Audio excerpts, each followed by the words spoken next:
Hola, buenos dias, good morning. Welcome to South Summit Health and Wellbeing Valencia. It's wonderful to be here. My name's Oisín Lunny. I'm an event MC, a podcast host for Fortune 500 companies. I've been a journalist at places like Forbes. I've worked in technology and business development for decades. It's thrilling to be here. Now, I've been part of many South Summit events in many different locations, and South Summit is more than just an event, of course. It's a mindset, it's a family, it's a network of people, many of whom are gathered here today, are watching us online, hola, through the app, through YouTube, and through social media.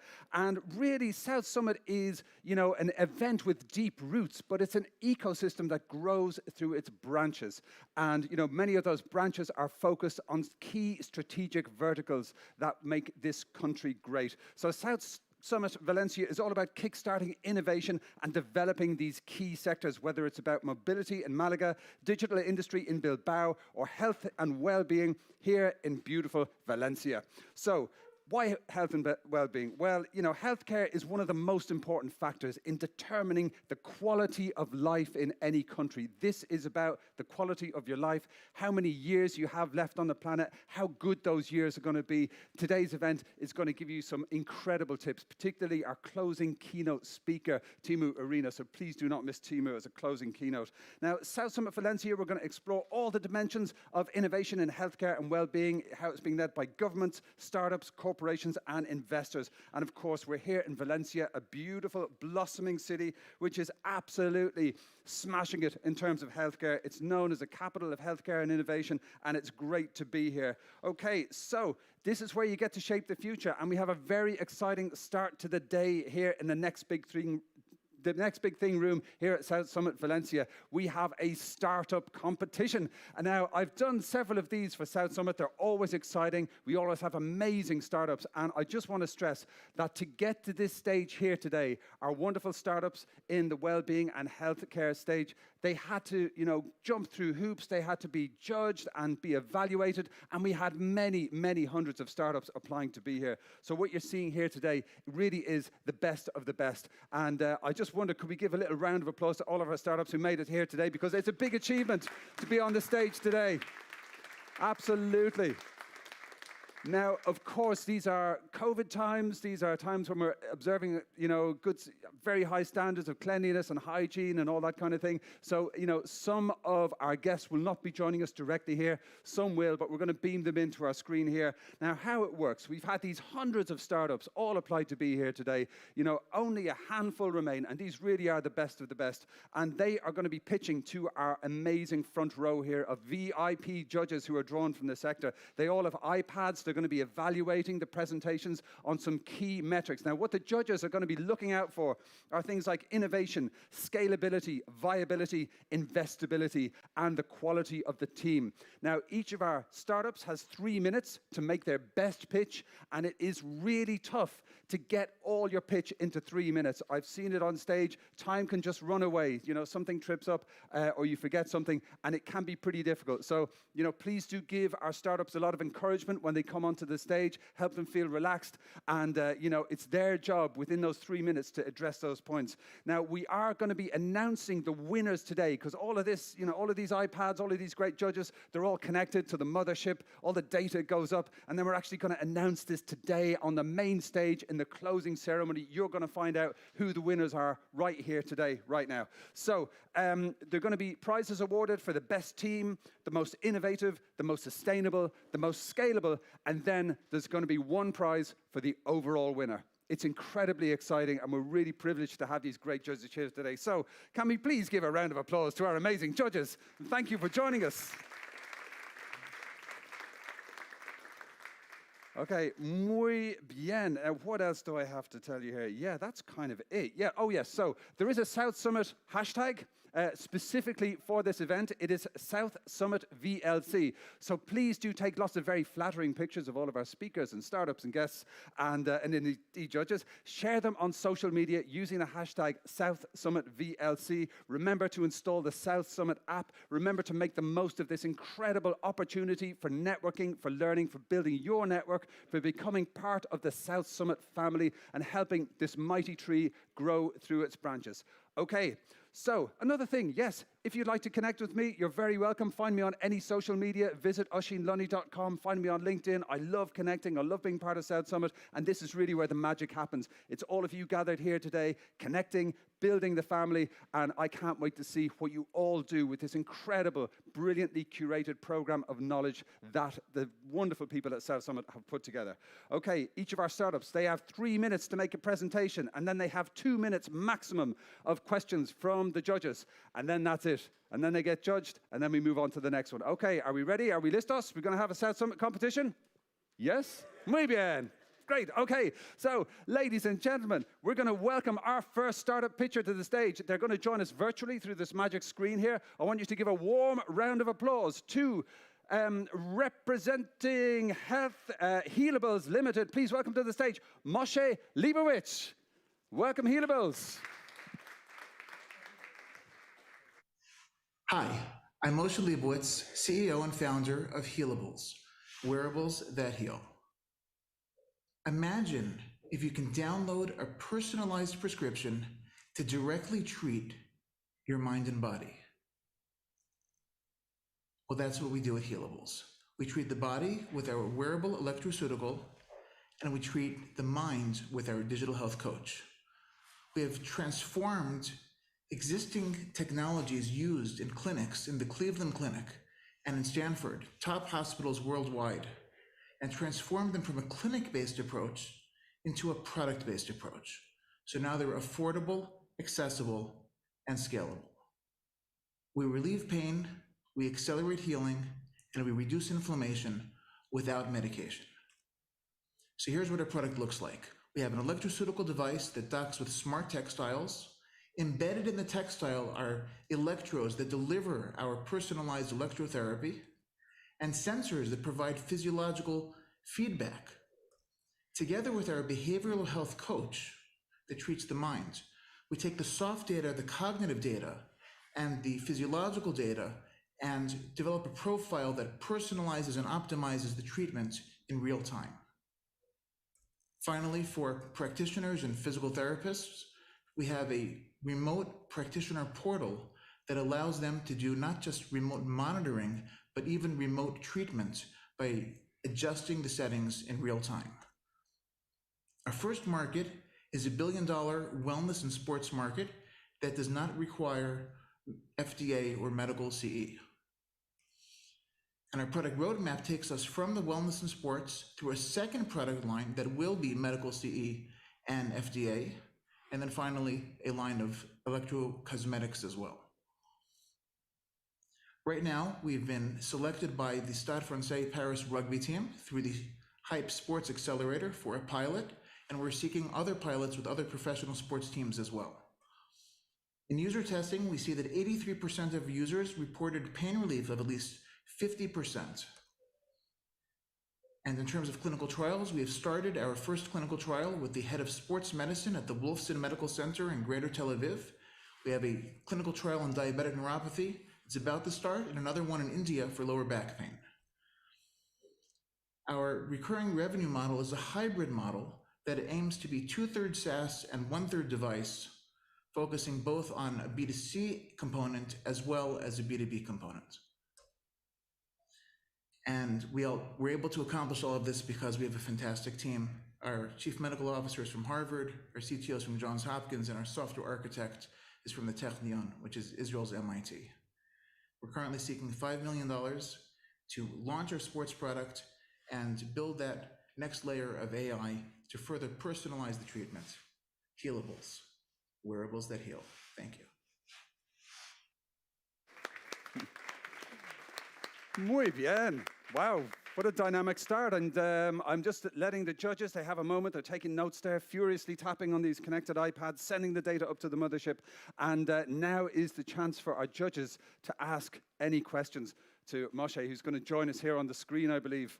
Okay, do we have Moshe joining us? The joys of technology. Yes, we do indeed. Listen, great presentation. How are you, man? Thank you. Cool sunglasses. I like very much. So do we have a question for Moshe? From our panel of judges, we have 2 trained Olympic athletes, one either side of the stage, who are going to run to the judge with the first question. It could be that you've answered all of their potential questions.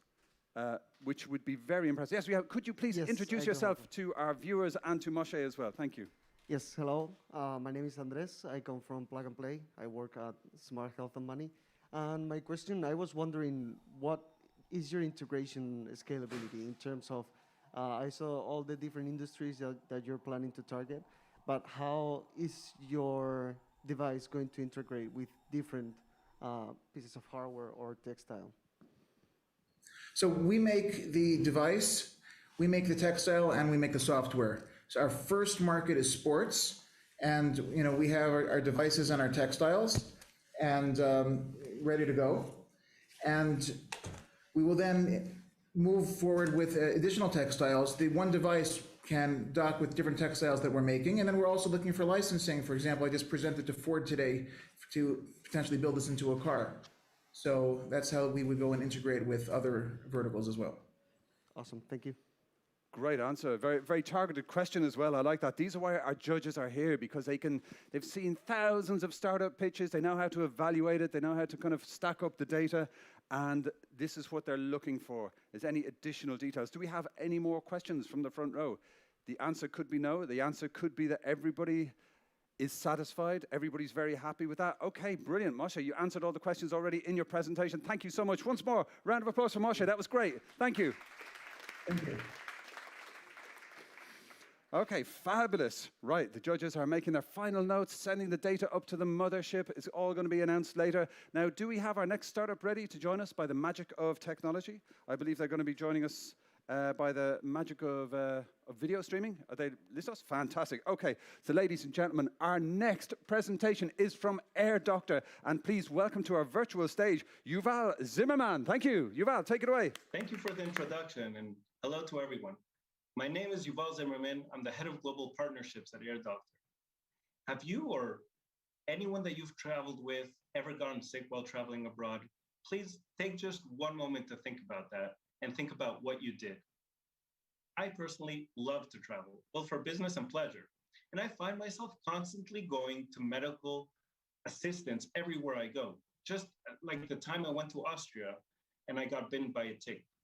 For me at the time, there was no innovative solution, and I therefore ended up going to the hospital just like most people do when they get sick abroad. Air Doctor is a digital platform that it provides a global medical network of physicians and makes it accessible to any traveler anywhere. We are here to help travelers find medical help easily while sick abroad and digitize the process for insurers. We bridge the gap between traditional insurance and the world of innovation by enabling travelers who are sick abroad to find nearby physicians who speak their language and who can provide treatment at their own clinic, at the patient's hotels, or via telemedicine, video consultations. Last year has proven our belief that innovation can indeed be done painless. Despite the pandemic and its huge effect on tourism, Air Doctor has established partnerships with major insurance companies. I'm talking about global companies such as Allianz, Ergo, Achmea, and many more. With a network of doctors in 61 countries and the app in 6 languages, we fuel the complete ecosystem. With the traveler as the main focus, we provide an improved customer journey for them. The insurance companies, our partners, get fast access to a digital solution that significantly reduces their costs. The era of feeling helpless while ill abroad is coming to an end. Our goal is to make a real impact on the industry, as well as the end user. And so we have flexible business models. The cashless model is our preferred model and basically means that the journey is the most streamlined and digitized for all involved. The cash process takes advantage of our digital solution as well as network, and the travel umbrella gives you the opportunity to sell the VIP solution to your customers. In conclusion, the key success of our platform is that it is a personalized solution for each user by way of language, location, and specialty, as well as a full digital solution for insured partners. Even more, you do not have to replace any existing assistance company that you're already working with. Air Doctor is a complementary solution to the cases when hospitalization or patient repatriation are not required. I truly hope I made an impact with Air Doctor's story. I would love the opportunity to answer any questions now and be able to meet later with anyone interested in hearing more or are looking to establish a strategic B2B partnership. Thank you. Great stuff. Muchísimas gracias, Yuval. Okay, so the judges, they're tapping away, they're sending the data, their decisions, their judgments up to the mothership from their iPads, but do they have any questions? Were there any gaps or any particular areas of expertise that they would like to ask Yuval here, who joins us by the magic of technology? Are there any more questions for Yuval? Did he answer everything in that very brilliant presentation? Yes, we have a question from over here. So I'm going to introduce you to my mind-controlled camera. Could you introduce yourself to the room? Sure. Javier Villamizar from SoftBank. Javier, okay, now Javier, I'm going to control this camera so it turns around by the magic of mind control, and it's going to point to you, so we'll see you there on the screen. Okay, I have to concentrate really hard. Oh my God, yes, right. Okay, it's working, it's working. Okay, so Javier, take it away. The stage is yours. Thank you. Quick question. So how is your business model? Is it pay per consultation? Is it a subscription? And why would you go one way or the other? It's an excellent question. So basically, we get money from the doctors once we provide a visit for them. So we take a commission only from actual cases that happen. We don't take a subscription at all monthly, not from the doctor. And of course, we don't charge insurance companies anything for our service either. It's purely commission. Excellent question. Very, very quick answer. I like it. Do we have another question down here? Yes, if you wouldn't, I'm just going to mind control my camera over to you. If you wouldn't mind introducing yourself one more time. Thank you. Yes, my name is Andres Diaz. I work for Plug and Play at Smart Health and Money. I had two questions. So I wanted to know if the entire claim process for the insurance carrier happened through your platform also. And in addition, I wanted to know for the part that you're talking about, like embedding your services into other apps, are you white labeling your solution, or what sort of partnership are you thinking about with other insurance partners? Great. So thank you for the question. So our app is co-branded. We do change the look of the app and the feel of the app to that of our customers. And the whole point of the claim process is basically that it doesn't exist at all through the customer. So we do a claim process once every 2 weeks with our insurance partners. And what that provides is an easeability for the whole process. So you don't need, the insurance companies don't need a huge team processing every single claim process.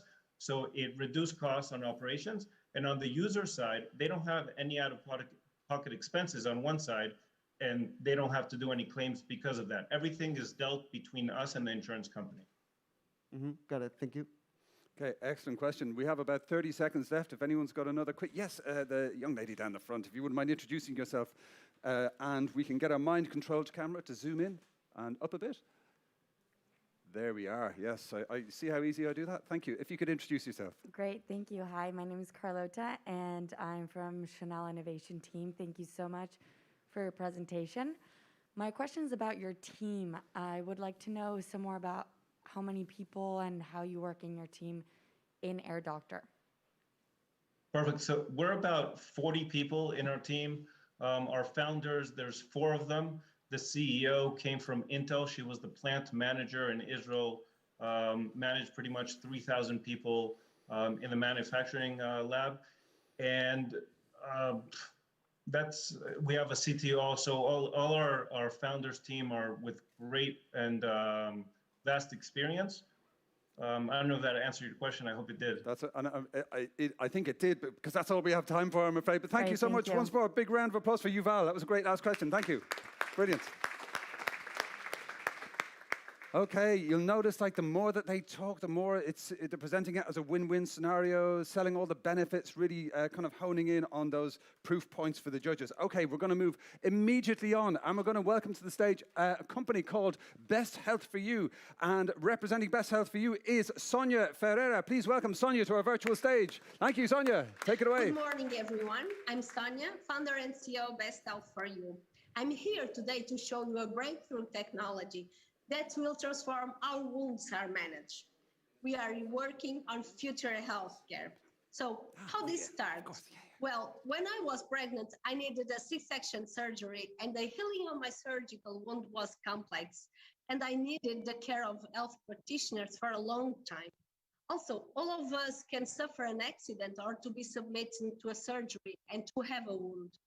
So in fact, 6% of the population will develop a wound in their lifetime, and 60% of them will suffer from an open wound for more than 3 months. And as you can imagine, managing a chronic wound is difficult, painful, and very expensive. And for patients, doctors, and healthcare system, this is a burden. To solve this problem, Bestel4U is bringing a breakthrough technology, a remote medical monitoring device, to the market that will revolutionize the healthcare and help to have an effective and continuous treatment. Adhesive AI is composed by a biocompatible adhesive developed by us that offers a new method of skin adhesion without glue, because established adhesion through water molecules of the skin, and is composed by a sensor patch that is an all-in-one solution, a wound advanced dressing that can monitor in situ and in real time. And this dressing is connected to a digital platform, and its predictor algorithm allows to know the status of the wound and its healing. Adhesive AI allows a faster, more reliable, and cost-effective management of the wound, which improves quality of life and reducing the severity of the wounds. So comparing with the existing products in the market, adhesive AI is more than just a wound dressing because it provides more accurate assessment. It is accessible even from home and don't need to remove the dressing to know how is the wound. So our go-to-market strategy is based in a B2B business model, which combines patent license of the hardware and software as a service to medical devices companies. Adhesive AI is a disruptive product that combines the needs of two segments, and in 10 years, it will generate 225 million euros in sales. And currently, we had demonstrated interest of two major key players. And regarding our product development, we will finish it and deal with the biocompatibility certification by the end of this year. So besides the investment, these developments are and will be possible thanks to a multidisciplinary and dynamic team with experts in R&D, biomaterials, software, life science, biomedical engineer, business, IP, and finances. And from day one, Bestel4U is committed with the United Nations the Sustainable Development Goals and Green Deal from European Commission.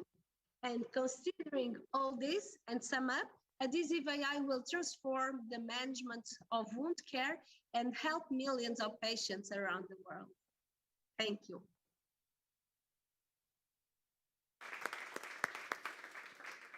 Fantastic. Very advanced new technology. Great presentation there, Sonia. But what did our judges think? I saw many photographs being taken on Oriol Juncosa. I'm sorry, I introduced you. If you could introduce yourself, and we'll just get our mind-controlled camera to come over and zoom in on Oriol Juncosa there. Yeah, Great. And hi, my name is Oriol, co-founder of Encomenda CBC.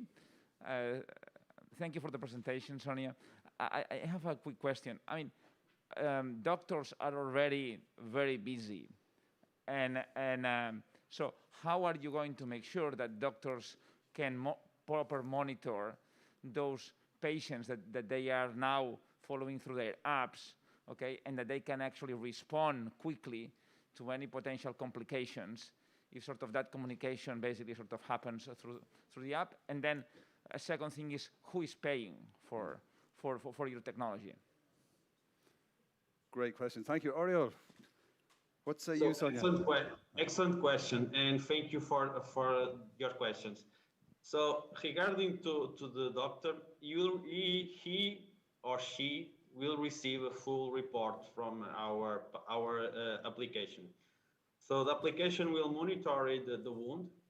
We'll do through our artificial intelligence. We'll do the report, and then we will send the report already for the doctor. So if the report gives some bullet points he'll provide some bullet points about the patient, and then he can decide if he has to apply another treatment or not. Regarding to the payment, so in our case, we will receive a royalty from the company that will be the licensee, and at the same time we will provide software as a service to the hospitals.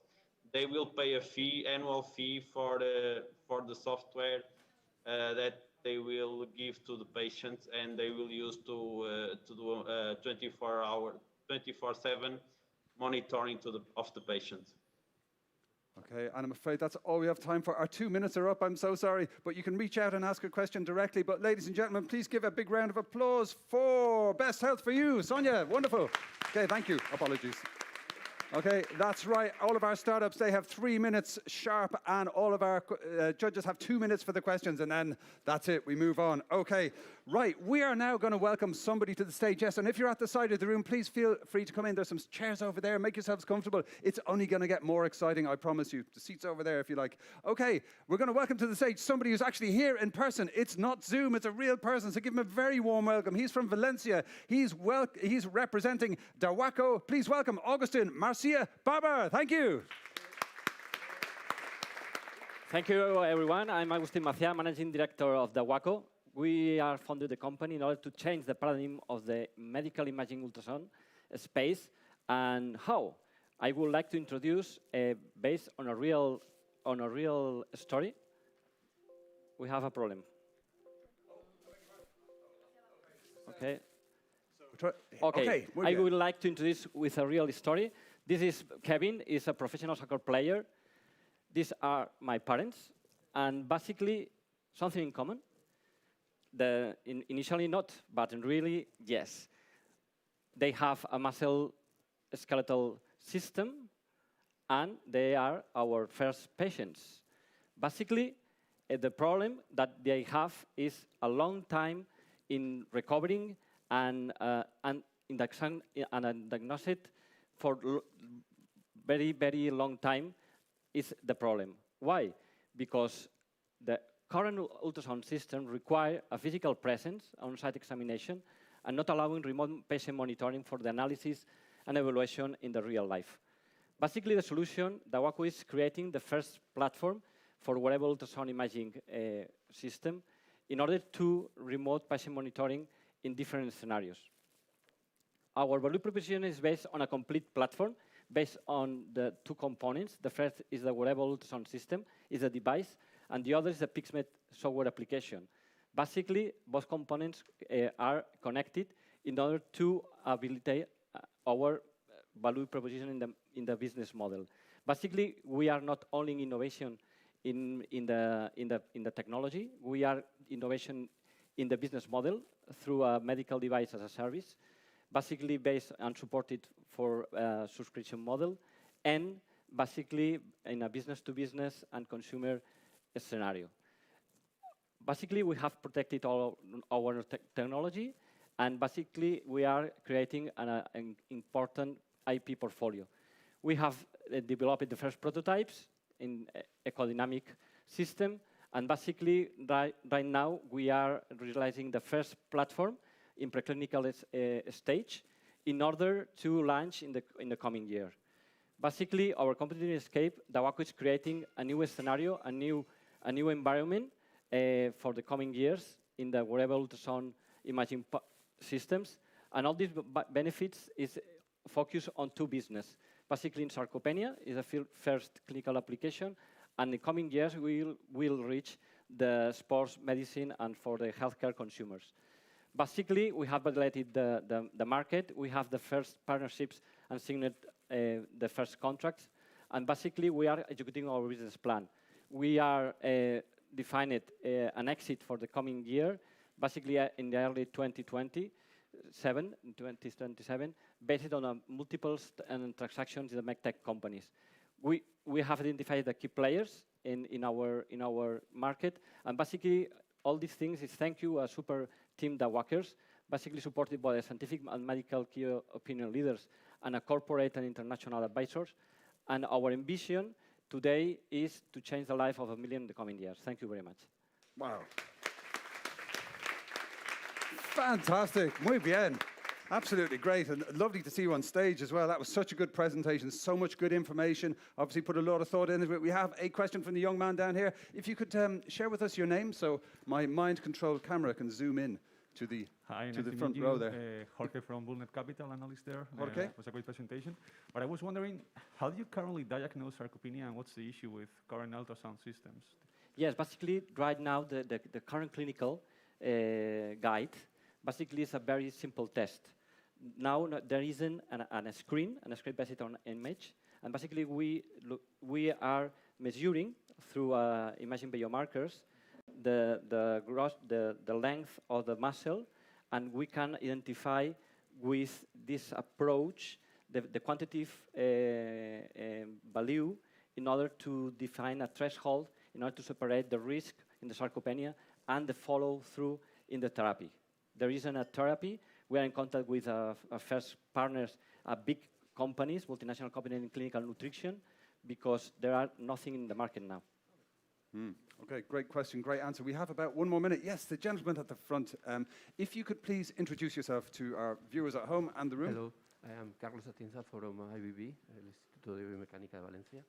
And my question is about, this is a healthcare product, and are you working in the classification of the product? Yes, absolutely. We are working in two lines. One is in the FDA, in order to obtain the FDA clearance in the coming year, and the other is to obtain the CE mark.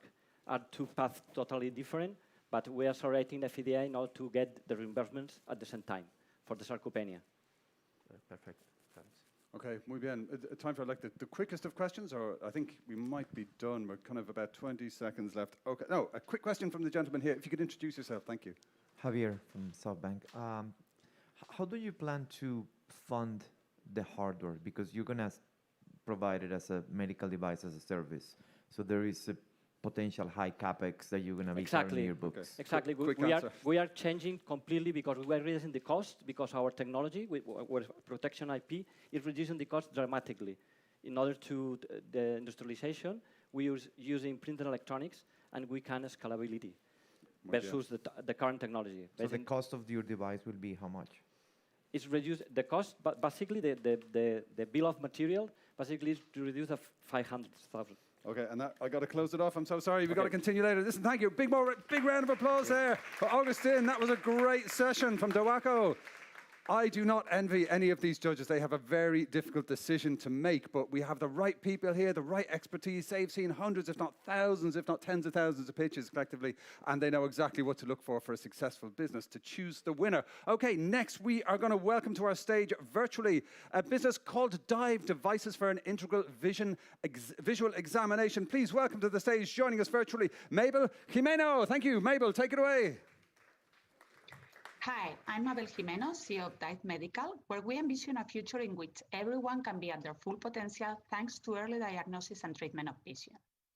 1/3 of the more than 800 million children with visual problems remain undetected, and this can have serious consequences as total recovery rates of certain pathologies decrease with age. But current gold standard exploration methods require highly trained professionals, are time-consuming, and very subjective, especially for very young children or people who cannot cooperate due to neurocognitive issues, limiting the possibility of implementing a cost-effective early eye care. To overcome these limitations, we have developed a technology based on eye tracking and artificial intelligence that allows a fast and accurate exploration of the visual function, even for non-collaborative patients. Together with our hardware, we have developed two software models. Dive Vision Exam for ophthalmologists and optometrists, providing accurate metrics for diagnosis and follow-up, and Dive AI Vision Screening, providing a quick assessment of the need of referral to a specialist. With 70% of the visual problems being preventable or treatable, if detected early, there is a huge economic and social opportunity for universal solutions like the one we propose. In a big market growing at 6%, we estimate we can obtain 7.5 million euros in 2026. For developed countries, we are validating a B2B, B2G software as a service model with an initial setup cost and a license fee. For developing countries, we will implement sponsored programs like the one we have already closed with Huawei for the validation of our screening solution. Our team brings together 4 PhDs, prestigious awards in the medical and technical fields, collaboration with top companies, and more than 20 years of managerial positions. We are supported by a strong advisory board with outstanding profiles in the scientific and strategy fields, and also by top collaborators. Our technology has been validated with 4,000 patients in 5 countries. Our technical file is being audited by a notified body. We have pilots in place with different KOLs. We have fundraised for the launch of the company, and we have obtained relevant awards. But this is just the beginning. We have made the most difficult thing, which is to explore vision when it develops. So we are close to complementary solutions in the ophthalmic and neurological fields. After getting the CE mark at the end of this year, we need 1 million euros in order to start sales operations in Europe, build a business case for primary care with a health technology assessment, develop 3 new tests, and consolidate the team with sales and marketing people.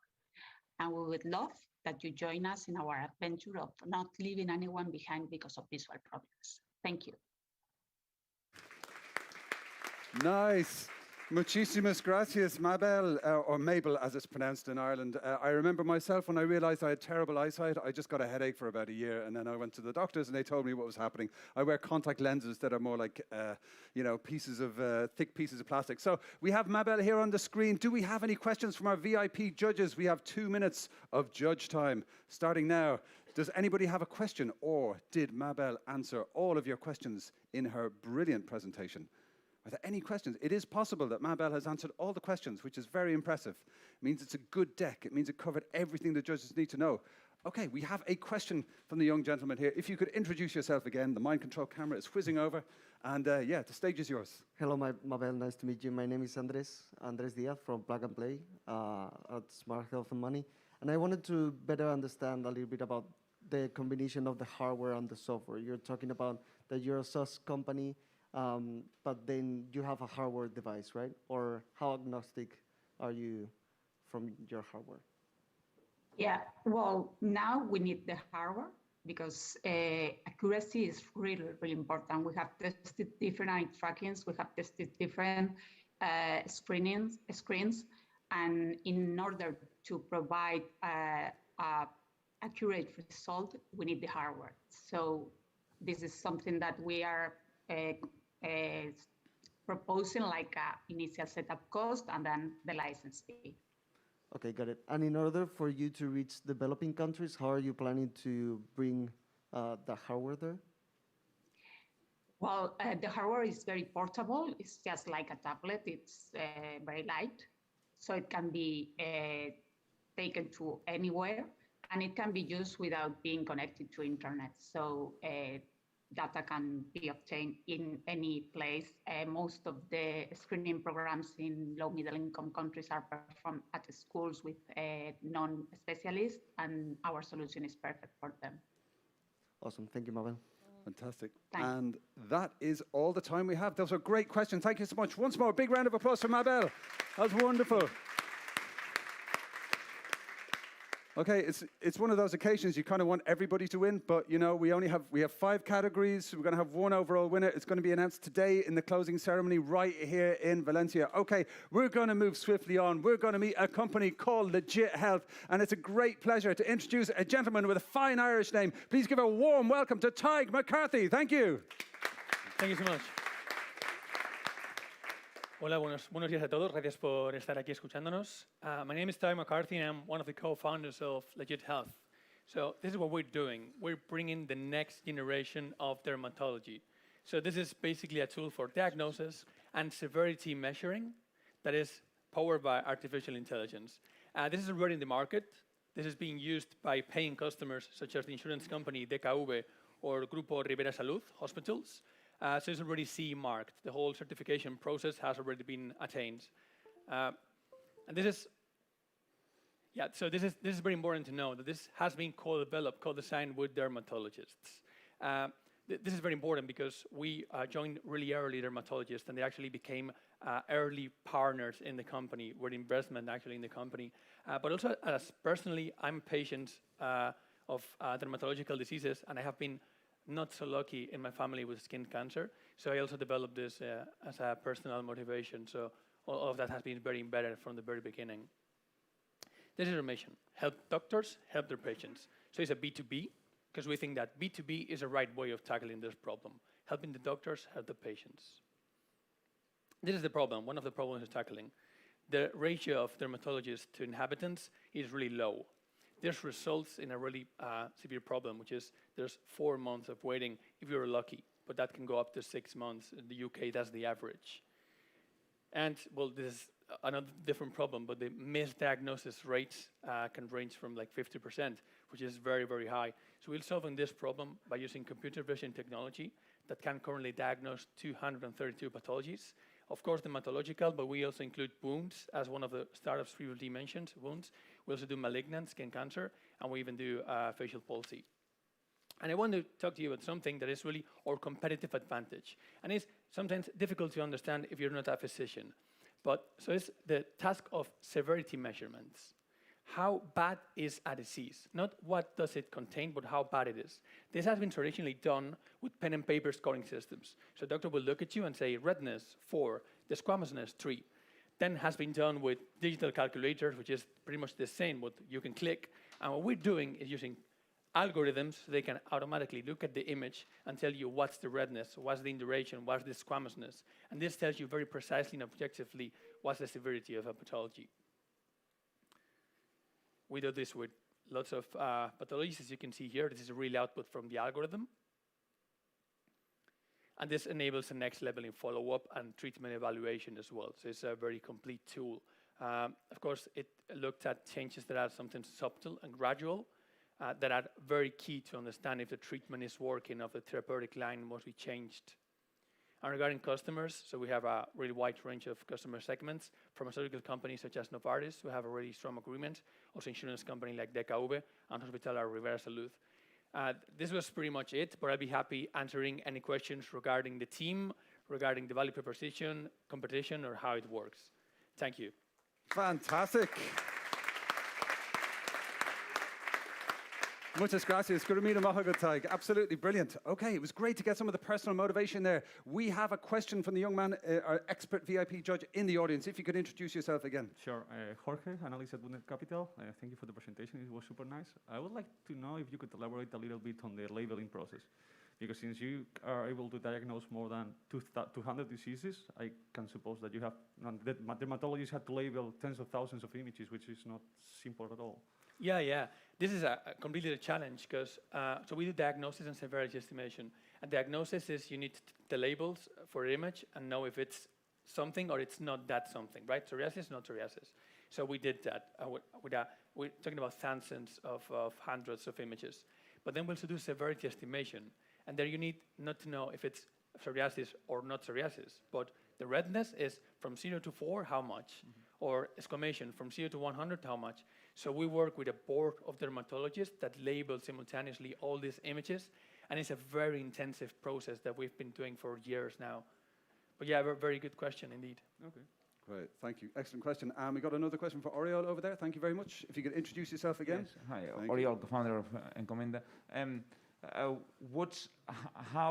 agnostic are you with regards to the devices that you're using, okay, and how they can impact on the accuracy of what you're doing? And final question is, with those current clients, okay, what's your business model? Great, thank you. Great seeing you again, Oriol. And great progress, actually. Thank you so much, indeed. Yeah, so it's a software as a service. So we sell licenses. The cost depends on the amount of patients. That's the business model. Regarding the camera, it's really agnostic of the camera. Any device works as long as they have more than 12 megapixels, which is just any of the phones that any of you will be having today. And from there on, is from 12 megapixels on, it doesn't matter. And we also work with dermoscopic images because it's sometimes necessary. Also, echography images. For our segment that we want to help is phone images because it's the most accessible. Okay, wonderful. And I'm afraid that's all we have time for. Tyke McCarthy, thank you so much. Thank you so much. Thank you. That was brilliant. Okay, Great questions from our judges there. You see why they're sitting in the front row. They've seen many, many pitches. They know exactly what to ask, exactly what to zoom in on, and they're calculating in their minds. It's a difficult decision. I don't envy them, but I'm very grateful they're all here. Okay, we're going to move swiftly on. We're going to welcome to the stage, representing Mowoot. Please give a big round of applause for Dr. Marcus Wilhelms. Thank you. Hi, I'm Marcus Wilhelms, the CEO and co-founder of Mowoot. Did you know that 250 million people in Europe and the United States are diagnosed with chronic constipation? And they're causing an annual cost of 100 billion euros to the healthcare systems. Those who suffer the most are people with neurogenic diseases like spinal cord injury, multiple sclerosis, or Parkinson's disease, and the elderly. For them, the side effects range from simply embarrassing to life-threatening.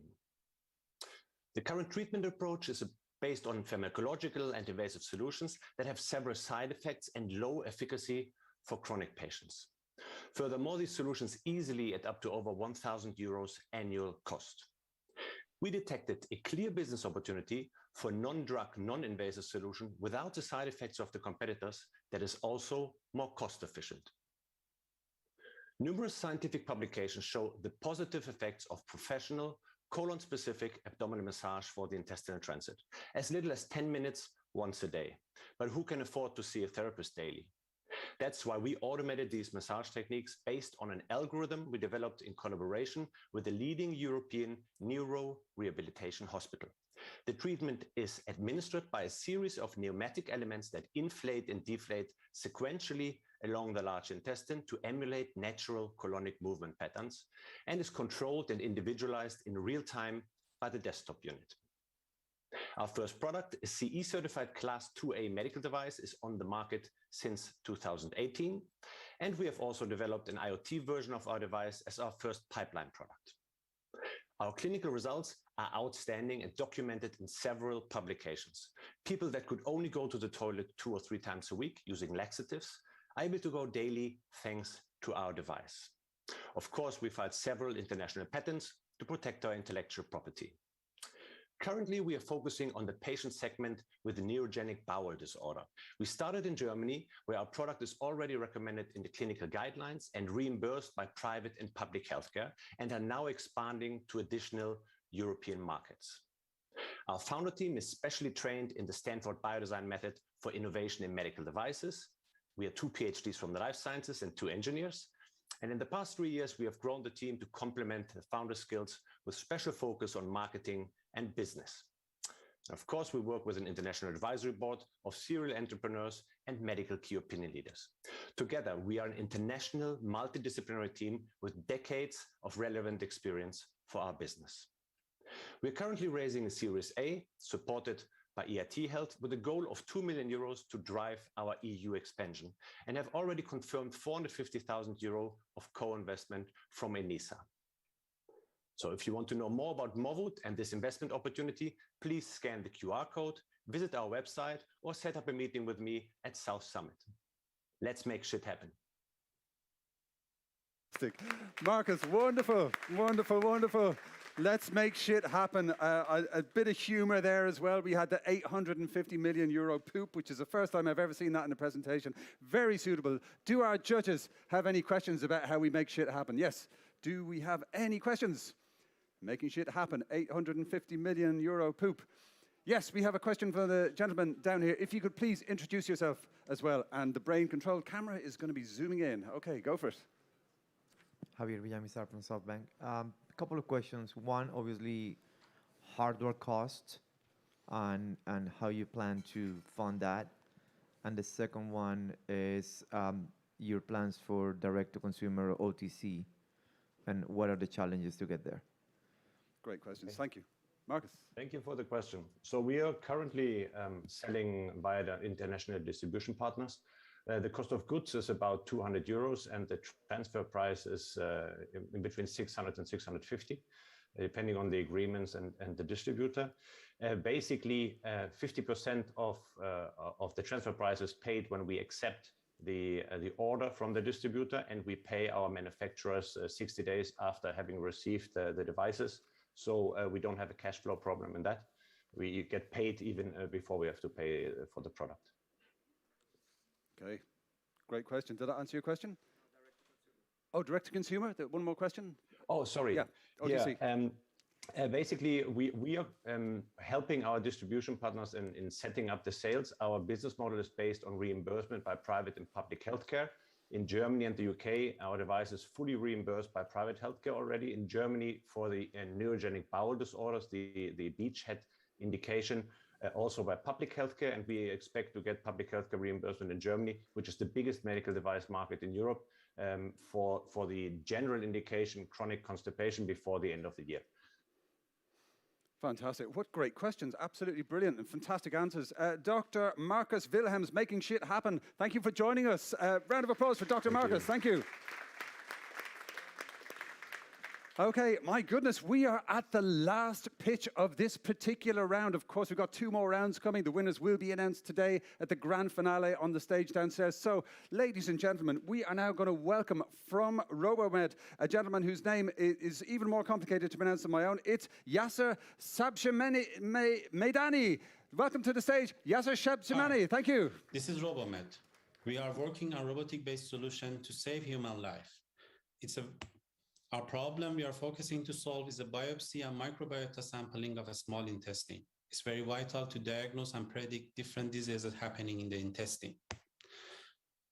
A small intestine is one of the most inaccessible organs in the human body. It's lengthy, it's narrow, and it has too many folds, which make it inaccessible by the traditional methods. And the patient has to undergo invasive surgery or MRI with serious side effects. Our solution is to propose a wireless robotic capsule performing endoscopy, biopsy, and microbiota sampling of a small intestine. The capsule is equipped with different microneedle to inject in when a specialist needed to inject in and take out the sample of tissue for further examination and pathology. Our solution is unique. We are the first company in the world that proposing 2 biopsy and endoscopy together simultaneously in one device. And the whole process is rapid movement and streaming via smartphone. Our innovation is patented already inside Finland. We want to sell capsule, which is a consumable. And other than this, we want to sell data recorder, sensor array, which is attached to human body, software, smartphone application, cables, and other accessories like dongle or licenses. These are the customers. Main customers are hospitals, internal specialists, endoscopic centers, and also the government could take benefits of our product as a main public health supporter in the community. These are our scale up and growth for the next 6 years, and the market value of gastrointestinal endoscopy is expected to exceed $30 billion by 2027, with the rate and growth of 9% per year. These are the market segments. Hospital and clinics are mainly customers, and these are the list of our competitors. And as I mentioned before, all of them coming solely with endoscopy only, unlike us. This is our team, including me, Yasser, PhD of mechatronics with more than 10 years of experience in industry and research, and other team members with variety of expertise. This is Robomed. Thank you thanks for attention to our presentation. I'm open for any queries. Hi. Fantastic. Wow, what a finish. Okay, now, I've just been informed by my invisible earpiece that we actually are having some technical difficulties with the connection with Yasser for the live Q&A, so we're going to skip the Q&A. But if you have any questions, please feel free to reach out directly. I'm speaking to the judges, of course. But if anybody here has any questions for Yasser or any of the finalists, or you just want to share the love, please do use the hashtag SouthSummitVLC, tag South Summit. Right, we are going to do a little stage changeover because we'll be back with the startup competition at 11:20. But before then, we're going to have a very special VIP session, which is all about Valencia as a destination for health startups. It's going to be really interesting and exciting. You're very welcome. If you're at the side, please find a seat, take a seat. If you're here, have a bio break. We're going to have a few minutes. We're going to play some music. You can switch over. Our judges will have a few more minutes to send their data up to the mothership. And speaking of which, please, ladies and gents, give a big round of applause to our amazing judges and all of our startups that just competed here. That was so super impressive. Everyone is doing so well. Absolutely brilliant. Okay, talk amongst yourselves, make some new friends. We'll be back in a few quick minutes.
Ladies and gentlemen, hello, hello, it's me again. Lovely to see you. If we haven't met, my name's Oisín Lunny. I'm an event MC and podcast host for Fortune 500 companies. It is such a pleasure to be here at this wonderful inaugural South Summit Valencia event. If you're at the side, please feel free to come and find one of the empty seats while they are still available, because they're going to go quickly, I can tell you. We have a fantastic session for you now. In my opening remarks, I spoke about the raison d'etre of South Summit Valencia, and of course it's all about helping Valencia really establish itself and kind of consolidate its position as a key innovation hub and a role model city in terms of health and well-being.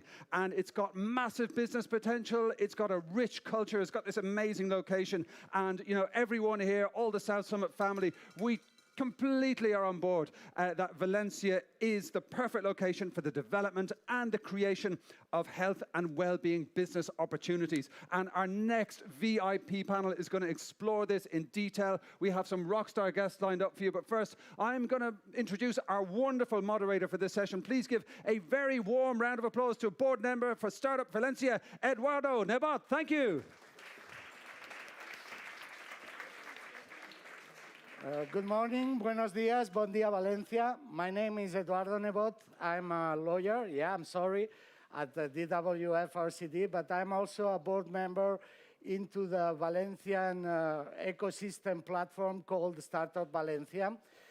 Startup Valencia is a private entity with non-profit aim, with regional roots and international scope, whose vocation is to aggregate, promote and represent the ecosystem of entrepreneurship and innovation of the Valencian community, for which purpose it has created, among others, the Tech Transfer Committee, with the aim of boosting the connection between talent and knowledge coming from public research and technology centers to promote a knowledge economy based on science and knowledge and innovation.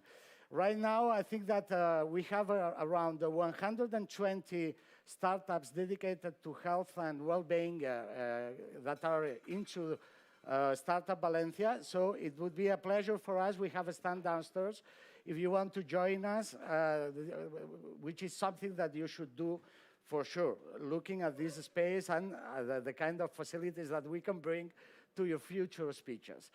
So welcome to this session, which is Valencia as a destination of health startups. To this session, to talk about wellness and health sector in Valencia, today we have three amazing examples of reference, which are the following three. First one is Clara Fernandez, co-founder of Hertz Radiant. Please welcome her. Should I sit here? Hertz Radiant is a startup whose objective is to increase the good health and life expectancy of the elderly through an innovative app called Rosita, an intelligent longevity coach that aims to help seniors increase their healthy lifespan. And I've been told that you want to extend the lifespan about 140 years. To start. That's in this phase, yeah. Okay, you can take all my money, all my belongings and everything to improve your project. I want to be your first client. Okay, you have to download the app first. Don't worry, I'll do. Second one is Ángel Alberic Bayarri, founder and CEO of Wellbeing. Please welcome him. Wellbeing is an innovative company specialized in radiological medical image processing and the extraction of image biomarkers. Am I right? Because this is quite difficult to say. You're right. Using technology to generate objective and quantifiable clinical data in a human way. That's it. And the third one is Andreu Climent, founder and CEO of Corificare, a medical startup focused on cardiac arrhythmias.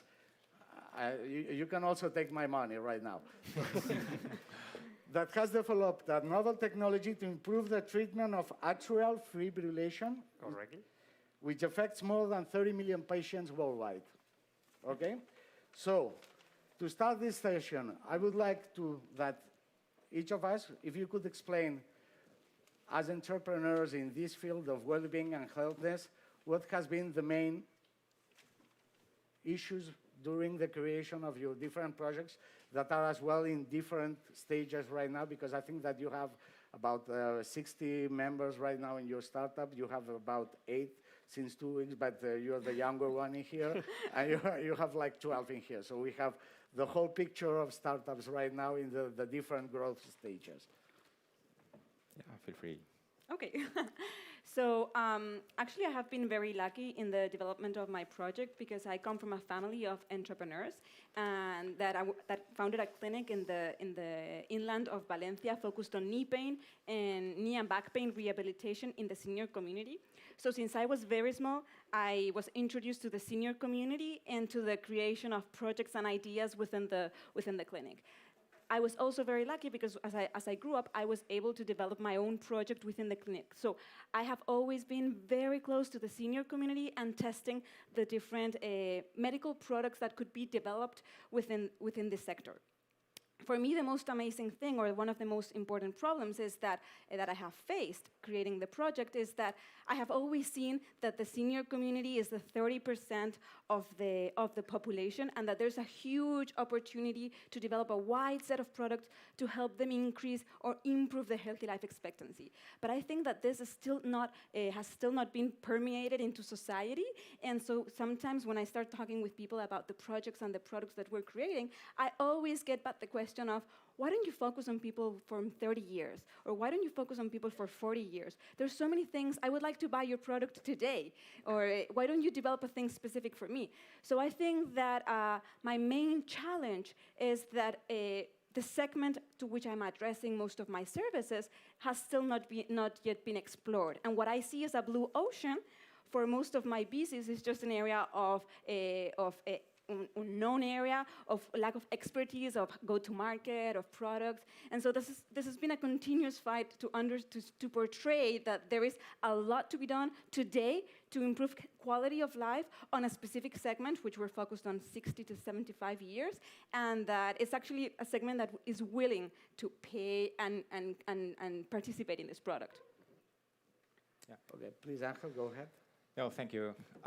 So I am Angel Alberic, and I founded Kibim. In Kibim, we basically are working for extraction of quantitative information from medical images like MRI, CT, X-rays. I started basically because we identified a need. I am electronics engineering by background, and I am very much interested in everything related to computer vision. So I started to work very early with KOL in radiology. And I started to work within radiology reading rooms, and I was seeing how radiologists were looking at the images and reporting things like, I observe a moderate atrophy in this brain, or the tumor looks in a similar shape that in the previous time point. So expressions really, really qualitative. So I was detecting the need on how the radiologists needed more objective data, more quantification. So we started around 2007 to develop a huge amount of algorithms. Many of those algorithms failed, and we had around 8 years of knowing how to develop algorithms that can extract information from the images. Some of them succeed, actually, and that helped us a lot to know what is a very successful pipeline of development of new ways of extracting quantitative information from the images. So in 2015, we actually decided to kick off Kibim. We had the support from Lanzadera team, that they are awesome. And thanks to this accelerator, we could basically start to scale up our project and focus mainly on offering our services both to hospitals and pharmaceutical companies.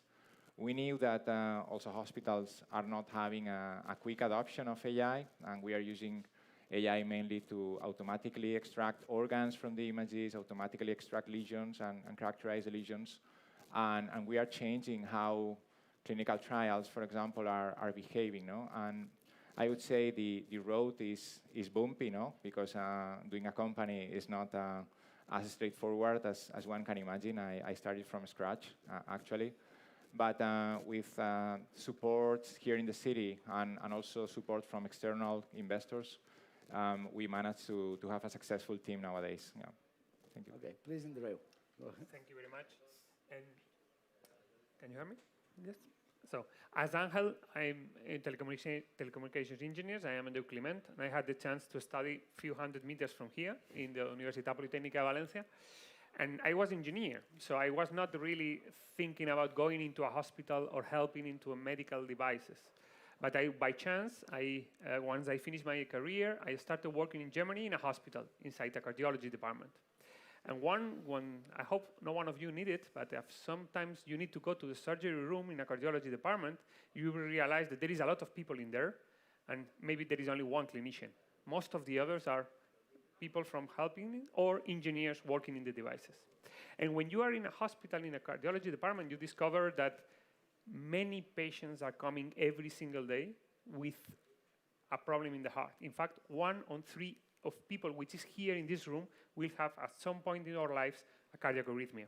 And the problem is that although today we can detect that, we have those kinds of beautiful clocks, we have many things to detect the cardiac arrhythmias, we do not have a good way to treat them. And even surgical procedures, introducing catheters inside the heart, fail in almost 50% of patients. Imagine what that means. 50% of patients that go to the surgery room and get a cable inside the heart is sure that will go out from the surgery room with the same arrhythmia and with some tissues of the heart burned. That's something that I had researcher, and I was researcher, and I am continuing considering myself a researcher. I did my PhD trying to understand how the heart works. I did my PhD and my postdocs trying to improve the technology to see the heart before deciding go to the EP lab, before deciding go to the surgery room. And for a while, I was working at the Hospital Gregorio Marañón in Madrid, where I got the chance to, in a great team, learning with cells, animals, and later also in humans, developing a technology that could help the clinicians to see the heart non-invasively before even deciding what to do with the patient, and then decide if a surgery is necessary and ensuring that the surgery, in case it is done, it will succeed. That was a technology that was in the lab, but we needed to make it sure that it will work for millions of patients, and not only for the tens of patients that we could include in our research. This was 2018, and I had the chance to learn from a group of people like the ones that are here today, and learn about how to move our research and development into a product.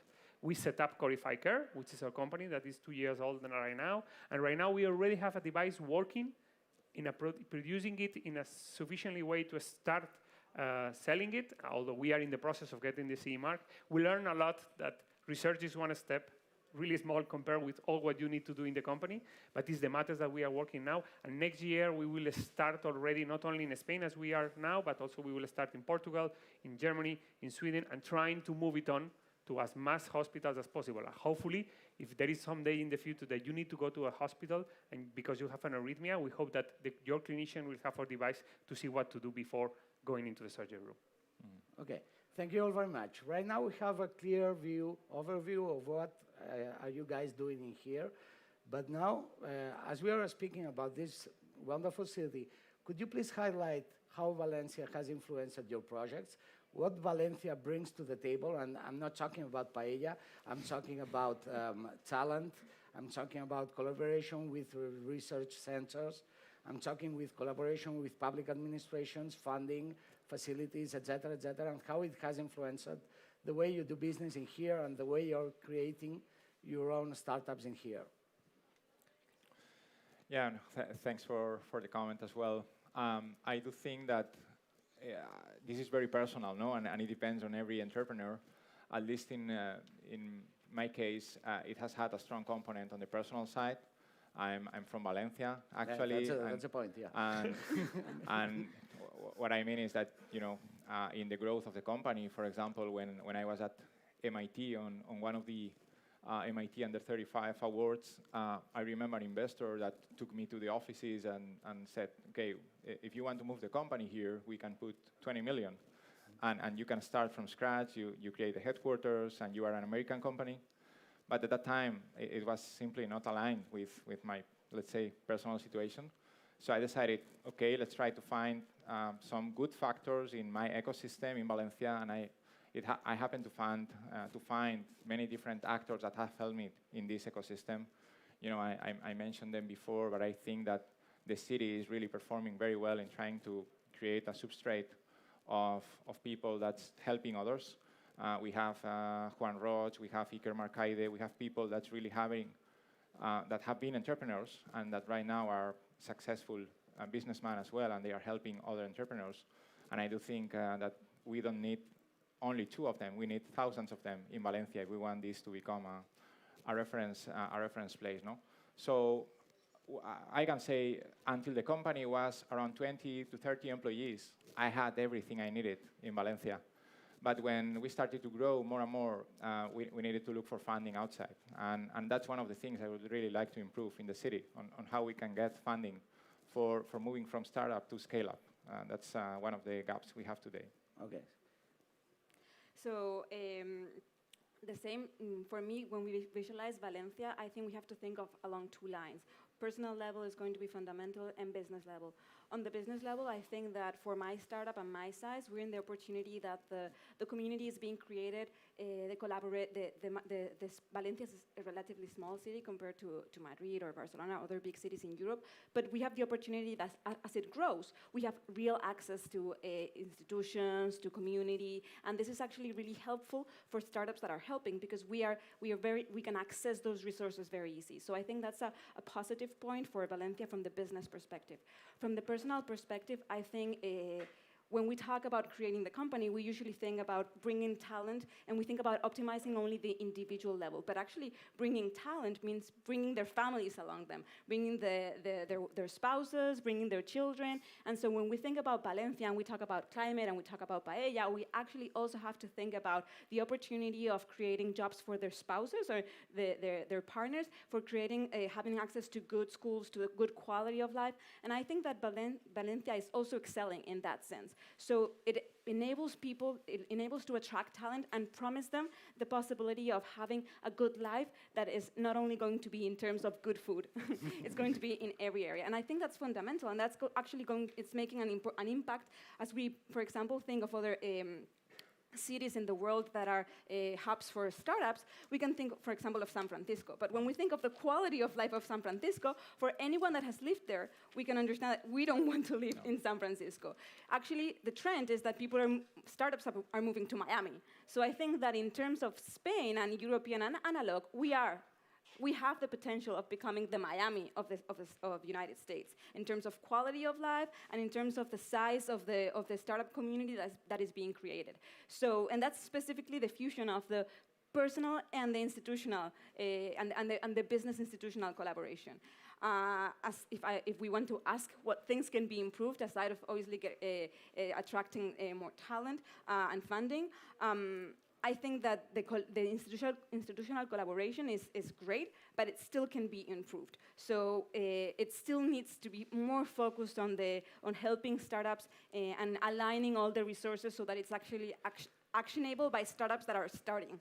Today, accessing funds by startups that are starting, it's very demanding, and it requires a huge trade-off of whether you either elaborate the memories of the subsidies or work. And it's very complicated. So I think that there is a lot to be improved in that field to help. Okay, that would be the next question. But now, sorry. No, don't worry.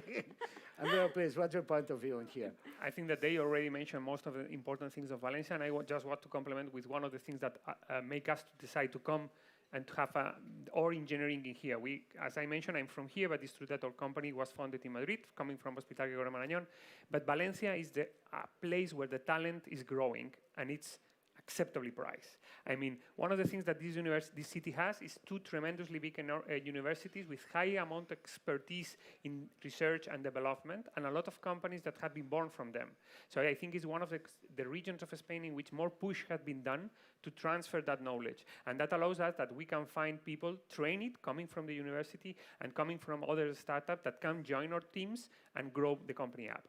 And another important thing, and this may be only for a gap of time, so for those of you coming soon, is that Valencia right now is much more convenient than other regions. If you try to do the same in Boston or here, you do not need 20 million euros to do the same in Boston than here. Here, you will be able to do it at least with half of it. That means that we are a place in which, with talent, good ideas, and acceptably funds, investments in here can be really, really productive. Okay. Right now, we have cameras, we have microphones, and this is the important point of this chat. Can you give the administration and politicians a couple of tips to improve Valencia as a region to attract and retain the talent that is being right now in here? You've talked about maybe more funding. What would you do to attract more funding sources to Valencia if you have an idea of what to do to structure a system to be able to get these funding solutions in here for you? You're talking about having a more stable working market for spouses, etc., etc. What ideas would you propose to the administration to do to improve the position of Valencia as a hub of innovation in Europe? I can start. There's a lot of lines of a collaboration with the administration, but I think that they still need to be redefined and more focused for early startups. Just as an example, we were taking points out of a subsidy because 50% of our company was not founded by women, which it is, but we just have investors. And they decided that as I don't have 50% of my company now, I only have like 30%, my company is no longer funded by women. And so I think that just reflects an example of to what extent actually the people that are evaluating or the people that are participating in the subsidy programs understand the dynamics of a startup. A startup requires investors. It's impossible to have 50% owned by women. And this is just a very brief example that everyone will understand. We're having a lot of steps on the way, so there's a lot of resources and possibilities of collaboration, but we find it super complicated to reach there and actually be able to attract them or put them into place. Okay, we also need women investors in here. Sure. Oh no, investors, apparently nobody asked their sex, but they decided that they were men and not women. Okay. I do think it's a question of time for Valencia to become, a reference site on startups and on companies with more and more entrepreneurs coming to the stage. I think we have to be patient on that. We will see in the coming years how Valencia is a very strong ecosystem.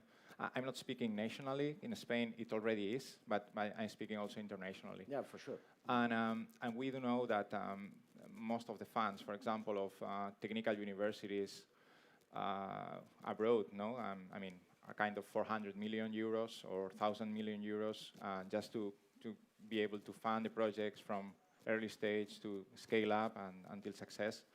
I was speaking yesterday with the University of Tokyo fund. It was 400 million. And I was texting the technical university people, hey guys, we compare 400 million with 6 million in the fund we have in the Technical University of Valencia. So I do think that commitment and dedication from investors is very important because, as she was saying, bootstrapping or starting on an organic growth in biotech or medtech is very hard.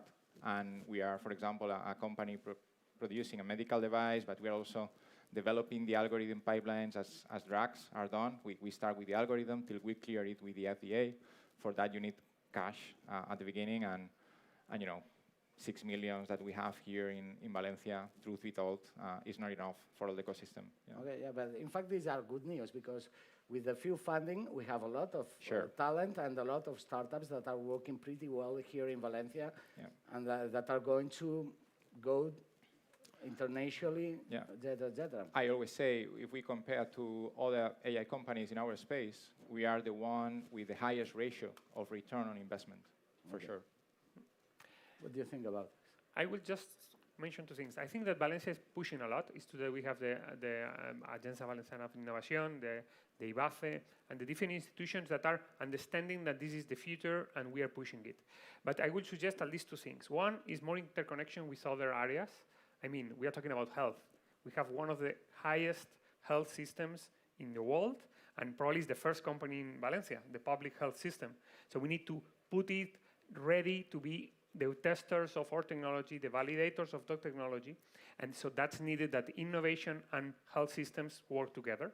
And the second is making use of what in other regions of the world and also in other regions of Spain are pushing a lot with the public acquisition of innovation. Helping companies and helping investors to invest in Valencia means that the public institutions support these risky projects to be sure that they keep here, are maintained in here, and are scaled up in Valencia. So these two things are things that I think that already the people who is in the governments know and are pushing on that, and that's matter to make it faster to allow all the companies to grow. Okay. Any thoughts on the public for these questions? If you have a question, just put your hand up, and we'll get a microphone over to you. Excuse me. Forgive the mask. No questions. Wow. I'd like to say that the last point is essential. So collaboration with the public institution is such an quote unquote easy, cheap way, no funding needed, and we could have access to market. It's so, like I had given that as impossible almost. And there is one simple thing that could be done. One of the main problems that right now most of the clinicians that are working in the public system have, is it's difficult for them to collaborate with companies, to allow them to publicly, legally, transparently help companies to improve our technology. Fully agree on that. And that's a really cheap thing. Try to make that the legislation allow them to help startups. Yeah, to go from public to private, tech transfer.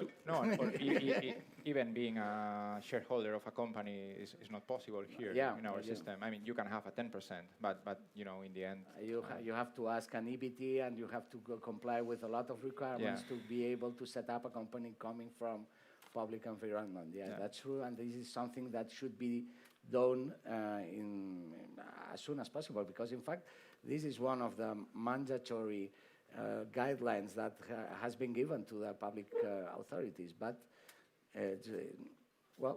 hopefully, as you say, time will settle things. I think that there was a question about the...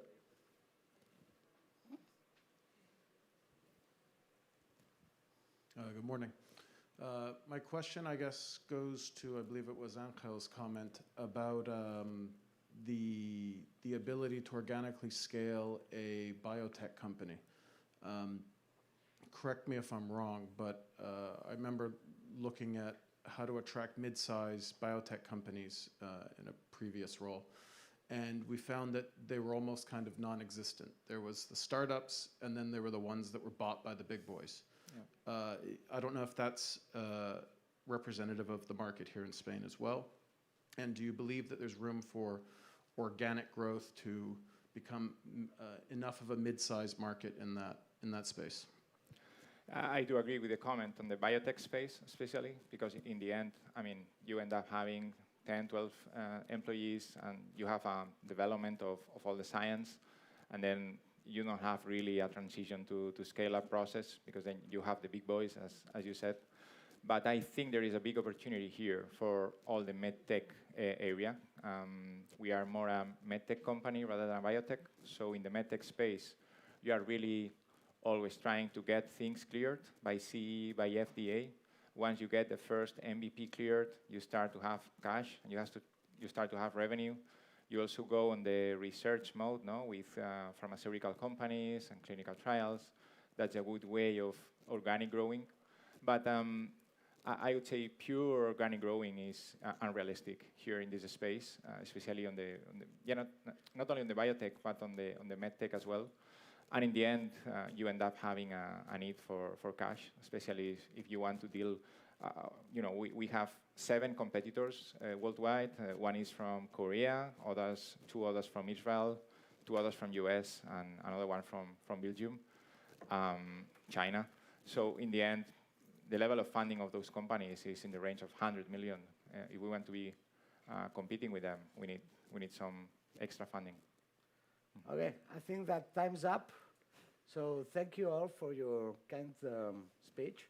We need you all. And I hope you'll succeed in your projects as soon as possible. Thank you. Thank you very much.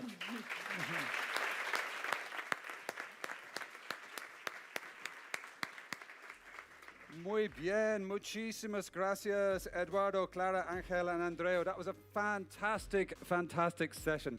And folks, we're going to do a little change around here. We're going to get these chairs off the stage. We're going to invite our judges to come and sit in the front row. Our judges need to sit in the front row so they can kind of nudge each other and, wink at each other and share notes and, kind of compare notes on the questions. Hola, hola, great to see you. Okay, we have our VIP judges arriving here. Come to the front row, judges.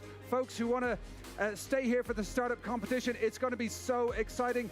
Find your seat. There's a few seats over here. They're going quickly. There's some seats in the middle. We've got another full house here. Please, by all means, feel free to grab a seat in there if you want to sit down.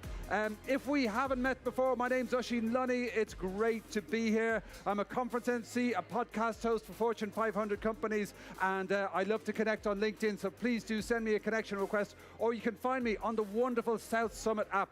And at this stage, I want to say hola to everyone in the room. Bienvenidos. Great to see you here at South Summit Valencia. I want to say hello to everyone watching us through the live stream, which is happening on YouTube, through the app, through all the social media channels. Okay, I'm going to now tell you how this competition works, just in case you don't know. There are 5 prizes for our South Summit Valencia competition, and they are the most sustainable, the most scalable, the most innovative, the best team, and 1 prize for the overall winner. And all of those prizes are going to be announced today downstairs on the main stage at the grand finale of South Summit Valencia. Now, if you want to share the love, if you're impressed at some of our speakers and some of our amazing startups, use the hashtag SouthSummitVLC, so the good people at South Summit will know how to amplify your posts and they might share it to their massive audience. So what's happening now is we're going to be giving out these iPads, these custom iPads are being given to all the judges down here, and I'm going to tell you how they're going to use them. They are going to be marking our amazing startups on 5 factors. So you can play along at home. You can see what you think of these 5 factors as well for all of our startups. Those factors are innovation, scalability, viability, investability, that's 5, and team, which is 5, yes. So those are the ones. If you want to play along at home, innovation, scalability, viability, investability, and team. Our judges in the front row are VIP judges. They all have iPads. They're all making themselves comfortable. They're being logged into the iPads. Now, what happens is that when our startups are on stage, our judges make the calculations and add their notes at the end of the pitches in real time. When they press submit, the notes, the marks are, beamed up to the South Summit mothership, and they're all calculated in time for our amazing grand finale today on the main stage. It's going to be so exciting. Now, we, of course, have 3 rounds of the startup competition. We had 1 round earlier. It was incredibly exciting. We had lots of people joining us from the virtually beaming it in by using video streaming, and a lot of people here on the stage, which is incredibly exciting. Now, how it works is that each startup has 3 minutes to pitch. And I want to just stress again that hundreds and hundreds, many hundreds of startups have applied to be here, but only a handful are actually here. So what you're seeing really is the best of the best. And they have made amazing pitch decks. They have practiced to get it all in within 3 minutes. And then after their 3-minute pitch, which has all the information gathered in incredibly like visuals and graphs and charts and really kind of speaking to our expert judges.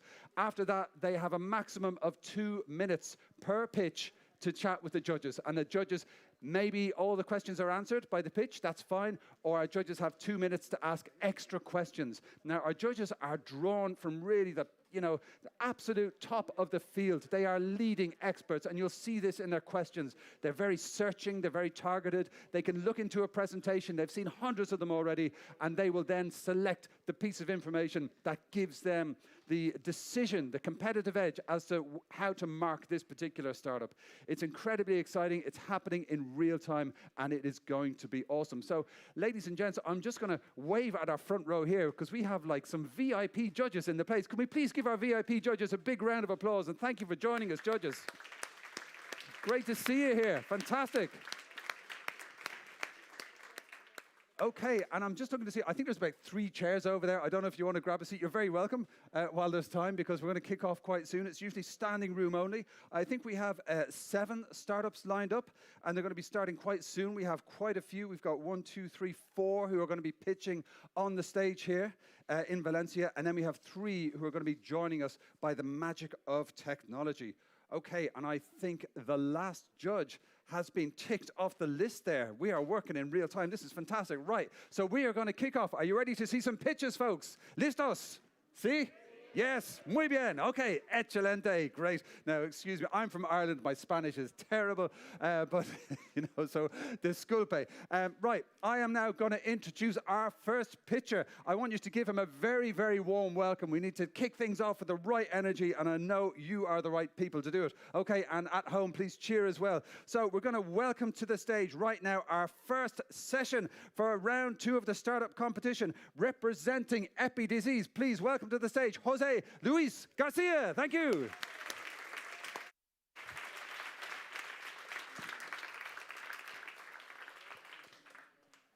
Hi, everybody. I'm Jose Luis Garcia, the CEO of BDCs, and I want to show you the first in vitro diagnostic test for scoliosis, adolescent idiopathic scoliosis.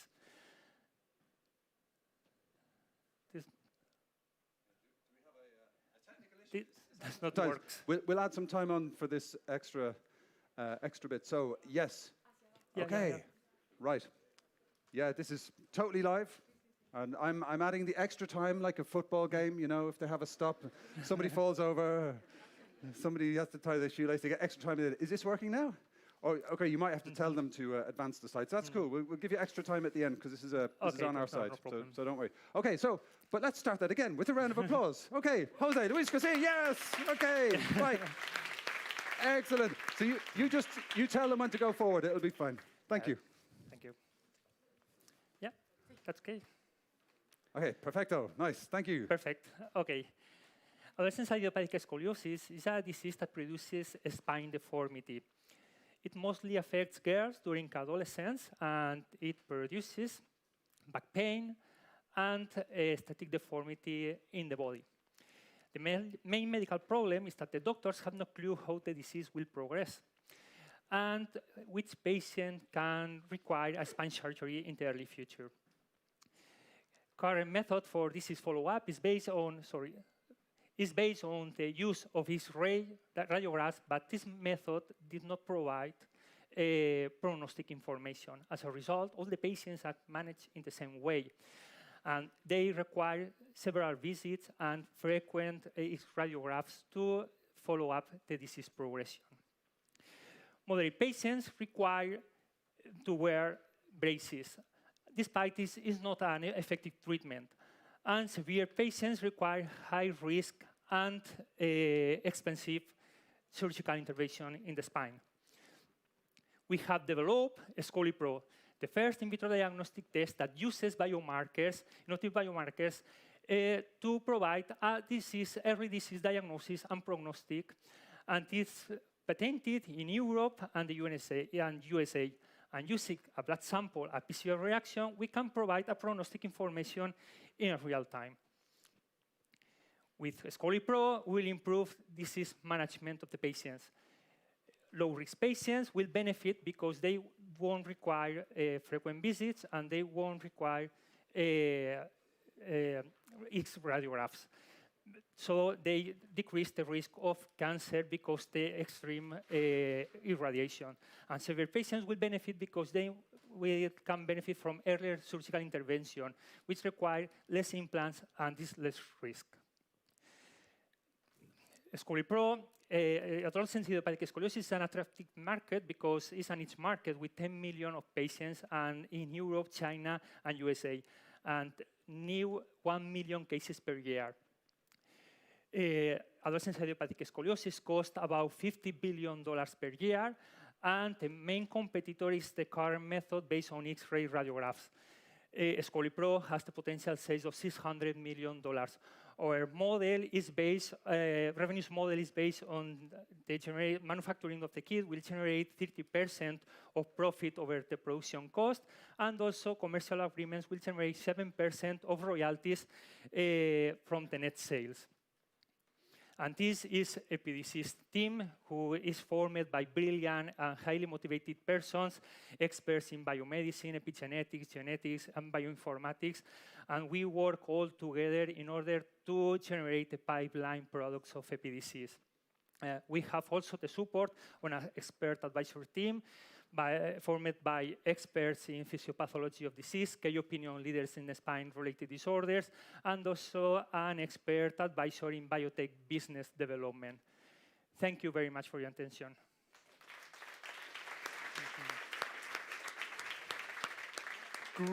Great presentation. Muchísimas gracias. Very elegantly handled with the technical issues as well. Thank you for that. Okay, so we now have 2 minutes on the clock. Do we have any questions from our VIP judges? Yes, the wonderful lady in the front row there. If you could introduce yourself to the room, please. Thank you. Hi, good morning, and thanks for the presentation, José Luis. It was great. My name is Vanessa Palmer from CaixaBank Day One. Can you talk a bit about the go-to-market strategy? How are you thinking about? Okay. Our strategy is based on the look for strategic alliances with commercial partners. So we will introduce our product first in private clinics as a model laboratory support. And next year, we will introduce our product after signing different commercial agreements with strategic partners. Because currently we are preparing the technical file to present to notified body and accomplish the requirements of the European Commission to provide an in vitro diagnostic test. So we expect to launch our product next year and sign strategic commercial agreements for commercialization of our test in China and USA. So this is our challenge. Thank you. Wonderful, great question. That was a deep dive right there. And yes, to your good self, Clara, if you could introduce yourself to the room, please. Yeah, it's on. You're good. Yes, hello. This is Clara Pombo. I'm from Clark Audit in Spain, in Madrid. So I have two questions. The first one is once you have this diagnostics, early diagnostics, what's going to be the treatment? What would that entail? And the second one, you've mentioned 4 patent families. What's your IP strategy? And what's the ownership situation of the patents? Okay. Regarding your first question, an early diagnosis is required in this disease because the only tool to diagnose the scoliosis is by means the use of radiographs. And also exists error measuring the cup angle. Cup angle is the distortion of the spine. So, I'm so sorry. Could you answer really quickly because the time's running out? Sorry. So it's necessary to know how the spine will progress to improve the management treatment. And regarding your second question, we have the patent granted in Europe and USA, and now in the second of its action in Canada and China. So we expect to obtain also the granted patent and try to. Okay, sounds good. Okay, you can speak later. Okay, big round of applause. Thank you so much. That was great. Excellent. Jose Luis, thank you. Okay, muy bien. Yeah, I'm sorry. I am going to be a bit rude with the timing just because we got a lot of startups to get through. The judges are tapping away. They're capturing their thoughts. They're on the iPads. They're beaming up to the mothership. And now we are going to welcome to our stage virtually. We have the logo here. Yeah, Nanoka is a very cool name. And representing Nanoka by video, please welcome virtually Fernando Cabo. Welcome, please, Fernando. Hello, I'm Fernando Cabo, CFO at Nanocare.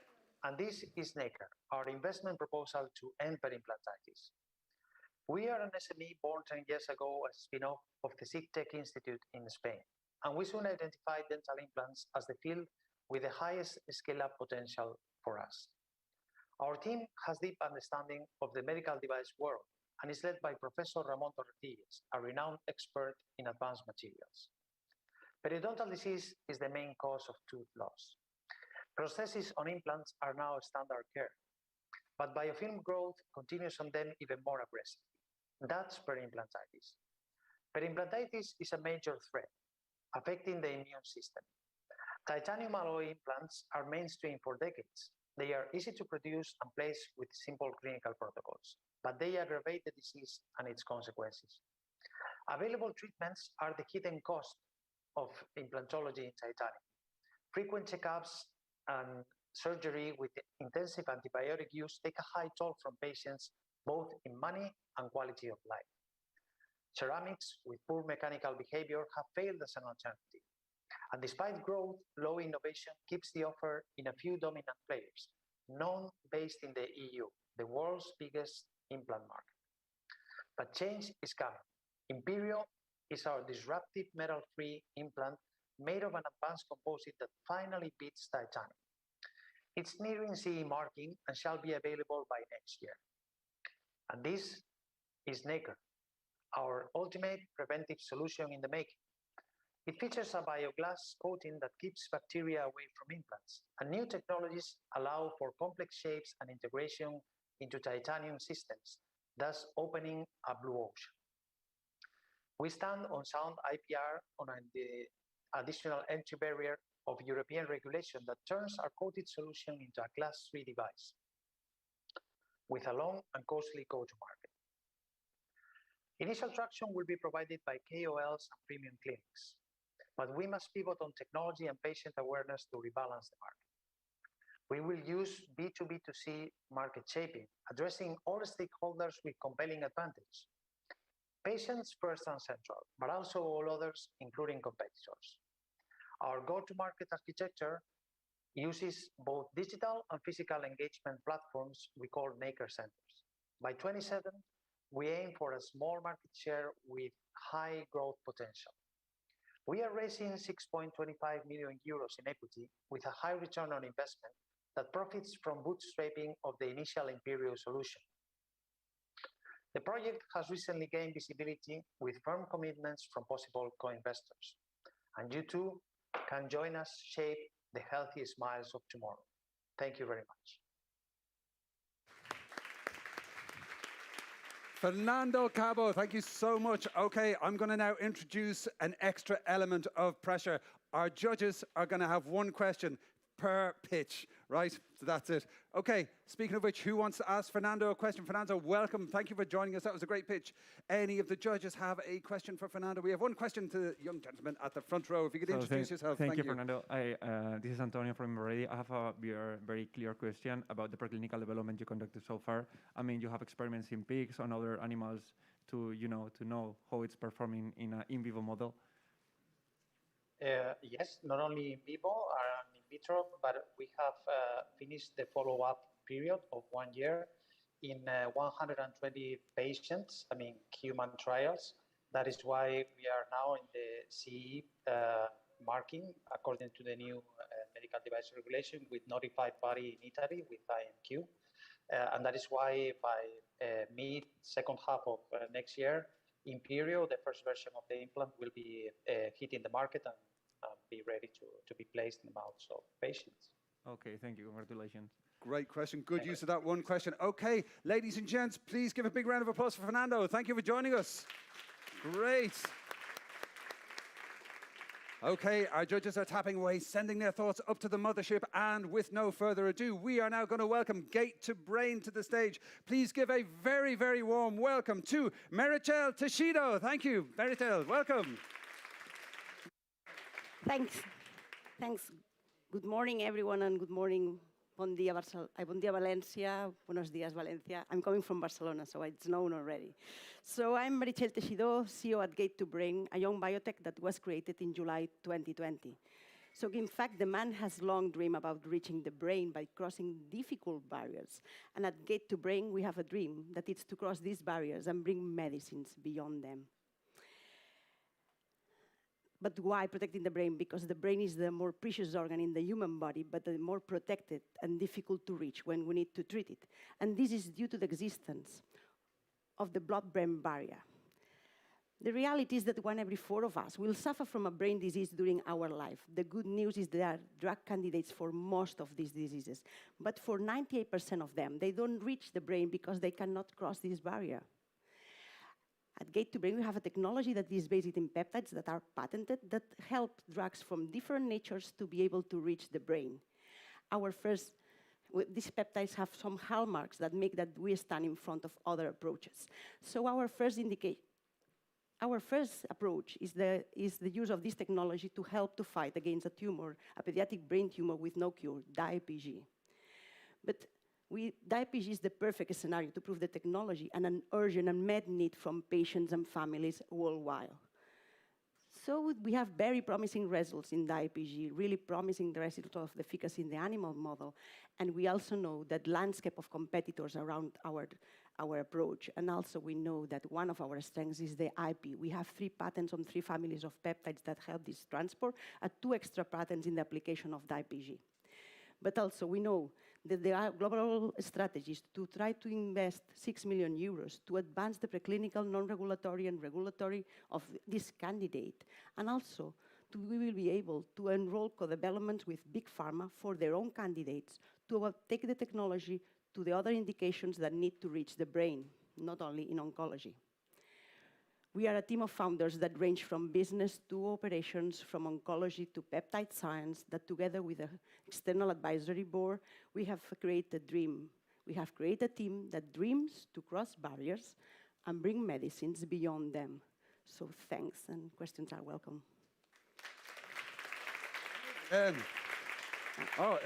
Gracias, merci. Okay, do we have a question for Marichel from the judges? Yes, indeed. If we could, yes. If you could introduce yourself to the room. Thank yes, I am Juan Abarca, the president of HMB Hospitales. Mm-hmm.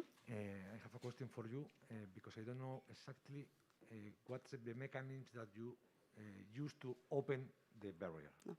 Yeah. And you didn't make any proof in any animals yeah. yet. Two questions. The first, we are not opening the barrier. In fact, we don't modify the normal functioning of the barrier. What we discover are small peptides that have the ability to enter through the natural mechanisms, but we are not using transferrin. We are not using the natural ligands. We discovered during 15 years in academia that I was there before jumping to gate to brain. So these peptides squeeze through the natural transports. So they use the doors, existing doors, to reach the brain. But we are not modifying the normal functioning of the blood-brain barrier. This is the first question. And about the second one, yes, we have the biodistribution, so we have proved that the use of the technology increased the amount of drug that you can find in the brain parenchyma. And in the case of the IPG, we have efficacy in animal models derived from patients at San Juan de Déu Pediatric Hospital. So it's an animal model, and it's in an intracranial xenograph. And when we inject IV, we can see that there's an increase in survival. We cannot measure the size of the tumor because it's in the intracranial, but we can measure this increase in survival. Wow, absolutely fascinating question and great answer. Absolutely brilliant. Okay, from Barcelona, please give a big round of applause. Marichel Teixedo, thank you. Absolutely. Okay, you see why the judges are here. They're experts in their field. They're asking the searching questions. They get right to the heart of the matter, and then they're putting their data into these iPads. They're going to be beamed up to the mothership. Okay, with no further ado, we are going to now welcome to our virtual stage, representing Navarre. Please give a big round of applause for Madeleine Gustafsson. Thank you. Take it away. Imagine yourself to be in this scenario, performing a surgery with guidance solely given from a camera view. Then add on that you know that one single little mistake is the difference between life or death. My name is Madeleine, and I am the CEO of Navarre. We develop a new navigation technology for laparoscopic liver surgeries. What you see here is the daily life of a laparoscopic liver surgeon trying to remove a cancer tumor from the liver. Only from a camera view, he or she is expected to judge both the position and the extent of the cancer tumor. This aspect becomes extra tricky since the tumors in 50% of the cases is hidden inside the liver and therefore is completely invisible in the camera view. With that said, I think that we all can imagine the problem that this actually means. Navarre changes this situation. We develop a software solution which is implemented in a small box. The box works as a plug-and-play solution where it is easily connected to already existing camera equipment and TV screens directly into the surgery room. The result is this, that we can present the surgeon with intraoperative guidance in the form of a live-streamed augmented reality image showing the tumor and its exact position inside the liver.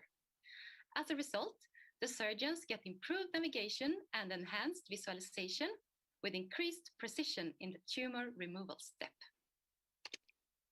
We will sell our product directly to hospitals worldwide, where we will gain revenues from two different sources. First, we will sell our software solution via a license model where our customers will pay a yearly fee to get access to the box. In addition, we will sell a single-use device where a new one will be needed for every surgery.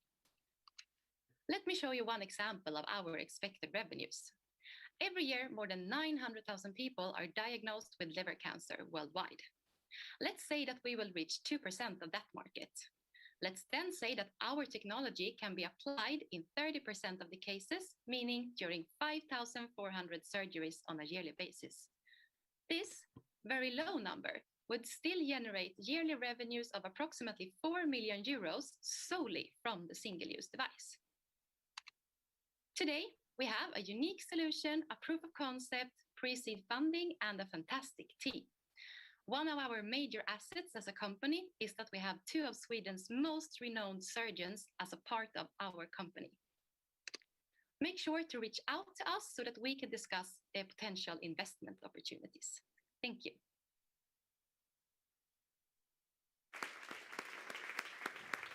Jättebra, Madalena. Tack så mycket. Okay, who has a question for Madalena? All the way from Sweden. Madalena, are you joining us via Zoom? Do we have a question for Madalena? We are live. Yes, Madalena. Hola, hola, ¿qué tal? Question for Madalena. Now, it could be that she answered all of your questions with that fantastic presentation. There was a lot of great information there. So I'm just going to sweep over the judges, going once, going twice. All the questions have, I believe, been answered. Yes, ladies and gents, a big round of applause for Madalena. Tack så mycket. Jättebra. Hey, fantastic. Okay, that can happen. A presentation can be so good. All the judges know exactly what's happening. They know what to put in their iPads. It's going to be beamed up to the cloud, to the South Summit mothership. The winners will be announced today on the main stage in our closing ceremony. It's going to be a lot of fun. Okay, now we have a fantastic presentation from a lady who's joining us in the real world to represent Jen. Oh, I'm so sorry. I'm so sorry. I've kind of jumped the gun a bit there. Do we have the logo? Yeah, we have the logo. Okay, let's try. I'll start that again. Okay, right. So, ladies and gentlemen, now we're joined in real life by a fantastic speaker who's going to be representing Gen Bioma Aplicaciones. Please welcome Yosune Ayo. Thank you. Muy bien. Thanks too much. Thanks for the opportunity to be here. We are Gen Bioma. We are developing the first probiotics for diabetes prevention. Why prevention? Because there are no proven natural alternatives and also no effective medication at this point. So the solution is based in one strain, it's PA1C. We are based in microbiome science to develop this. The market is huge. There are 400 million of people that suffer from pre-diabetes, plus other for type 2 diabetes, so it's a huge market. Our business model is based in licenses and exclusivity on the strain, B2B pure. So we have the interest of 8 strategic partners at the moment and 1.4 million euros in funds up to now.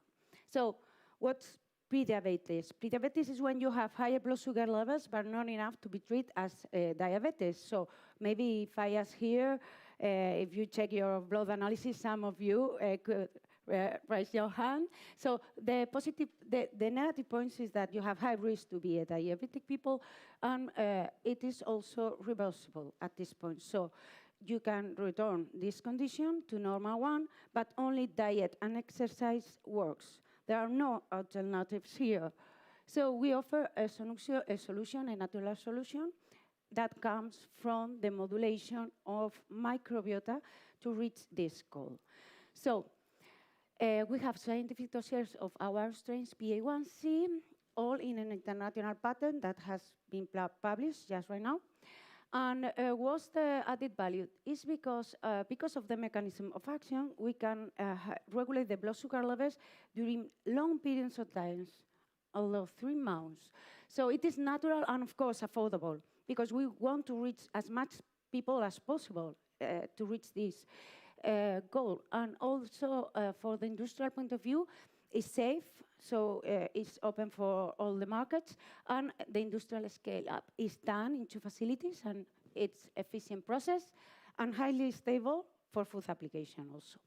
So our customers, the business model is B2B pure, comes from the food and pharmacy sector, and we have the support of an expert in the market and regulatory aspect of the probiotics to reach these probiotics brand owners, manufacturers, and also the dairy industry and food industry in general for food applications. So at the moment, as I told you, we don't have any competitors in the market because they are running preclinical and clinical trials, and we did the preclinical trials with different models. And we are running a multicentral clinical trial now, so if you want to join us, we are in Alicante, Murcia, and Navarra. So it could help to launch as soon as possible the product early in the next year. So we are a couple of founders, expert in probiotics for animal feed, also for animal health, and we recruit talent. Also, we have an external advisory board from the scientific point of view and collaborative relations. We want to join partners now, so thanks so much. Muy bien, muy bien. So I know very that good. we are just with a little time. Okay, so we're just going to see, have our judges any questions there? That's a startup with no competitors. Very interesting. Do we have any questions from the judges? A question from Clara in the front. Thank you again, Clara. If you could introduce yourself to the folks at home and to the room. Yes, hello, this is Clara Combo from Clark Audit. Just a quick question. What are your investment needs for which milestones, and the competitors, how long will they take to reach where you are right now? Okay, at the moment we have a second round in this year, so we are not looking just for a quick investment, but maybe in more than 1 year after the clinical trial, we will open again for investors. But now we are looking for this, to find the right contract with manufacturers or distributors to open these markets. So we are just preparing that. As soon as possible, when we finish the clinical trial, we will open to a third round, sorry. So that's the point. Fantastic. Thanks. Was that all the questions? It's all. The second one was your competitors. Okay. The competitors are running one of the competitors, the closest competitors, is developing a probiotic that has been tested in type 2 diabetes. They are just about to start the clinical trials in pre-diabetes. So it is the closest. It's in the United States. So thanks so much. Great. And that is all we have time for. But thank you so much. Once more, a round of applause for Yusune Ayo. Thank you. Brilliant. Great question there. Thank you very much. Okay, we are going to move immediately on. The judges are tapping away, sending their thoughts to the cloud. Winners announced today. It's going to be really exciting. Now we are going to welcome to our virtual stage to pitch Predictive. Please welcome the future of medicine today. Representing Predictive is Sajang Yun. Big round of applause for Sajang. Thank you. Sajang. Nowadays, when we want to look up some information, we Google. In Google, we can pretty much search everything, isn't it? How about your own DNA information? Can you Google search your own DNA information? No. You know, DNA is the blueprint for the health. So as we cannot Google our DNA information for ourselves, we are not utilizing the blueprint for the health to predict and prevent future diseases. I'm Sajung, CEO and co-founder of Predictive. I'm a genomics expert and teaching genomics at Johns Hopkins University for the last 11 semesters. For 5 years from now, there will be two types of patients. One patient, they would have their digital twin. Another patient, they would not have their digital twin. Those people who have the digital twin, they will simulate before taking the drugs and avoid serious side effects. But those without their digital twins, they will have to take the drug. And if they experience a certain side effect, they have to report to the doctor to change the drug. So which side would you want to be in? So the way we predict and prevent diseases is analyzing all the 20,000 genes humans have and assess the level of risk on 22,000 diseases. And we build easy-to-use, searchable, real-time software platform that is digital twin, and we simulate your body reaction to 750 drugs. We are the next generation of 23andMe and Invitae. They have hundreds of genes and diseases, but we analyze 20,000 genes and cross-reference to 22,000 diseases. It's very easy to use. All we need is your fingernail clippings, a few pieces, actually one piece. So we collect that from our kit and melt it and extract the DNA from it, and then build the sequence, and then build the digital twin, and then automatically build a digital twin and deliver it through the genetic counseling. And we have a great partner like DNA Vigil, Hero 24, Somos, Ever, Civics Lab, etc. So I'm Sajung, genomics expert, and my team brother Shijung is the co-founder and chief science officer. He's a bioinformatics expert, also faculty at Hopkins. And Mailani is an MD physician with bioinformatics training from Johns Hopkins. And we have a great entrepreneur, co-founder who had a successful exit. So we got funded with $1.2 million, and we are currently deploying our kit to 200 hospitals and clinics, 3,300 clinicians, and we already got 250 orders and pre-orders. And we got the investment from Draper Associates and Plug and Play Ventures and Republic. Thank you. Sajung Yun, thank you so much. Okay, were there any questions from our VIP judges in the front row? It's possible that presentation answered all the questions, and that's fine. We will move swiftly on. I just don't want to miss any questions from the judges. Okay, that answered all the judges' questions. Sajung, thank you so much for that great presentation. The judges have no questions. Congratulations. Okay, thank you, Sajung. Great to see you. Thank you. Yeah. Okay. Fantastic. Thumbs up. Thumbs up from Sajung. Absolutely brilliant. Okay, we are going to move swiftly on with our next super guest presenter who is going to be telling us all about IACAN. Please, ladies and gentlemen, please give a very warm welcome to Sara Perez. Thank you.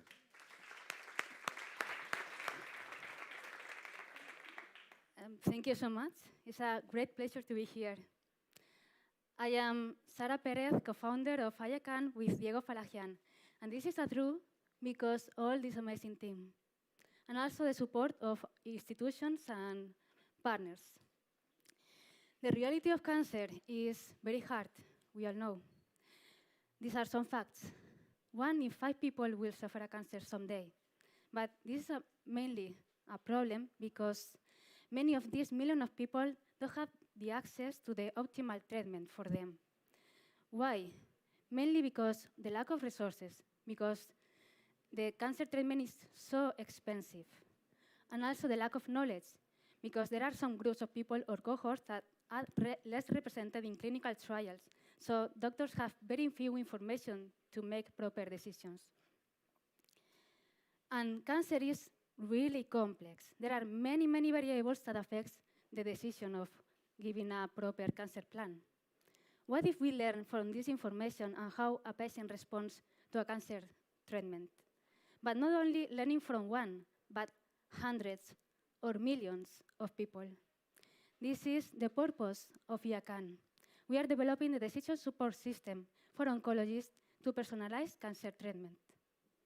How? By structuring and standardizing all information from different sources, clinical, pathology, radiological, even wearables, developing machine learning that are capable to predict the optimal treatments for a patient in terms of effectivity, toxicity, and symptoms. Imagine a patient don't have to worry if it's the right hospital to go, because everyone will have more information to make decisions. Also, we are helping to reduce costs and improving the collaboration between hospitals, because the knowledge that we learn from analyzing all the information can be shared between hospitals all around the world. We are in Spain, Mexico, and Chile, and we are expecting to grow in Europe, Latin America, Africa, and Asia. The business model is modular, scalable to other cohorts and countries, and transferable to other diseases. We sell IACAN as a yearly annual license for hospitals and pay-per-use for individuals' access. With this business model, we are expecting this growing. In 2025, we expect to have more than 100 licenses or hospitals and analyze more than 600,000 data. The key of our success, according to us, is, first of all, working with oncologists, understanding really their needs, having mentors that support us. Second, collaborating, because working with startups or other institutions can help us to grow and add more value to the doctors. Being economically sustainable, and I'm finished, and giving the access to the data for a research purpose to the oncologists. Thank you very much. Muy bien. Muchísimas gracias, Sara. Okay. Gracias. Okay, I'm sorry to be rude and interrupt you there. No, I know you're no. absolutely the last slide. I understand. Okay, no, that was fantastic. Absolutely brilliant. Okay, folks, we have a question from Juan in the front row. If you wouldn't mind introducing yourself and the microphone here. Sorry. Oh, no, it's cool. Yeah, just so that the people watching the live stream. Thank you very much. I have two questions. One, how do you obtain the data? By different... And do you have currently some algorithm made? Okay, the first one. There are different ways to obtain the data. By projects, research projects with hospitals, another by strategic alliances with management systems. For example, Pegasi is our partner in Latin America, and he already has data that we use for training the models. And how many studies? What? How many clinics? In the microphone? In the microphone? How many patients? How many studies do you have? How many studies we have? We have now the access to 10,000 studies, records. And also, we are working with private hospitals in Mexico. So these are different kind of strategic things. And the second one, we are launching the models that you have said that we are working in mama, lung, and breast. Sorry, mama, lung, and colon. Next year, they will be launched. Yeah. Fantastic. You can see that. That was great. So, ladies and gentlemen, please, a big round of applause there for Sara. That was wonderful. Absolutely, from Earcan Health, a great presentation. You can see how practiced it was. You can see how she responded really well to those searching exact questions. And you can also see why the judges were here. They really know the field. They know what questions to ask, the missing elements of the presentations to drill into the viability, the scalability, any of those factors. Okay, so my colleague now is going to bring over the chairs and stick them on stage because we are going to move to our exciting next panel. But first, I just want to please ask you to join me in showing your appreciation for all of our amazing startups and our fabulous judges in the front row. Please give them a huge round of applause. That's it for our startup competition. The marks are being beamed to the mothership. They're going to be calculated in real time by our experts, and they're going to be presented by our South Summit VIPs later on the main stage. Okay, our wonderful staff is collecting all of the iPads. The data's in the cloud already, and we're going to move on to our fantastic panel. It's going to be so fascinating. We will have round 3 of the startup competition in a little while. Round 3 is happening at 1:10, so don't miss it just before lunch. Okay, so amigos, amigas, it is a great pleasure to welcome to the stage our fabulous next guests. I just want to make sure they're all ready. They're ready to rock the stage. Listos? The next speakers? Yep, the next speakers are coming. All I want to do is, in the meantime, please make yourselves comfortable. Please find a chair. Please go for a bio break if you're here for the startup competitions. And also, please, if you could, share the love, take photographs. Who's your favorite startup? Who do you think's going to win? Take a picture, send it up onto social media. Use the hashtag SouthSummitVLC. And you never know, the official South Summit account might amplify your post and make you into a social media rock star. My name's Oisín Lunny. If we haven't met already, please do feel free to reach out on any social media. I love to connect. Let's build this South Summit family. Okay, I'm just going to check who's the moderator for the next session. Okay, now the moderator for the next session is Lucas. Okay, from Tubi, of course. Brilliant, brilliant. Okay, so ladies and gentlemen, I want you to give a huge round of applause. Oh, sorry. Oh, no, we need one more speaker. Sorry. Yeah, hello. Right. Oh, hello. Nice to speak. Hey, hugs as well. Wow. One that's not ready yet. Oh, one that's not ready. Okay, fabulous. Thank you. Thank you. Gracias. I love the jacket, by the way. Okay, amigos, we have one speaker who's just getting ready. And we are now joined. We got 4 rockstar speakers over here. So I am going to introduce the moderator. The moderator is going to introduce the rest of the speakers. So ladies and gentlemen, please welcome the investment director at Thubi Capital, a company you need to know about. He's going to bring some investment rock stars onto the stage. Please give a big round of applause for Lucas de la Vega. Thank you. Woo! Yeah. Thank you so much. Thanks, Osen. So let me introduce a brilliant set of speakers, as Osen mentioned. So first of all, Lawrence from Marcus Capital, Oriol from Encomienda, and Summer for 630 Ventures. So we have this brilliant set of speakers today. First of all, I want to thank South Summit organizations for bringing us here. And I'll let them introduce themselves. So starting with Lawrence. Yes. Well, hello, everybody. Well, before I introduce myself, I'm very curious, who here is in a startup? Okay. Thank you. We were curious. Fantastic. Good luck to you guys. Well, I'm a former entrepreneur myself. I built a .com company years ago. I was a student, actually, and the company was sold in 2006. So I have a background in tech and in law, actually. After that, I became the chief innovation for Teva, which is the largest generic drug company in the world. And then from Teva, I went to Novartis, where I built the digital acceleration labs. So basically, innovation labs to look after every, engage with the startups, build prototypes, invest in startups, etc. So I've been doing this kind of stuff. I also on a number of boards, and some of the boards I'm in are nonprofits, and all of them are about digitizing healthcare, disrupting emergency medicine or assistive technology. And currently, I invest in digital health and medtech in Israel, globally, and this is the year I'm actually discovering Spain, so congratulations to everything that's happening here, particularly in Valencia. Thank you. Okay, Oriol. Thank you. Thank you for having here, for being here. Who are you are sort of aspiring entrepreneurs, apart from not being entrepreneurs now?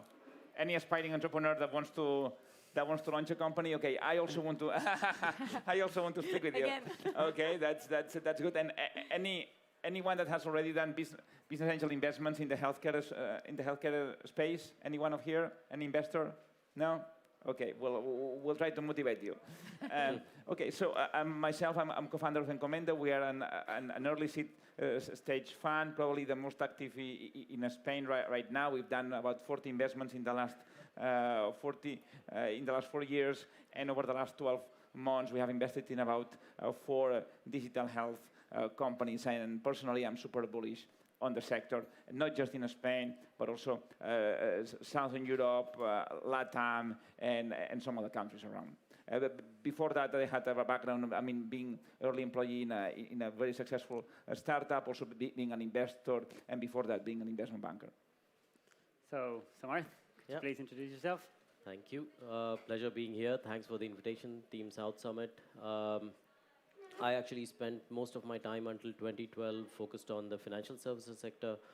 Was part of a joint venture of Deutsche Bank based in Frankfurt, looking at investments or partnerships, mainly at the seeds around Series B, Series C stages. I was part of the non-equity partnership team.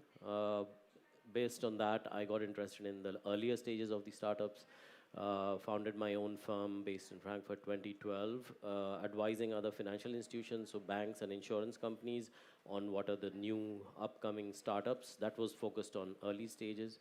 And then last 3 years, I've been head of EMEA for 630 Ventures, which focuses on the intersection of wealth, health, and privacy, essentially looking at how do you understand if you are going to live longer, have you saved for that? Or if you have an illness, how do you make sure you have enough life or health insurance and so on? So privacy piece is basically looking at, let's say, data which is getting shared based on your illness or your financial condition and so on. How do you protect that, and how do you find a balance between sharing data to get a better, let's say, insurance rate or a better savings, but also making sure that it's not something which you didn't want to divulge. So that's the triangle we invest in, and I have to admit, like, I'm sure most of the others and probably most of you sitting here are the experts at health tech. But yeah, we have essentially tried to look at it for the last 3 years, understanding what's impacting the other two factors also from the digital health perspective or the healthcare perspective. So, Okay, yeah. so now we're talking. Very interesting backgrounds from our speakers today. So the panel is named Investing in the Future of Health. That's the question. So what do you think are the future trends in the health tech space? Well, you know, all of you are familiar with this, but healthcare is a universe on its own. So picking trends in healthcare, it's actually like a few hours a conversation. But there's a few that are really dear to my heart. So first, anything that is patient-centric, I would say. So anything that is personalization of care, consumerization of care also, maybe.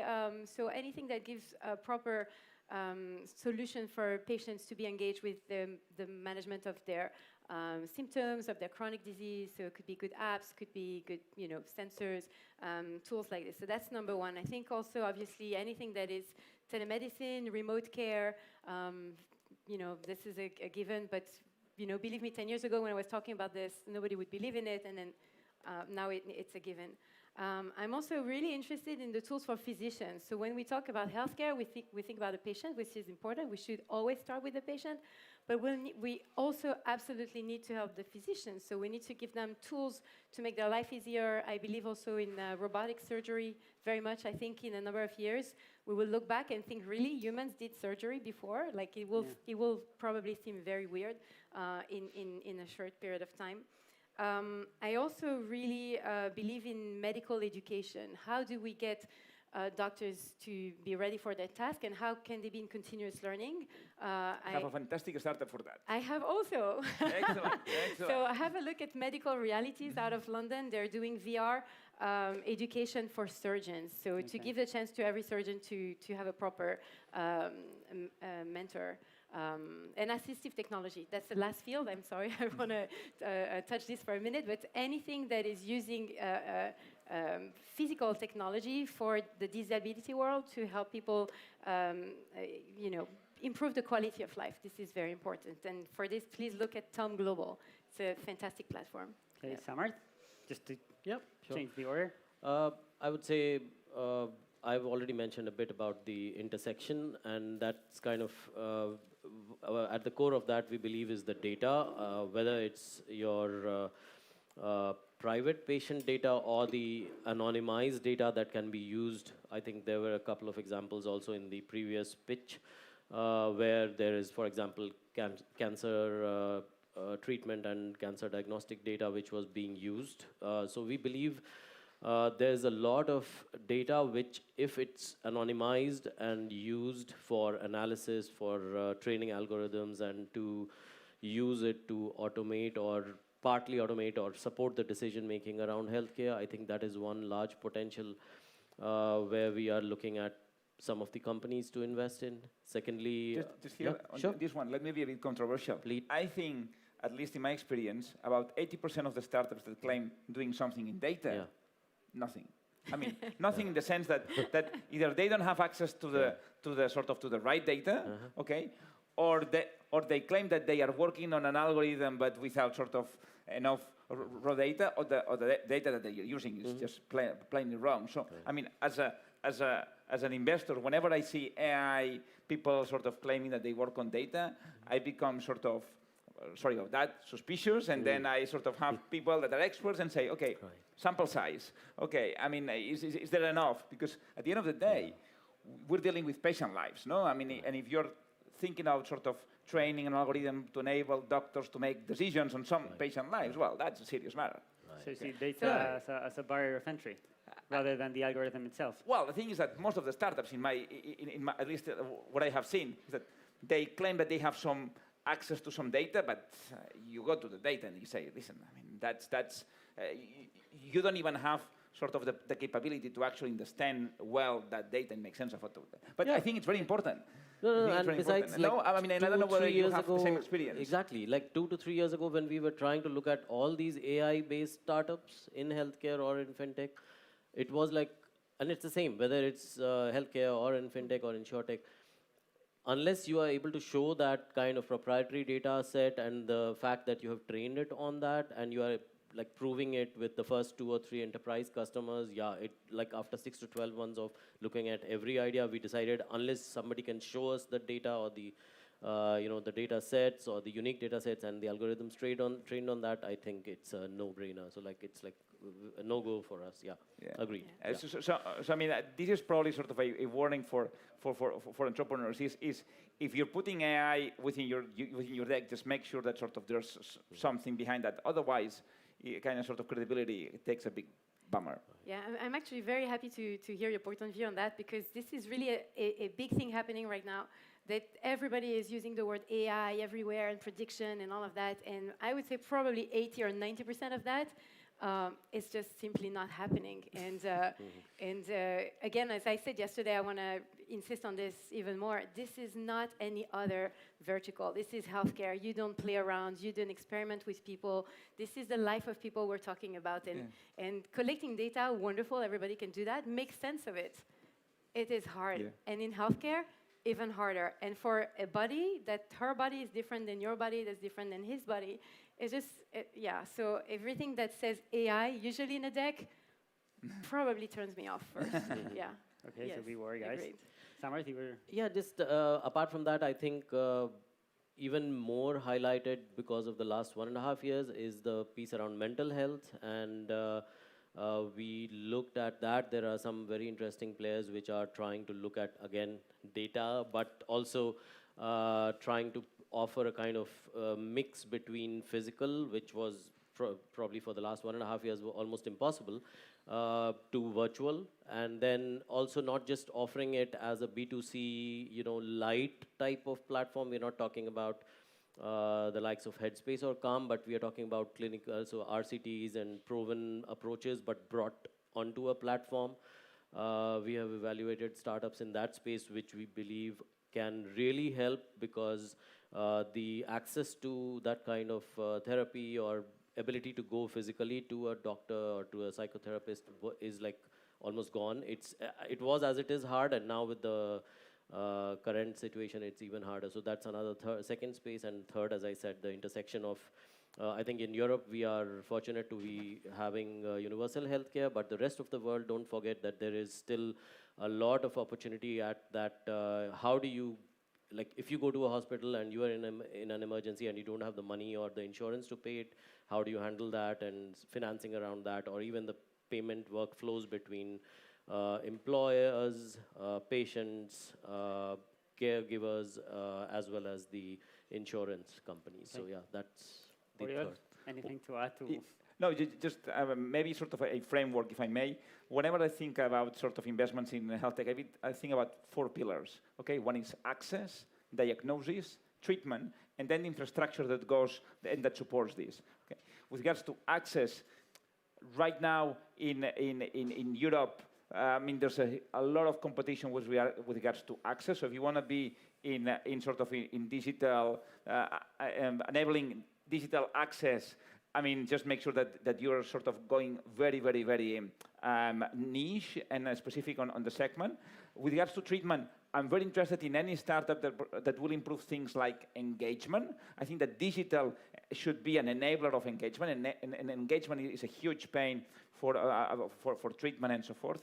Okay, with regards to treatment, okay, there's obviously the AI component, but I think that there's also, I mean, when you mix software and hardware in some medical devices, you can get sort of great, actually, outcomes for patients. Okay, so how software enables sort of your hardware? I've been looking at a few of them, and that's very interesting. And final infrastructure, very interested in how can we change the healthcare delivery system using software. I mean, in the US, just very recently, sort of an RPI for healthcare just raised a ton of money. In Europe, we're seeing that also just right now, because if you don't have the right infrastructure, if you don't have hospitals that can actually extract the right data, because you don't have RPA, things like that, then is where you start wondering, okay, but how will you increase the data ingestion in your system? No? So very interested in those areas, and some of the areas are more effective in emerging markets. So for instance, South America, access to health, that and enabling access to health with technology is very important, very critical. There's a huge market out there. Okay, thank you so much. Before we move to the next topic, I think I want to add on top of this, I think it's amazing that you're bringing up the topic of the infrastructure. And for anyone who's building something here in healthcare, I really recommend you look at the Israeli healthcare system and all the digitization over there. I moved to Israel a few years ago, and all my healthcare now is in an app. Anything. I want to talk to a doctor, I want a prescription, I want even a triage. Like there's a beautiful tech that's called K-Health that's now going globally that is, literally asking you questions to figure out like if you need to talk to a human or send you there. It works so well that, if you want an inspiration, have a look, and then, that might give you some ideas on what to build. Sure. Short question on these topics. Do you feel as an investor that some of these are overfunded? And which one, if I may? He wants to be controversial now. Absolutely, absolutely. No, I think that, so for instance, I think that, there's still the vision of sort of creating for instance, the digital hospital of the new century, where basically everything happens remotely and so forth. There's been a ton of money coming in there. I think that probably right now this is overfunded. I think that vision, going directly to B2C and having, recruiting patients or recruiting potential patients through sort of Google and Facebook and so forth, that's not going to work. At least, right now, and at least with sort of a very sort of plain approach. So the digital hospital of the world, it's very tough to manage. And then the second thing is probably sort of specific apps for sort of monitoring things like sort of respiratory conditions and other stuff. I have seen a lot of failure there because there's not enough engagement. The app cannot sort of engage patients and so forth. It's a great idea, but then the results are sort of not great. Okay. Yeah, I think just one fine point on some in the last 5 to 6 years, I think some of the approaches or the way, let's say, telehealth or diagnostic data collection is being done. There were, let's say, startups which were focusing on, let's say, a certain region or a certain type of disease, verticalized in that sense. We have seen slowly that starting to wear away. So basically, in Europe, for example, I'm expecting there'll be at the most 2 or 3 players which kind of swallow or just kill the other regional players. And then when you look at verticals, so let's say if there is a sort of telehealth or some sort of technology-based approach for specific diseases, I feel at some point in time, there'll be a mega platform which is looking at across all these diseases, has all the data and AI built into that, and those kind of approaches will start happening now, I think. Okay, so I think those, when it's overfunded, then I'm saying if either of these two, if it's not working out, so they can't become a regional superpower or they can't become across verticals or a super app type of healthcare provider or healthcare startup, then I think it's overfunded. Okay, interesting. So now we know the trends, and now we know what's going to be hot in the future, but we want to know more. We want to know names. We want to know which companies are at the forefront of health tech in Europe, and if you could give us a shout out to some of the names you have in mind, that would be great. Yeah. So actually, we were talking about, giving right examples of what's going on in South Europe. And it actually connects to the first question, the previous question you asked, is it overfunded or not? So I will not give the big names because the big names are capturing all the money, and the ones who are building something and are smaller startups, smaller entrepreneurs, well, they don't get the attention. So allow me to give small names, but they're going to do big things. So I want to talk about Marcy Bionics. They're out of Madrid, and they're building exoskeletons for kids. This is a woman that's been relentlessly working on building this and raising small money at the same time. And I believe like she really deserves to make it big because she potentially can support 17 million kids with mobility issues. Another one is Eindhoven. He's also Madrid-based. He's a cardiologist, and he's building a prediction and detection algorithm for the heart. And it's not AI, it's actually, he mentions the words algorithm, and it works beautiful. You know, like him, I like yeah. He's a fantastic guy. And a lady I met yesterday, her name is Tania Rodriguez, and she's building dog pharma to actually deliver medicine at home. Apparently, it's illegal in Spain, you know, I think she's tackling a big problem, and I think it's a good thing. So yes, small names better than big names. Okay, great. I would say, again, going back to my top trends or examples, so I would say the mental health company. I've seen Hello Better from Berlin, which is by now, yeah, we've been having conversations with them along with some of our partners in the US as well. The way they have clinically validated their approach and brought that physical therapy to online and sort of pretty well proven and tested. Also, they go to market, like working with insurers to take that to a broader audience rather than just going or waiting for B2C approaches to take off. So that's one. The second is, again, looking at that, can you keep going to each, like there are all these wearable devices and you can get data from that to add to your app, let's say how much you're running, but also what's your blood pressure and so on.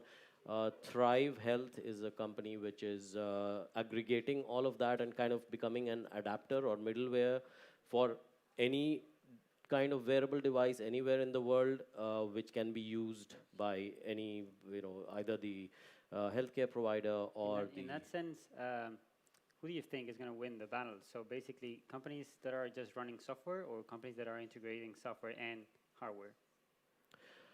I would say I will not comment on the hardware piece. We are mainly focused on the software piece, so I think I'm the wrong person to ask that. I think one of you two.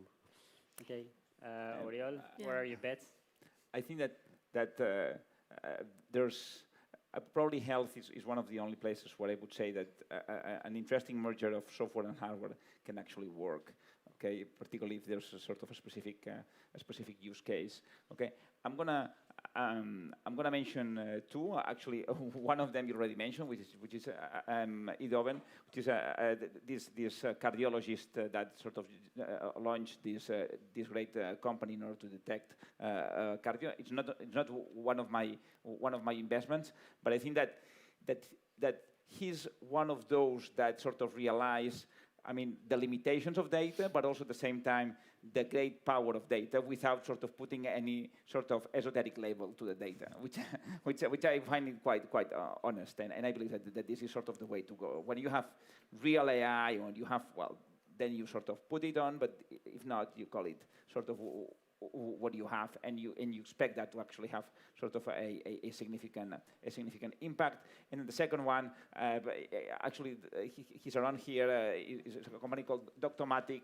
He's presenting today at 5 p.m. and he's basically sort of trying to improve care and diagnosis for all those patients that have recurrent illnesses, okay, and how can you link them with their own doctors? And this is a fantastic company. The guy is second-time entrepreneur. He probably is the best, one of the best entrepreneurs in digital health in Spain. He sold his first company to Doc Planner, and the company is Doctomatic. And apologies if I make too much of an advertising of one of my portfolio companies, but I thought it was interesting for you to know about them. Okay. So sorry, if I can just add one part, again, going back to your first example and our discussions around data. So, I mean, on the one hand, it looks easy to get that data, but now I have seen approaches both in the US, in Germany, and probably elsewhere, even in Spain, probably. There are companies which are now focusing on becoming a marketplace or a kind of aggregator of data which has been obtained rightfully and anonymized properly, so that you can pretty much, if you are, let's say, a skin cancer or skin type of startup, if you want to use that data to train your algorithms on that, it's available on demand type of thing. Yeah. So I think that's probably the way things are headed, rather than having multiple companies which I agree. And actually, I mean, I think that one of the biggest roles of public institutions in every country should be sort of, hey, why don't we put together a data lake anonymized, okay, so that sort of many startups can come in, okay, and then sort of prove their algorithms. And then their algorithms will be sort of bulletproof. Hey, I've proven my algorithm on the data lake of the Spanish healthcare system. Well, actually, this is exactly what's happening in Israel because they've had a digital based system for more than 25 years. So they are sitting on piles of data, and the data is available. You can go to any of the health insurance and say, I want to build something, I want to try the data. Of course, it's anonymized and everything, but this is what's happening in Israel, and the role of the government in Israel has been critical and they've been the right catalyst for making it happening in healthcare. And I think this is, if this is what's happening in Valencia at some point as well, this is the right thing. They need to put money, they need to put collaboration, they need to make these data farms available.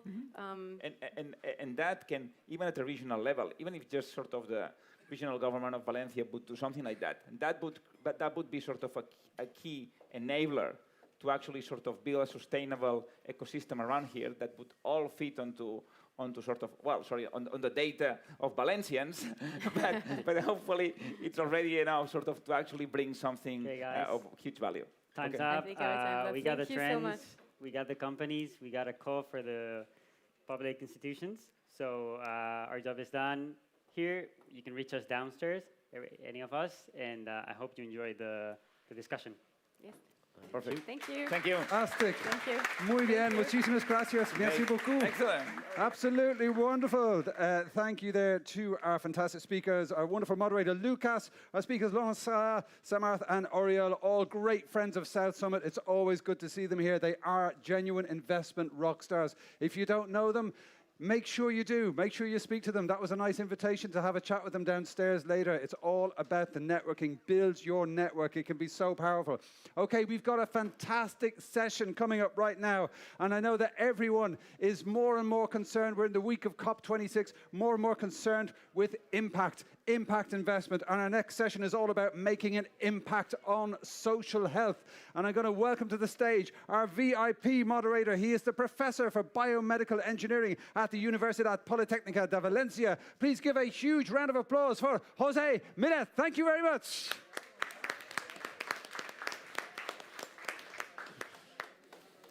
So, and the other people? Oh, yeah. Good afternoon, everybody. Now it's time to this making an impact on social health.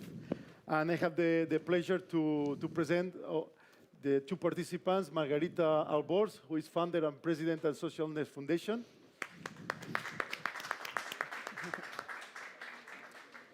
And Georges de la Ville Bouguet, who is founder and the Open Bubble. Thank you.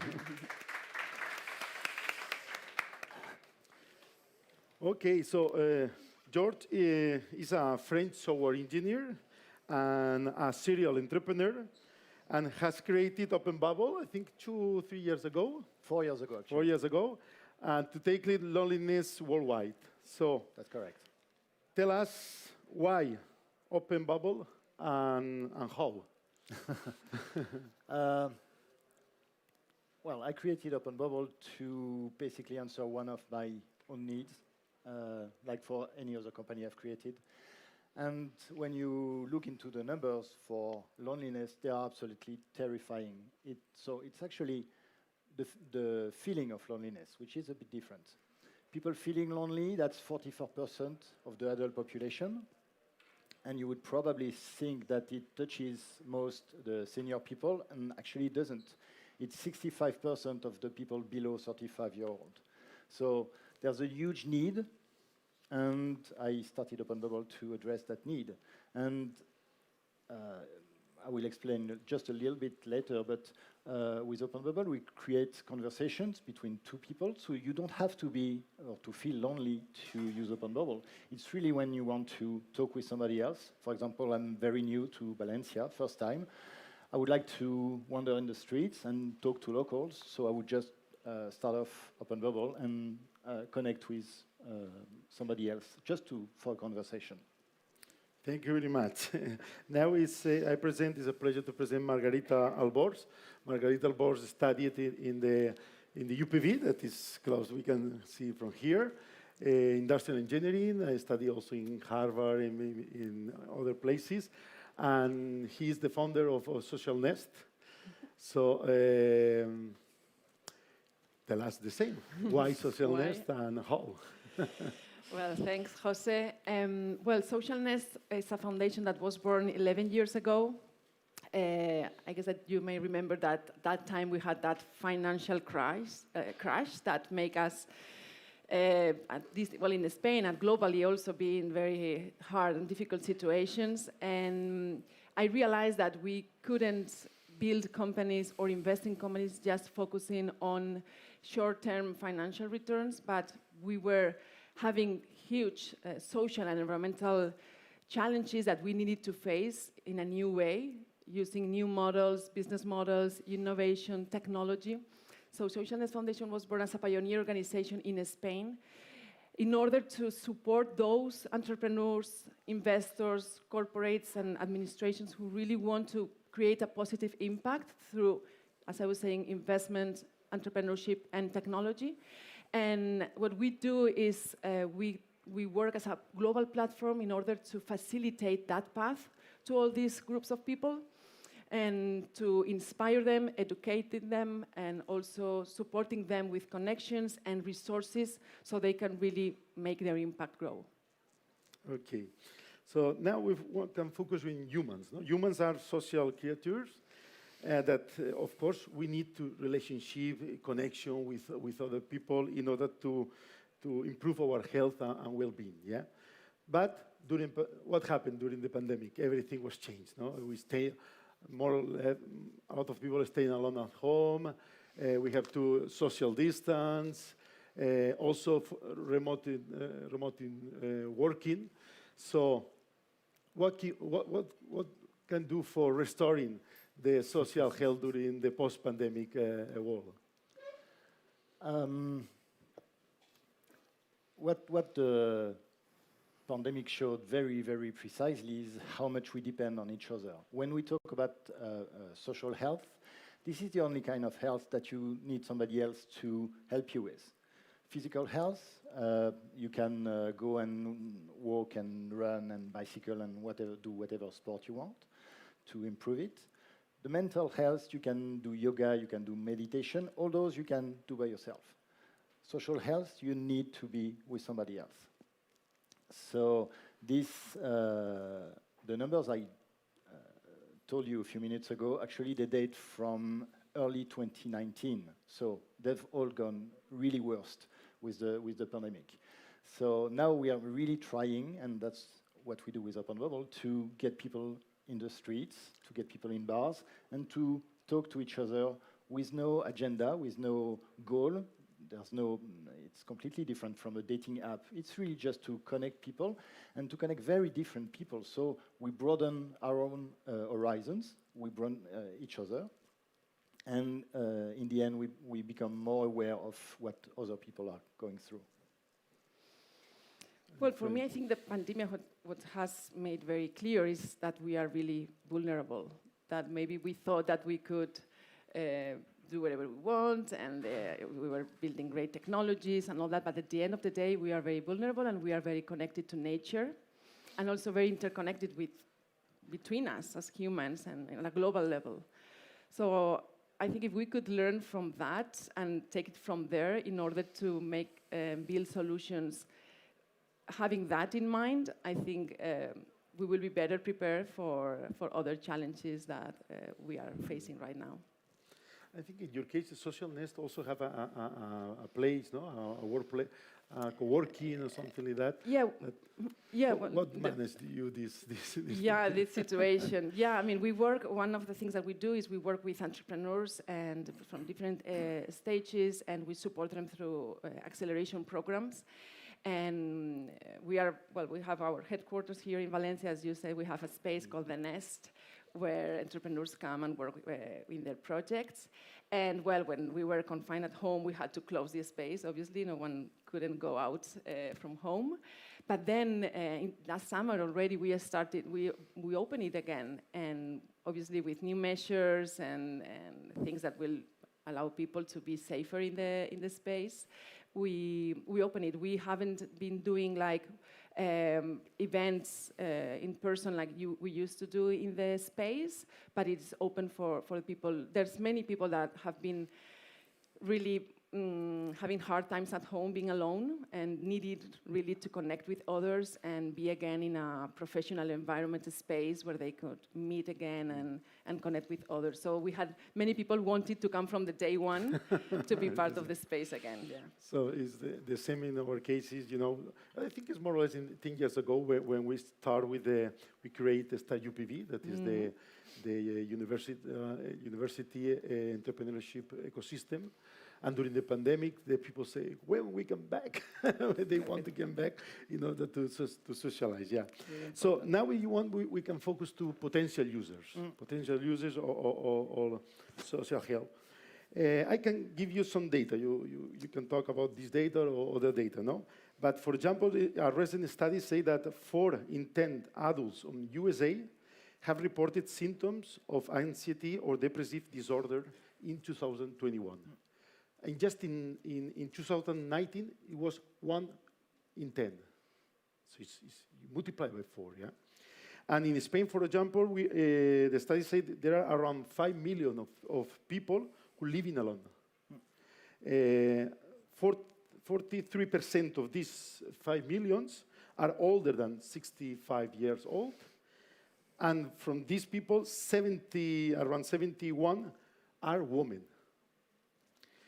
So, and I think there are more people, because there are people that maybe is not lonely, but feel lonely. That is a big problem also. So exactly. Give me your point of view about that. In your case also, you have early adopters for your product and so on. Well, you were talking about schools.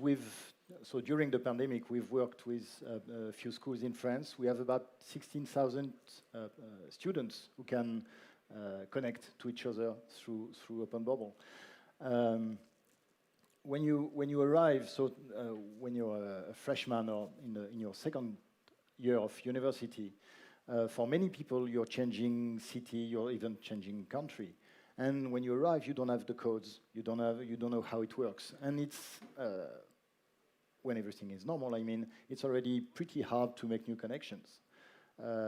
It's being said that about 20% of the incoming students can't make easily connections. And of course, it was completely worsened by the pandemic. When we look at the numbers on Open Bubble, from the people who use it, that's twice the proportion of people coming from different countries. So really, we want to help those students in that particular case to connect and really to feel better. So that's our promise, and we heard about data in the previous panel, and we're going to talk about impact. Impact is really about proving that you're actually doing something. It's not just saying it. It's how do I execute, how do I demonstrate that I execute. We had a survey with some of the students, actually, who used Open Bubble with one of those schools. And one of the questions was, before using Open Bubble, how did you feel between very lonely and very surrounded? And how do you feel now after using Open Bubble? If you take that on a scale of 100, we make plus 12 points. And so we really demonstrate that we have an impact that way. We can measure the duration of the conversations. We have no idea what those people are talking about, and actually, we really don't care. That's very important for them, but for us, we're just here to create that spark, to start that conversation, that all that matters. And the promise with Open Bubble is that you're going to meet someone and have a conversation over coffee. That should last between 15, 20 minutes. Actually, our conversation lasts for 45 to 60 minutes. You don't stay with a complete stranger for 60 minutes if you're not having fun, if you're not able to express yourself, and you really find something in there. Having a conversation with somebody else, somebody who you don't know, will improve your empathy, will improve your self-esteem, will get your creativity through the roof, basically, and even if that conversation leads to nothing else, you may never see that person again, you already have the benefits. And of course, you may see that person again, and you may create art together. You may work together. You may fall in love together. But we're here just to create a connection between two persons completely different from each other. Thank you very much. And Margarita, in which segment of the population do you think we have to need an urgent action? Yeah, I think when we talk about impact on right and sustainability, we need to think that, and we talk about the SDGs many times, right? I think that we need to be aware that we are talking about really focusing, in this case, health and well-being to groups of people who are maybe more vulnerable, right? I mean, that we can develop great technologies, but if it's just accessible for a small group of people in the world because they can pay for it and the rest of us can't, that's not impact. It's important that it's something that's affordable, it's accessible, it's focused on really making the lives better from those who are more vulnerable around the globe, right? And when you see the SDGs, many of the challenges that really are related to the SDGs in health or others are focusing on the most vulnerable people. So I think we need to focus in everyone, right? And I was talking before about the planet, how important it is to have a healthy planet. Otherwise, we are not going to be healthy anyways. So I think it's important to bear in mind that we can build technologies, solutions, but we need everyone to be healthy. Otherwise, none of us, not the 5% of the population who are living in or have income, so be able to access some services or products or technology are able to afford. So I think it's urgent to solve challenges for everyone, but it's important, I think, and in forums like this one, to have in mind that maybe our solution, technology, investment can also help others, and making them accessibility, giving them accessibility to many solutions can also benefit everyone on the planet. Okay. And also we have to keep in mind that there are some people that is not aware that they need help.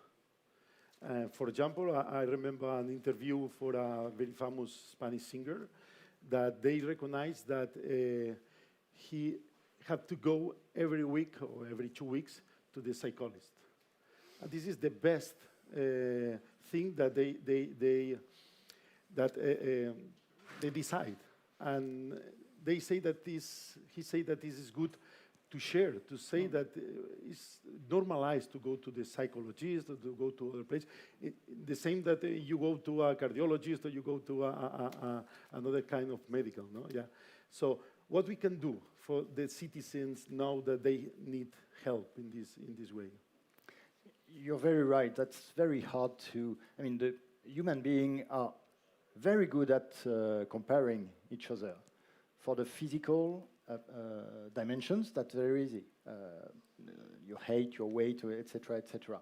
And you always compare yourself to somebody else. And, well, you feel better or you feel worse, but at least you have a level. There's no level in mental health. You have your inner world. Some have more than one. And you don't know if you're, let's say, normal. And you can, from there, you can start to be really frightened. So one first thing is to really spread the message that everyone is normal. It's being spread for the physical data, if you want. We need to spread it for the mental data. Everyone is normal, and then you evolve, you navigate your own mind, and you comparing is the best recipe to basically feel bad. So stop judging yourself. That's one thing. And yeah, be aware that when you feel that something is wrong, there are people to talk to. There are specialists. You can go to a psychologist or anything. But there's your neighbors. There's your family, of course. There are the people you work with. And it's not always easy to go to see the person at the next desk to talk about your own issues. So you have to find the right time, but most of the time that person will be open. If you want to talk with someone in the metro, it's usually not the best time. They're just back from work with their ideas, etc., so they're not open. If they're sitting at a cafe, well, you may try. And again, most often you'll find people willing to hear, willing to help. It's also in our social nature to be there for others. You want to add something? Well, just briefly, I think education is very important, starting from early ages to work on self-knowledge, right? I think at the opening, Dr. Maria Alonso Puig mentioned meditation, all these things that I read once a quote saying that if we could teach all the kids about how to meditate in one generation, maybe all the wars and violence in the world will end. So I think that education, starting from the kids and working in the path of self-knowledge can help. So thank you very much. So now we have to focus to talk about KPIs in this field and also social impact, no? So you want to start now in this? Or? Yeah, sure. Well, I think as George was saying, when we are talking about impact, we are talking about measuring, and that's critical and not sometimes an easy thing to do. There are different standards. There are organizations that can support in that process. In a previous session, there was Pedro from Hands-on Impact, for example, which is an organization that supports companies, startups in their process of measuring, managing impact and sustainability. And sometimes we are talking about tangible things, but other times in health we are talking more intangible things, right? But there are organizations, there are KPIs that can help you in measuring the outcomes, the outputs, and ultimately the impact. So if people are interested, I will invite you to really look at these. There are like sets of KPIs depending on the sector that you are working, depending on the type of impact you are seeking. Like I'm thinking like RIS Plus, for example. You can find there a lot of information.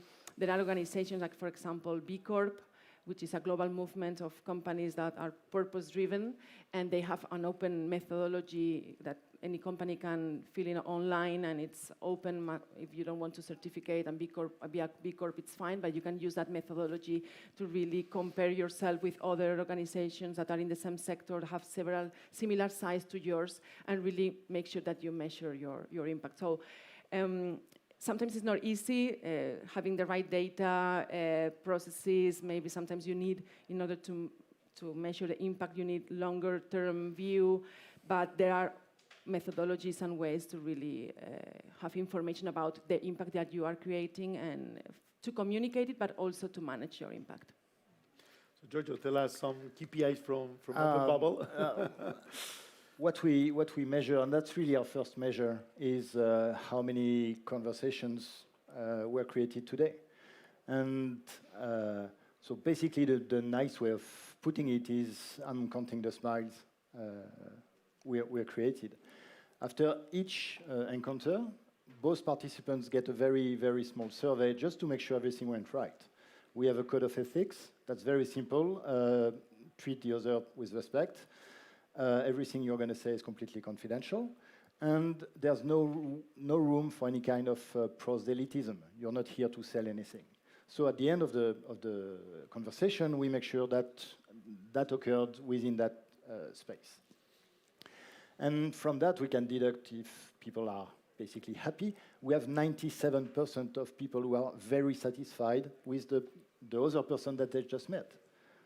So that seems completely incredible. But actually, since you're meeting someone with no criteria, you have no idea who you're going to meet. You have no goal. You have no expectation for that meeting, except at that moment, you're completely open. You're ready to welcome whatever is going to arrive to you. That other person is in exactly the same state of mind. That's really, again, a recipe for a very nice moment. So 97 is very good, but it's also normal for us. Researchers say that toxic relationship is worse than no relationships. Yeah.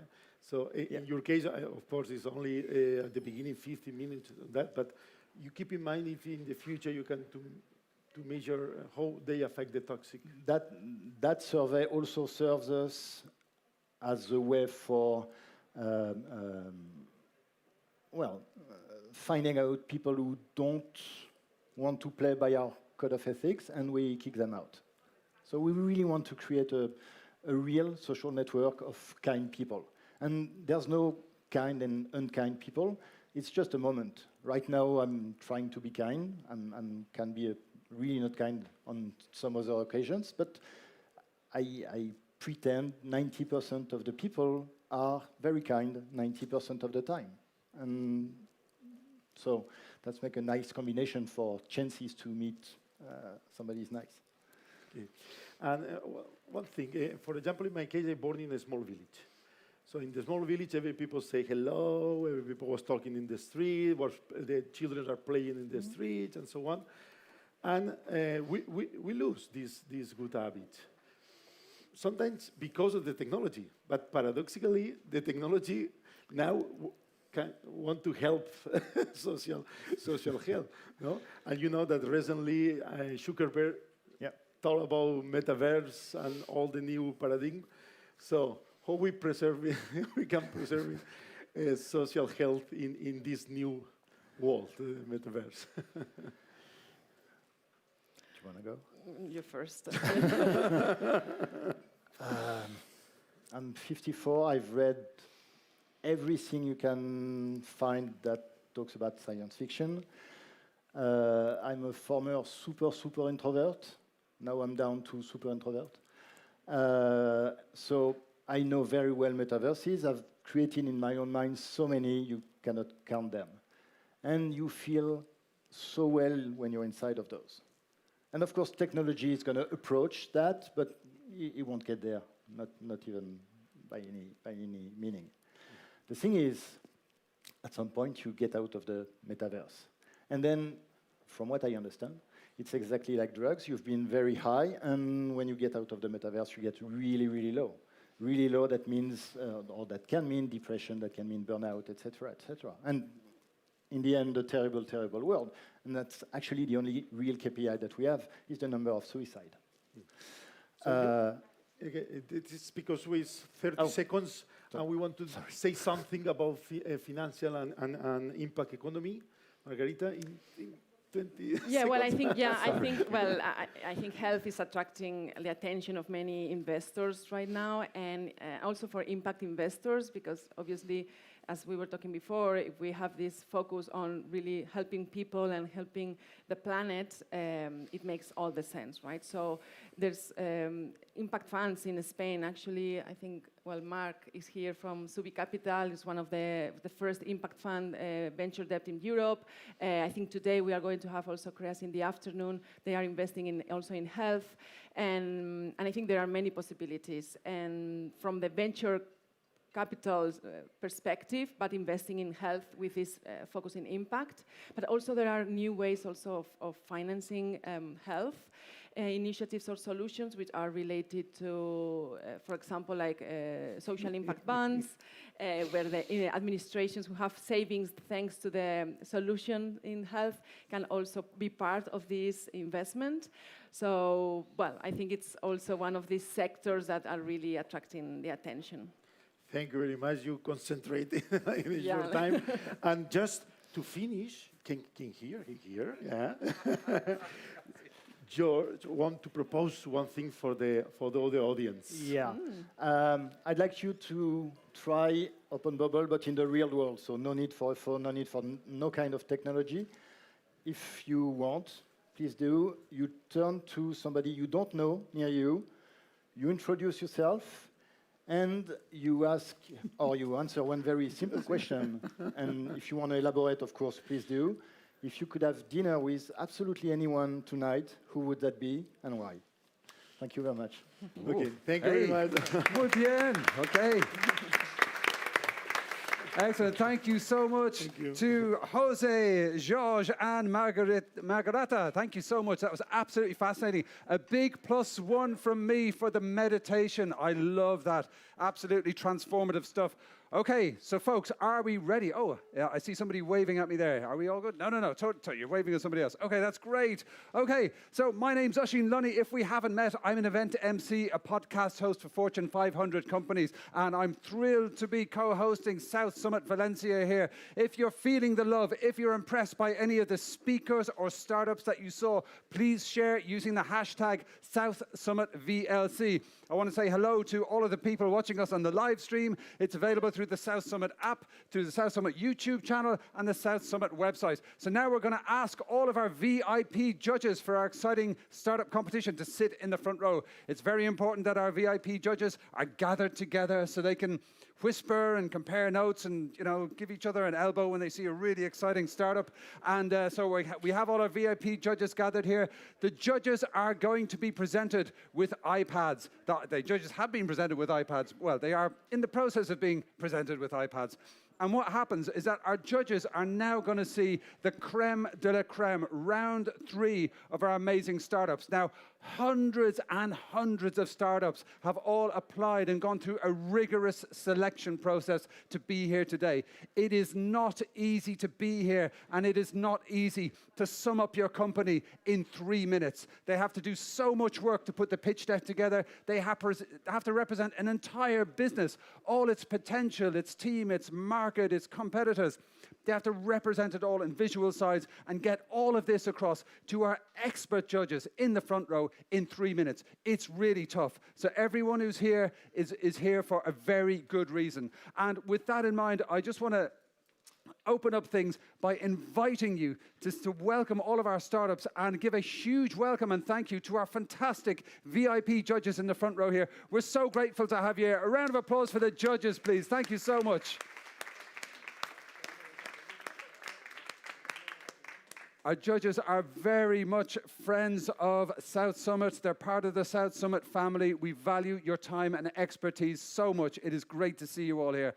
Okay, I'm going to tell you a bit about the competition. So folks, you can play along at home if you're watching. You can play along in the room. Our judges are going to be judging on 5 factors. And those factors are innovation, scalability, viability, investability, and team. Okay.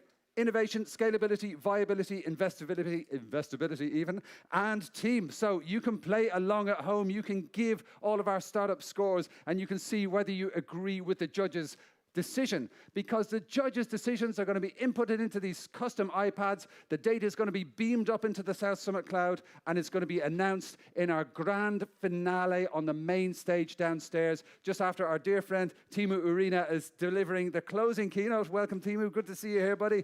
And after that, after Teemu's on stage, we're going to announce the winner of the South Summit Valencia Health and Wellness competition. And we actually have, as well as the overall winners, we've got 4 more prizes. It gives a bit more excitement to things. So, you know, you can decide who you think should be winning each of the competition, kind of the different prizes. So we have a prize for the overall winner, a prize for the best team, a prize for the most innovative, a prize for the most sustainable, and a prize for the most scalable. Okay, who's going to win? We can all kind of make our own decisions, but only these fine ladies and gentlemen in the front row can actually decide who the winner is. Okay, do we have all the iPads? Okay, no, the iPads are still coming. Great, that gives me a little bit more time to tell you how this is all going to work. Now, our startups, as I mentioned, they have 3 minutes, and I'm going to be a bit rude on the time, so apologies to any startups that I interrupt. It's just good to keep things moving along. They have 3 minutes to deliver the entire story of their business, all the value points, all the stuff I mentioned earlier, to our expert judges. Then after those 3 minutes, our judges have one question. One question for the startups. So the judges kind of have to compete a bit as well to get in the question. And whoever puts their hand up first that I can see is going to go to the question. The judges will introduce themselves to the room and to our friends watching the live stream at home. Hola, amigos. And then the startup is going to be put on the spot and is going to have to answer that one question. Now, our judges have been asking such brilliant questions, and every startup has been great answering the questions because they've practiced. They're the creme de la creme. That's why they're here. But you're also going to find out why our judges are here, because those questions are so exact, they're precise, they're like precision tools to open up the shell of a startup and really get under the skin and see what the potential is and see how it's going to go. So, listen, I would just really like to invite you to give a very warm welcome to our amazing first startup. Now, she is going to be representing this company here. They are called Tuchuvi, I think is pronounced almost right. You're going to show me how to pronounce it right. But because the first competitor, they're live on the stage. They're right here in Valencia. Please give your warmest possible welcome to our first startup pitch. She is Maria Gonzalez Manso from Tivuchi Care. Please welcome Maria to the stage. Thank you so much.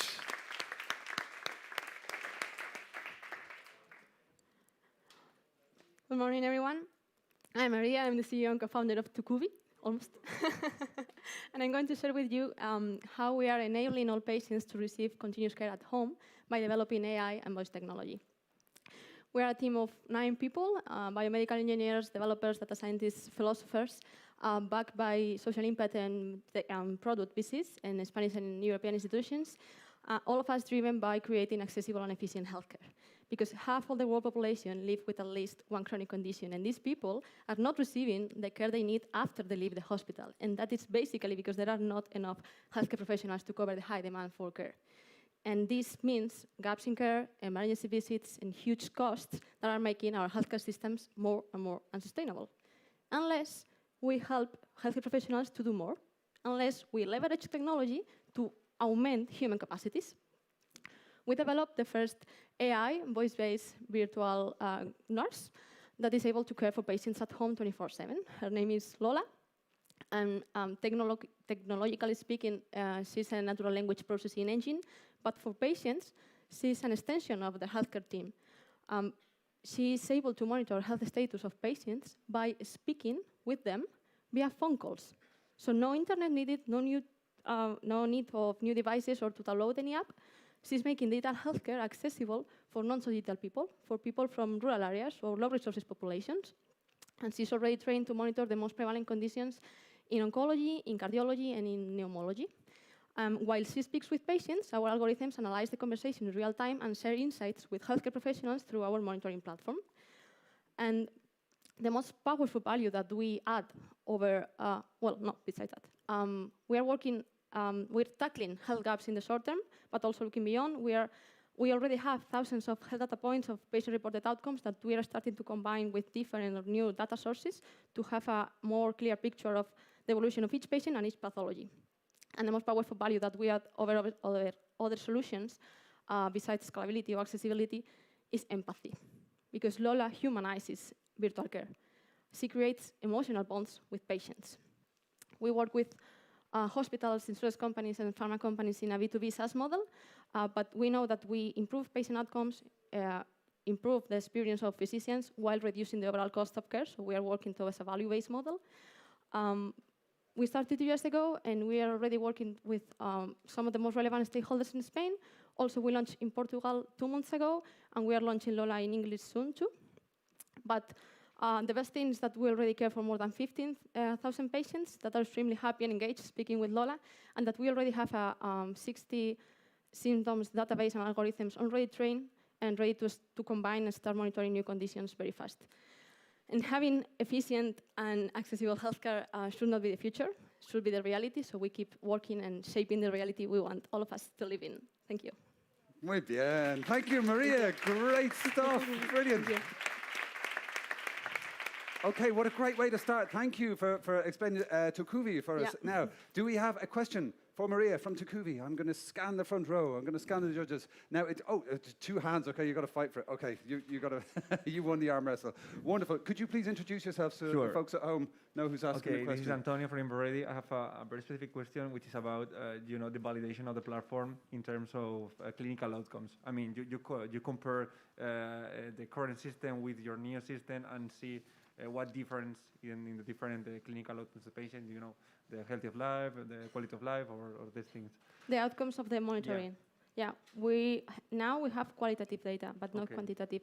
These last 2 years, we've been developing the product and technology. We got our CE mark this May, June, So we have qualitative feedback that we receive from patients and from physicians, and also from hospitals, because they feel that they are saving, but we don't know yet how much we are saving or how much we are improving life quality of patients. So we need to make like longer term clinical studies to validate that. Thank you. Thank you. Fantastic. What an interesting question. A great answer. Once more, ladies and gentlemen, a big round of applause for Maria from Takuvi. That was great.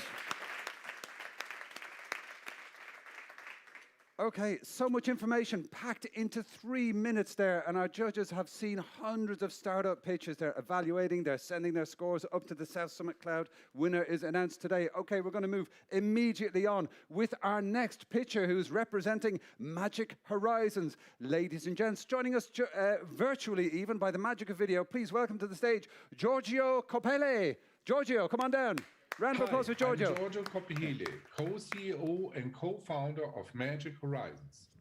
Magic Horizons is a global holistic platform for stress reduction, patient calming, and mental health and training in virtual reality. The challenge and problems we are solving in care homes, isolation and sorrows, in hospitals, anxiety before treatments, in employee well-being, stress and burnout, and these mental health costs can lead to multi-billion-dollar loss over all industries worldwide. The solution we are offering in a nutshell: wherever you are, immerse yourself in beautiful virtual reality and get back relaxed like after a deep power nap. It's much deeper and faster in VR than compared to smartphone app because there's any distraction from outside. We are offering a holistic system with training plans, playlists, and a tablet remote for a global audience. All this is based on scientific research and a study by Humboldt University here in Germany. Our main verticals are care homes. Here we're offering virtual tours, hospitals, less anxiety and less pain, and at work, employee well-being for stress reduction and gaining resilience. Now I want to introduce our product to you. It's holistic. What does this mean? We are offering beautiful nature experiences. You swim with dolphins, relax at beaches, calm down in the mountains. Additionally, we are offering binaural audio ranging from delta to alpha waves. We also offer interactive brain training games from number training, kinesiology, and many more. And last but not least, guided meditations, breathing exercises, fantasy trips, and many more. Now we have preset and user playlists, a guided training plan based on a color code system, and a tablet remote for remotely operation of our VR sessions. We are offering 4 pillars of B2B products: software subscription for existing VR hardware, a bundle of soft and hardware, software video licenses for big telcos, and in the future, we are planning VR rooms in the cloud. Competition-wise, we are the only one who are offering a holistic VR app with interactive training, language localization, VR medical product with a wide range of age groups for B2B and B2B2C. We have traction in care homes, in hospitals and practices, as well as in employee well-being. Additionally, we are selling our relaxation and mental health video licenses. We work with Humboldt University, King's College, and University of Southern California, and other famous international partners. Our team consists of experiences and video and programmers, designers, hypnotherapists, kinesiologists, and an experienced sales team. Magic Horizons is offering mental health in first-class virtual reality. Thank you very much.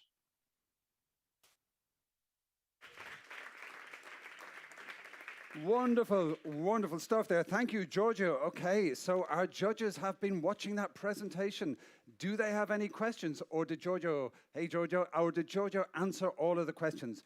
I'm going to look at our sea of VIPs from the technology and healthcare sector, and I think Giorgio has answered all the questions. That's absolutely brilliant. Okay, ladies and gents, round of applause for Giorgio. Well done. Thank Brilliant. you very much. Thank you, thank you.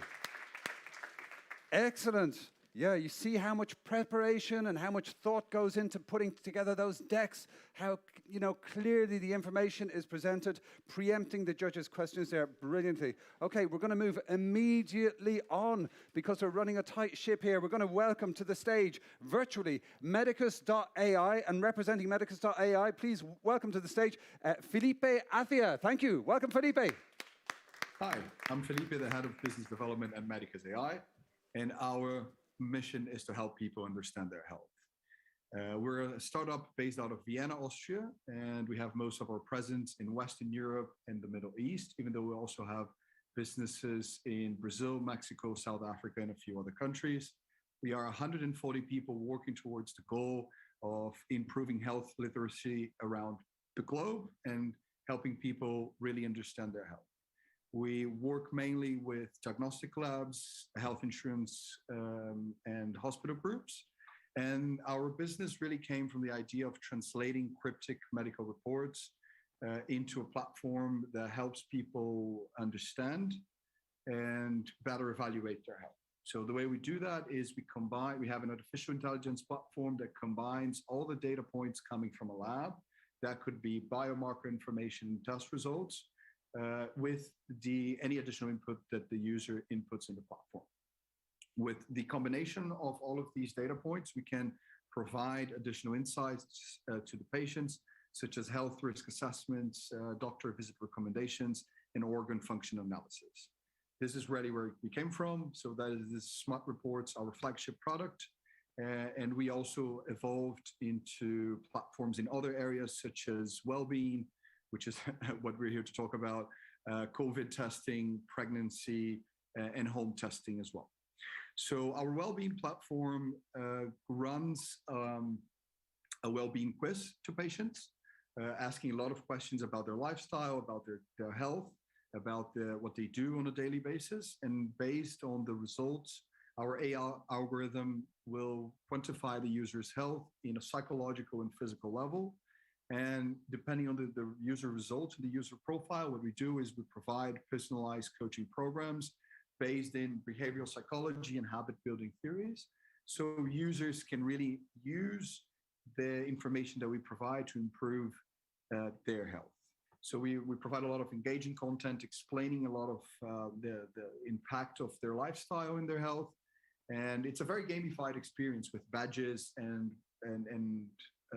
let's say, trophies at different levels. And with that, people can really feel that they have a companionship towards their health. We allow for a multitude of wearable connections, which will bring information such as steps, calories, heartbeat, and etc. And we also allow people to input any additional medical information that they may have. With that, people will get a better understanding of their health, and to a lot of people, that is a wake-up call to do something about their health more actively. Thank you very much, and looking forward to open to your questions. Thank you very much, Felipe. Okay, and you heard his last words there. I'm afraid I've got a bit of a bombshell. We can't actually connect to him at the moment, so there's no questions. So we're going to just have to assume that he answered all of the judges' questions there. They are typing away in their iPads, sending their thoughts up to the cloud. And it all will be revealed later on today on the grand finale downstairs. I hope to see you there. Okay, we're going to move swiftly on with our next pitcher, who is joining us right here, right now, in person in Valencia. So give him a very warm welcome. Representing Visual 5, please welcome Alberto Prieto. Thank you.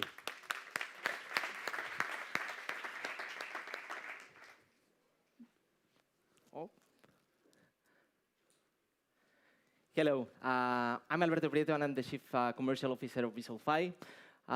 Visual 5 is a startup formed by deaf and hearing people, and we basically offers acoustic accessibility solutions for public and private entities.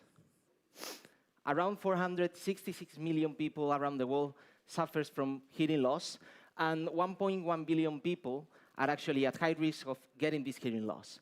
So actually, if we add that actually 1/3 of the population over 65 years old are also getting hearing loss, so at the end we say that the World Health Organization mentioned that in 2050, this number will be double, almost 1 billion people.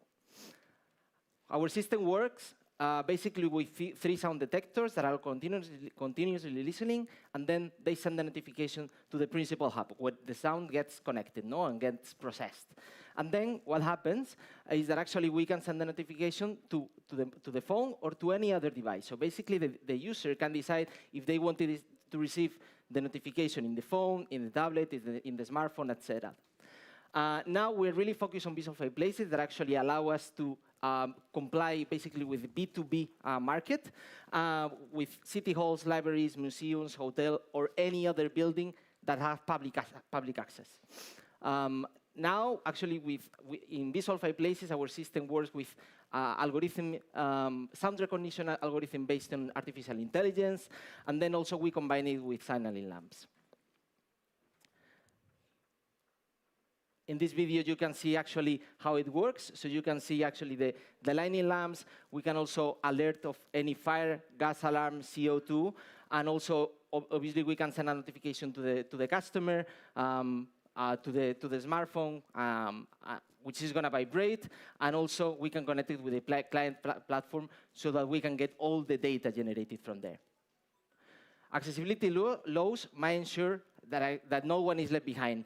And 2030 Agenda for Sustainable Goals is very focused on accessibility, so we have a big opportunity in front of us.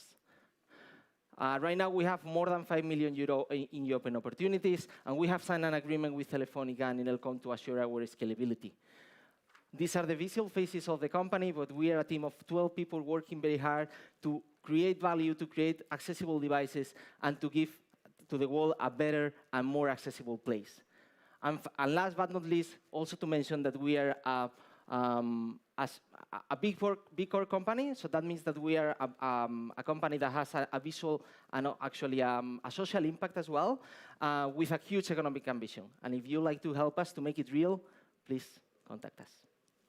Hey, muy bien.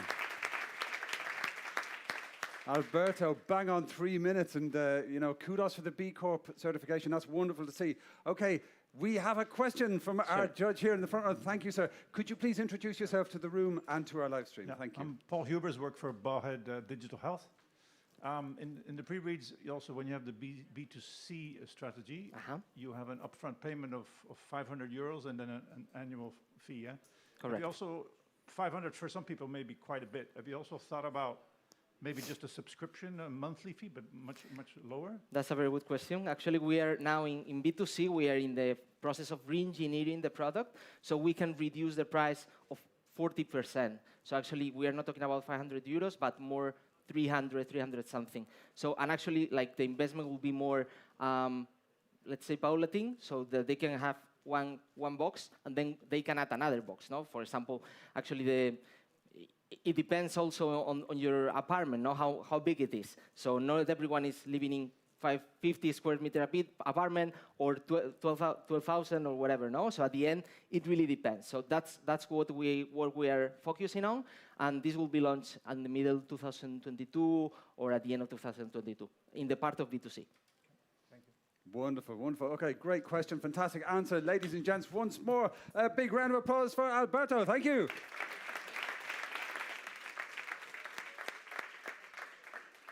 Okay, we're going to move immediately on using the magic of technology and introduce Vibo. And representing Vibo virtually via our big screen here is Gil or Jill Travish. I'm going to find out now. Please welcome Gil or Jill Travish. Thank you so much. Hello, I'm Gil Travish. We are Vibo Health, and we do smart health tracking. You know, today we have many options for monitoring our health, but these are generally not suited for routine and predictive tracking. On the one hand, we have wearables, which are cheap and quick, but these really only measure vital signs. And on the other hand, we have laboratory tests, which are accurate and specific, but they can be painful, expensive, and really are only used infrequently. To be effective, health tracking needs to be cost-effective, actionable, and painless and routine. Our key insight is that we can use a unique combination of existing technologies to measure these metrics which go beyond existing devices. Effectively, we offer the insights you would associate with a blood test, but with the convenience of a consumer device. Let's take a look at an example of how Vibo Health unlocks the health data that's inside each of us. We're looking at fitness, which really consists of performance, recovery, and nutrition. And if we take a look at recovery, there's been lots of studies that demonstrate that the glutamine to glutamate ratio is an indicator of how well you've recovered, your fatigue level. We can measure that directly and guide you as to what you need to do next. That matters even if you're an athlete or just a person trying to stay in good health. Our device, once developed, will sit on a table, let you insert a finger painlessly for about 10 seconds, reads these metabolites, and then gives you actionable recommendations. We've put together a fantastic management team that's bringing this to reality. Myself, I have a background in physics. I've spun out multiple companies, most recently Adaptix, which is an X-ray imaging company. My co-founder, Armin, is an IP attorney with a background in chemistry and chemical engineering. We're joined by PJ in finance. Katerina is our MD, who's leading the clinical work. And Mike Corrigan, who's our strategy and business development guy. Our team is also joined by 3 world-class advisors, Professor Christoph, Rubino, and Gupta, each experts in their domain, and I encourage you to look at their profiles. Our business model is really straightforward. We're B2B2C. We sell devices to high-traffic locations like pharmacies, gyms, workplaces. We offer premium subscriptions, and of course, aggregated data services. Our go-to-market strategy is that first fitness and wellness market because of the low regulatory barrier, and then we'll move from there. We're out raising a pre-seed round of 1.6 million US. That's to build the prototype, gain traction with these key customers, and bring this thing closer to market. Thank you very much.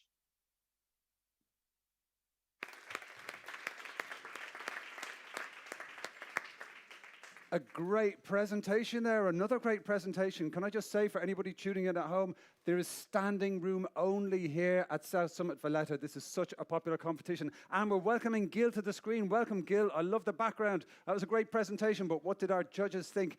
Do we have one question from our judges? Yes, we do. If you could introduce yourself to Gil and the room. Hi, Gil. I'm Daniel Oliver, Director of Capital Cell. Thanks for the presentation. An obvious question, what have you actually built so far? Right. So we're, as I mentioned, we're pre-seed. So what we've done is early de-risking work. We're working with University of Liverpool on hardware simulations and design. We're working with University of Helsinki on some wet lab work, and with IPN in Portugal on architecture and design of the hardware. Okay. That'll do. That's it. Okay. Muy bien. Perfecto. Thanks. It's a great question. Thank you so much. Thank you. Okay. Ladies and gents, a big round of applause for Gil. Thank you for joining us virtually. Excellent.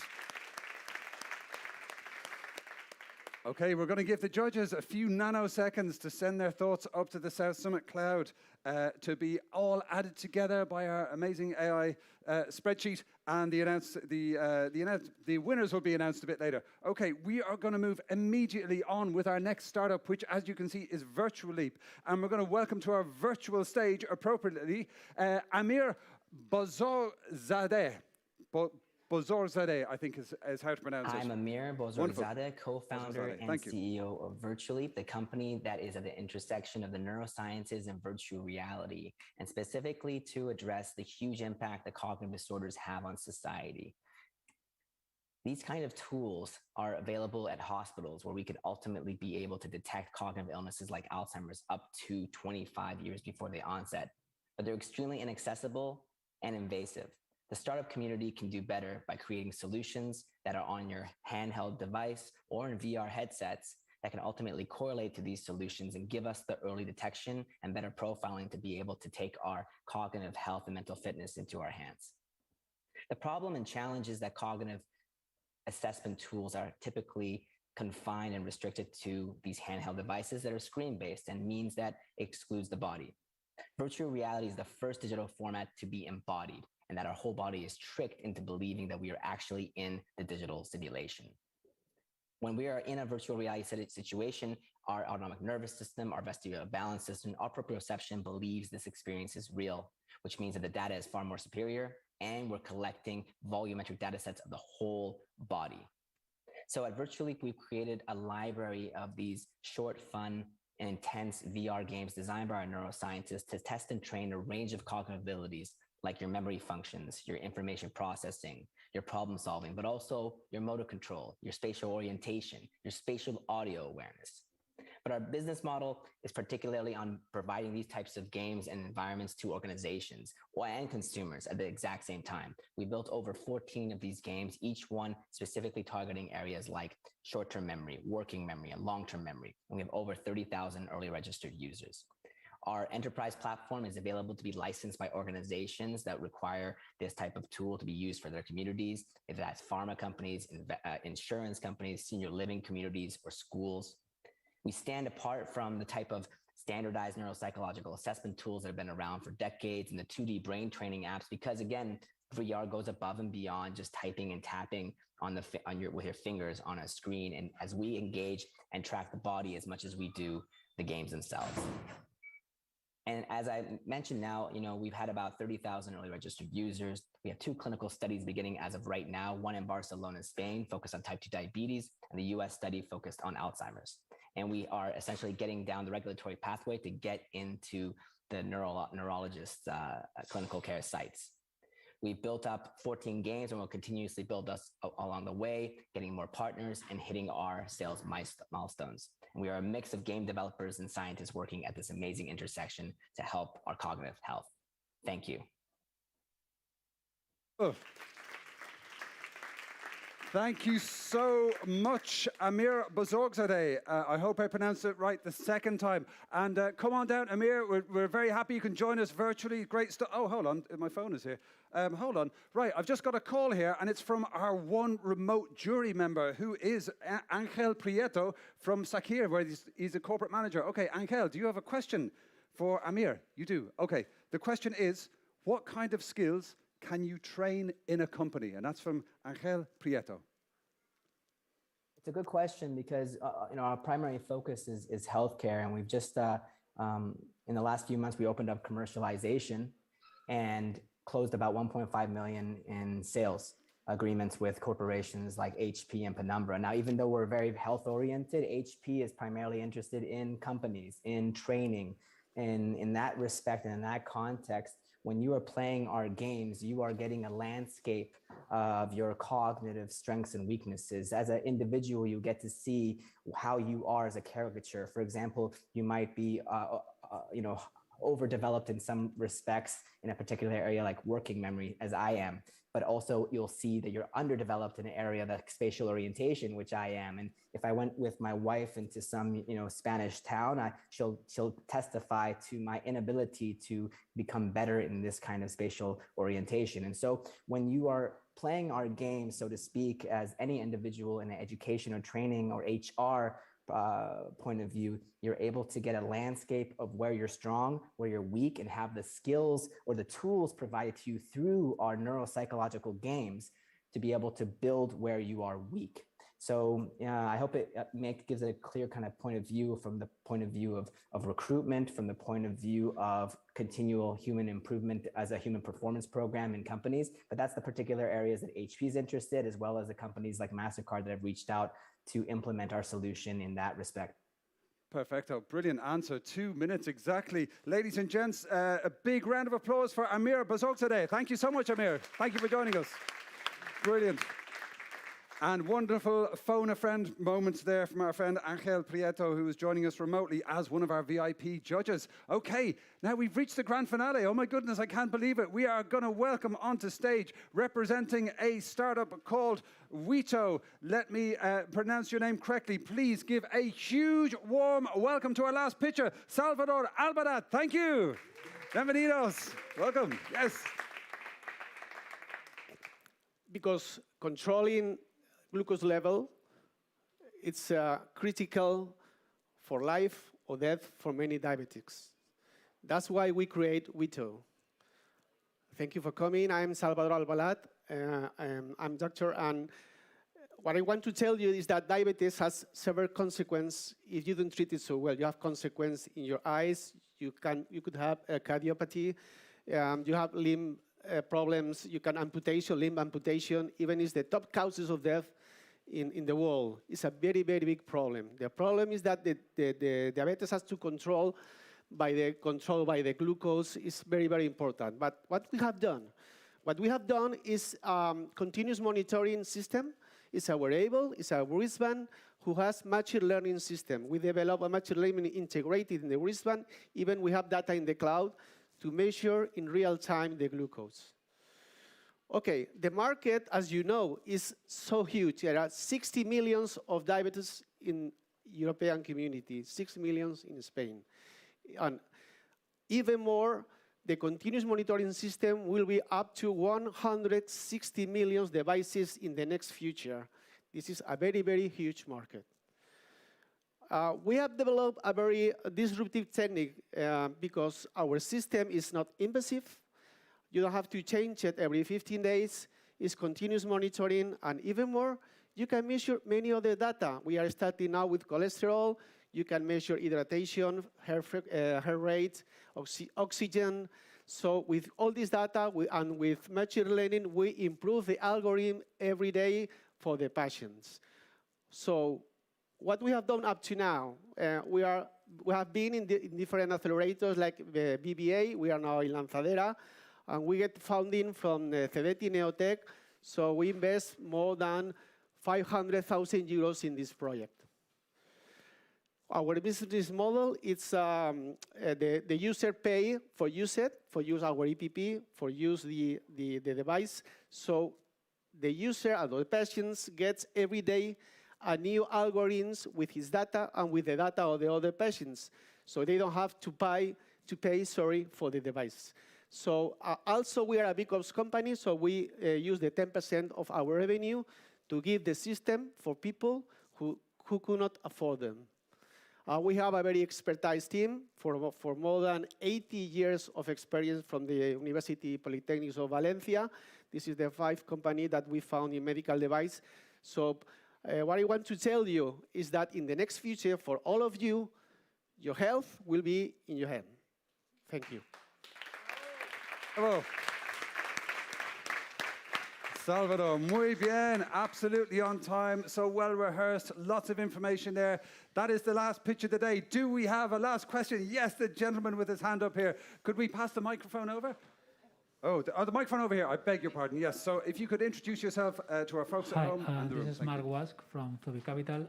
I would like to know, how do you see Apple coming inside of this kind of big market that you are in? Yeah, it's a good question. Normally you see in the news every day that Apple will measure glucose. They say that from the third version of smartwatch, and they use different technology. They use a random spectrometry, is the different way of doing. Our device, the main thing is that we combine techniques. We use impedance, it's like electric, and we combine with the same technique like Apple. But at the moment, they don't have already these kind of devices. But the main thing is that our system, we don't sell only the wristband, we sell a service. So the doctor can control you, and you can control by yourself your diabetes, and you have alarms. And at any time, the main thing for me is that the diabetes don't want to watch every time the measure. The control can measure for him. Okay, and we have one more question from the gentleman with the microphone. No, we don't have another question. I'm so sorry. I beg your pardon. We have a question from there. Yes, there we are. Okay, because it's the last, and we have a bit of time left. One more question. The last question. Thank you. Yes, Thank you. Carmen from AstraZeneca. So thank you for the presentation. My question is, you are collecting an incredible amount of real-world data in your solution. Can you elaborate a little bit more about how are you maximizing and utilizing the data that you are collecting? Yeah, as you know, the medical data is a big problem now, especially the private of big data, of the medical data. So what we are doing is that we could improve the algorithm every day, because we have not only one machine learning algorithm, we have a lot of machine learning algorithm, and we compare with many data, temperature, heart rate, frequency, and also with impedance, you can apply to Alzheimer or many chronic disease. So the idea is to have dashboard with a lot of database to apply not only to glucose, we can apply to other chronic disease. Okay, great question. Time is up. That was the last question. A big round of applause, please, for Salvador Alberta. That was absolutely brilliant. Thank you. From Wito. Wonderful presentation. Great questions from our judges. And before we break up, I would just like to ask you, speaking of our judges, to give them a very warm thank you. Thank you so much for being here. Thank you for making the difficult decisions today. We're very grateful that you're here, and it's great to have you. Okay, I'm going to be downstairs for the rest of the afternoon after lunch. Please come and say hi. Let's connect. Let's be amigos on LinkedIn. It is time for lunch now. We've got a fantastic program up here in the afternoon, a fantastic program downstairs. We're going to be announcing who the winners are in those 5 categories of the startup competition for the grand finale downstairs, the very last thing after our wonderful keynote speaker. Thank you so much for joining us. Have a great lunch. Buen provecho.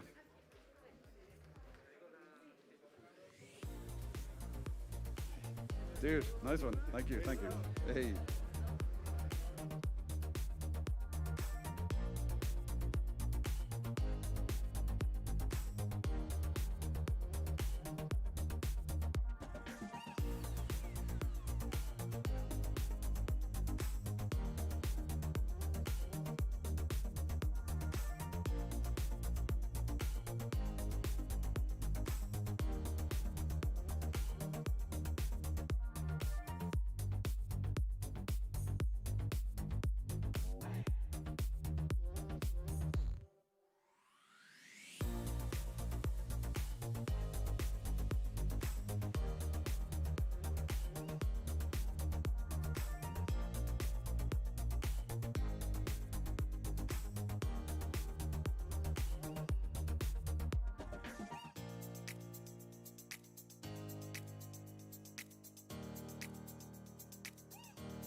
¿Qué tal? ¿Se escucha?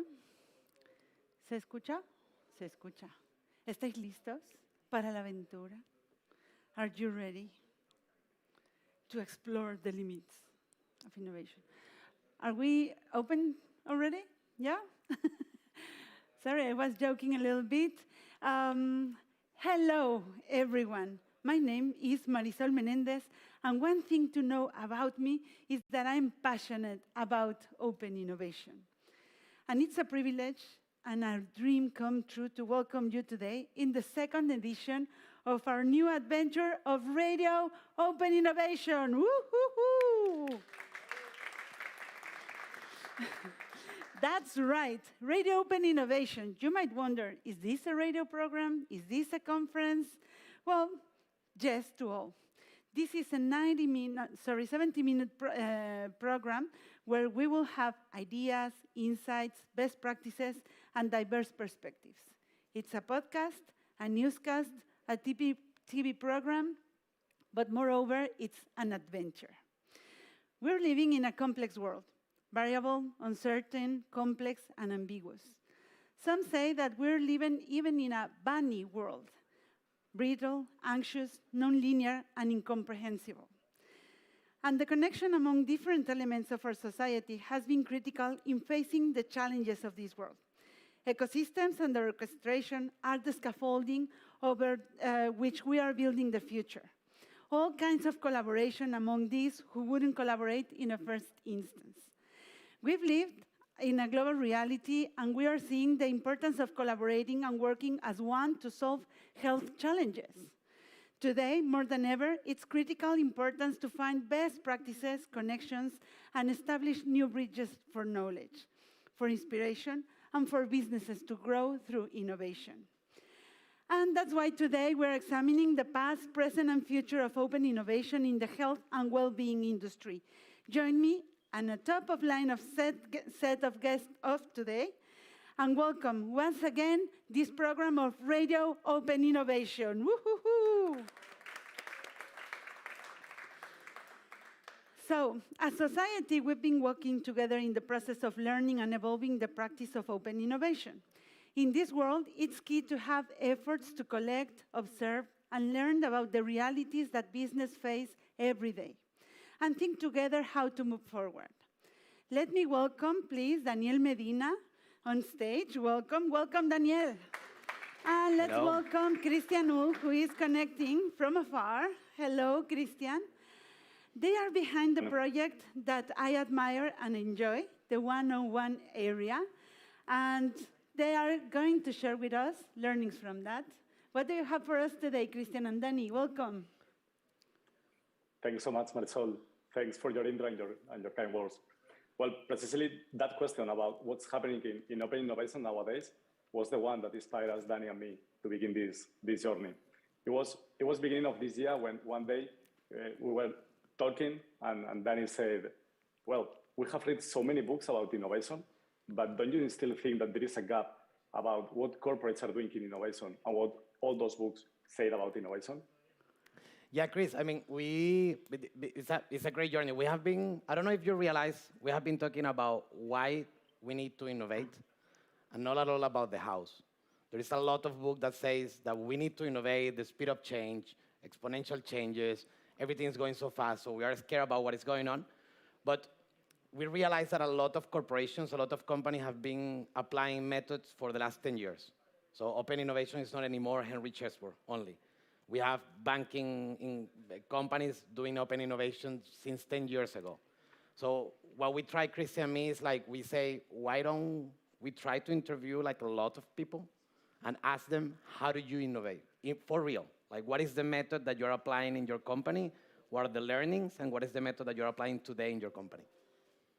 Yes, totally. And I remember that day because we didn't know what we were going at that moment because it's so challenging to interview with so many people. At the same time, it's such kind of learning experience. So what we have done until now? We have done it at that moment. 100 Innovation Stories was born. It's a book based on more than 100 interviews.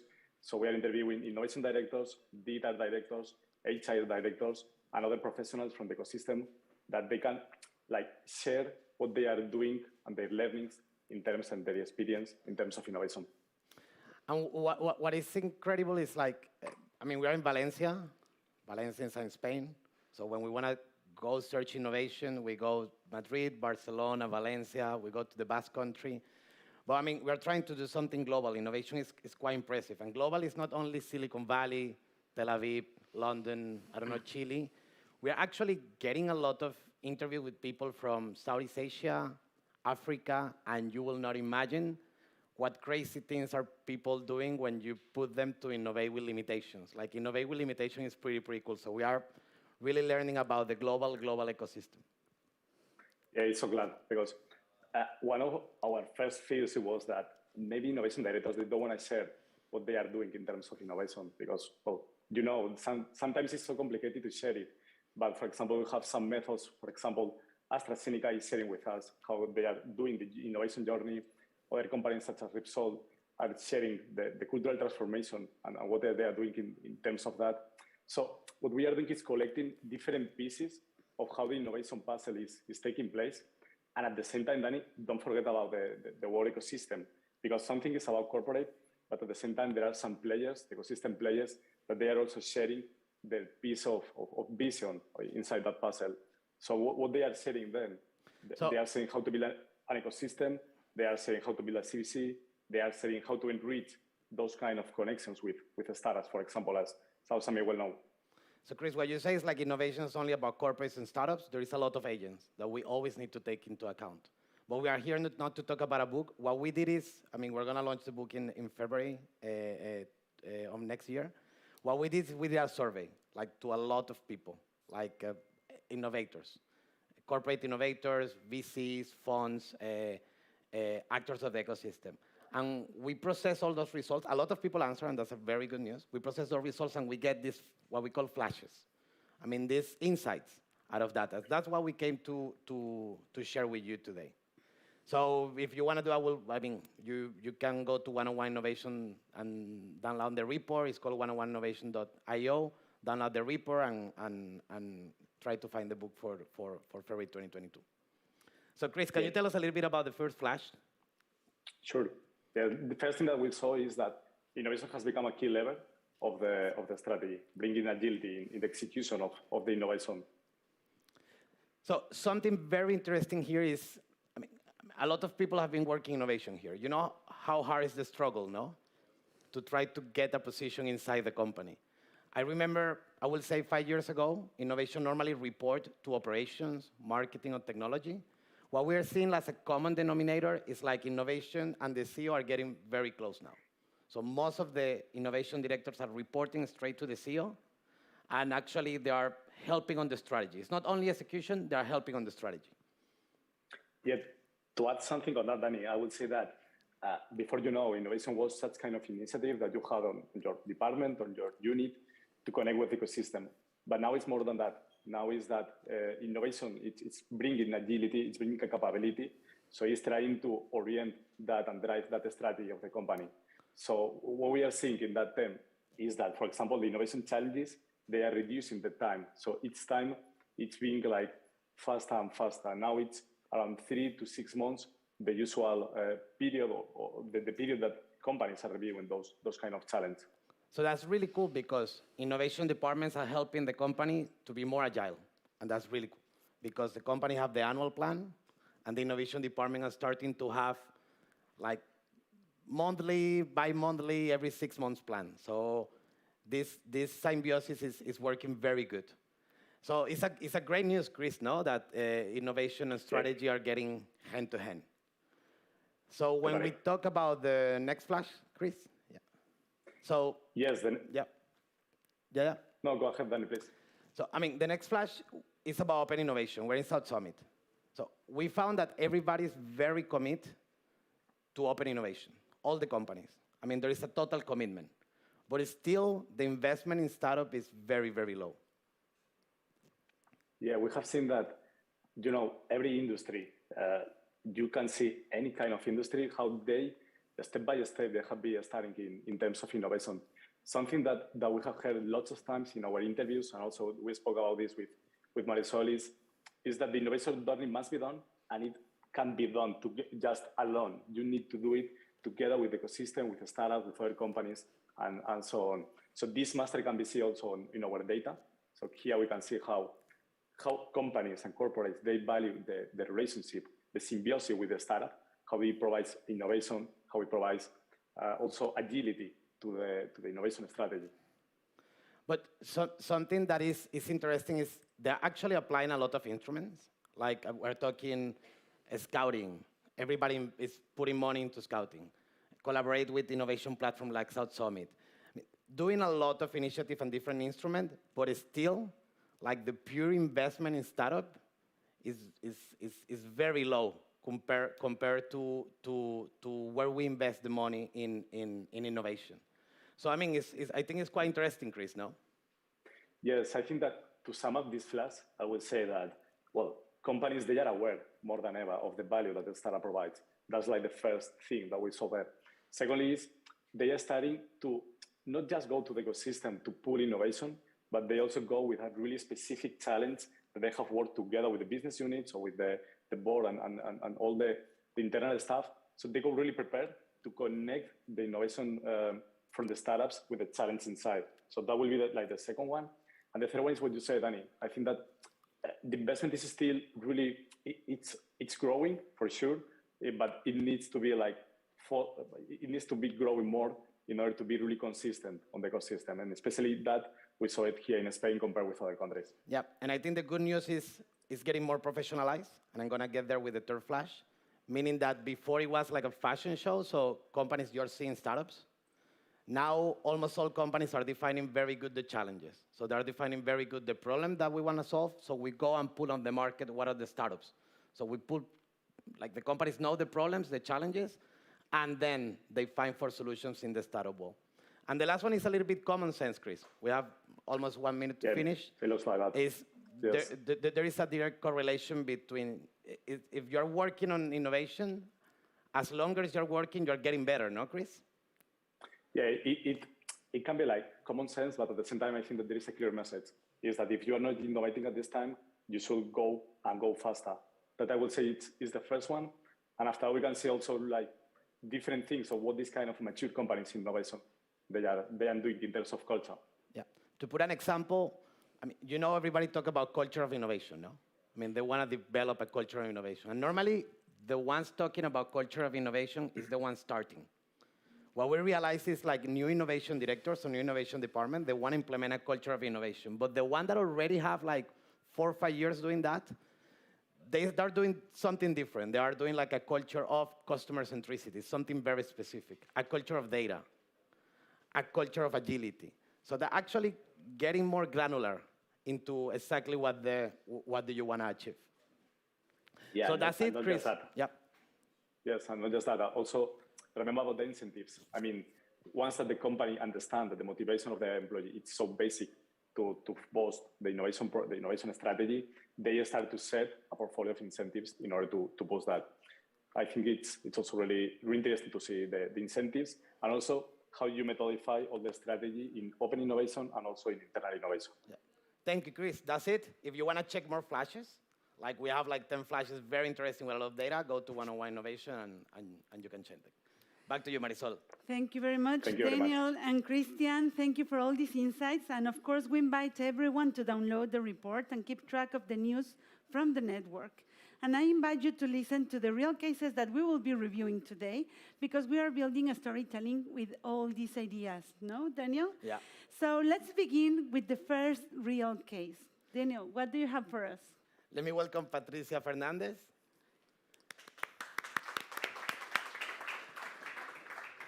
She's Digital Products and Service Manager at Ferrer. Patricia, it's very nice to have you here. Welcome. I'm so happy to be here today, too. Thank you very much. You know Ferrer, yeah, very big healthcare company. So I know you guys are doing a lot in terms of innovation, and especially in how you collaborate to achieve innovation. Correct. Let's talk a little bit more about technology. We're in South Summit, so innovation and technology go hand to hand. So when we talk about technology, one of the ones that is creating the biggest impact is telemedicine or remote care. I know there is a lot of names. Can you tell us about what you guys are doing at Ferrer in this? Yes, indeed. I think that because of the pandemic, the perception of the remote care or the telemedicine hasn't stopped increasing. In Ferrer, in that sense, we are working in two main projects on two main therapeutic areas. One is the cardiac rehab, and the other one is palliative care. And we are working with a smart startup, which basically provides wearables, smart bracelets connected to an APP. And on the healthcare professional side, they have like a dynamic platform where they receive all the data. So far beyond receiving real-time data or creating health alerts or easing the remote sessions, the rehab remote sessions, the most valued thing from the caregivers, from the patients, and from, of course, from the healthcare professional has been the proximity that these tools, this technology is providing in one of the most difficult situations of your life, no? Especially on the families and on the patient side. So it's amazing. Actually, we are getting more close using this kind of technology. I mean, I love to see, like, have a crystal ball to see how this is going to be in the future. But let's keep digging a little bit in technology. You know the buzzword, AI, no? Everybody likes to say AI, artificial intelligence. We love to say it, that we apply it.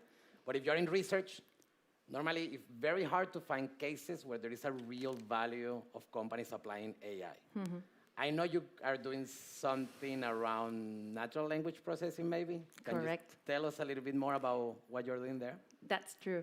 I would like to start that sometimes we think that data science is just tied to physicians or mathematicians. No? Yeah. But by chatting with the healthcare professionals, we discovered that they do have access to all the data, but that not all the data is in the format to be understandable or comparable.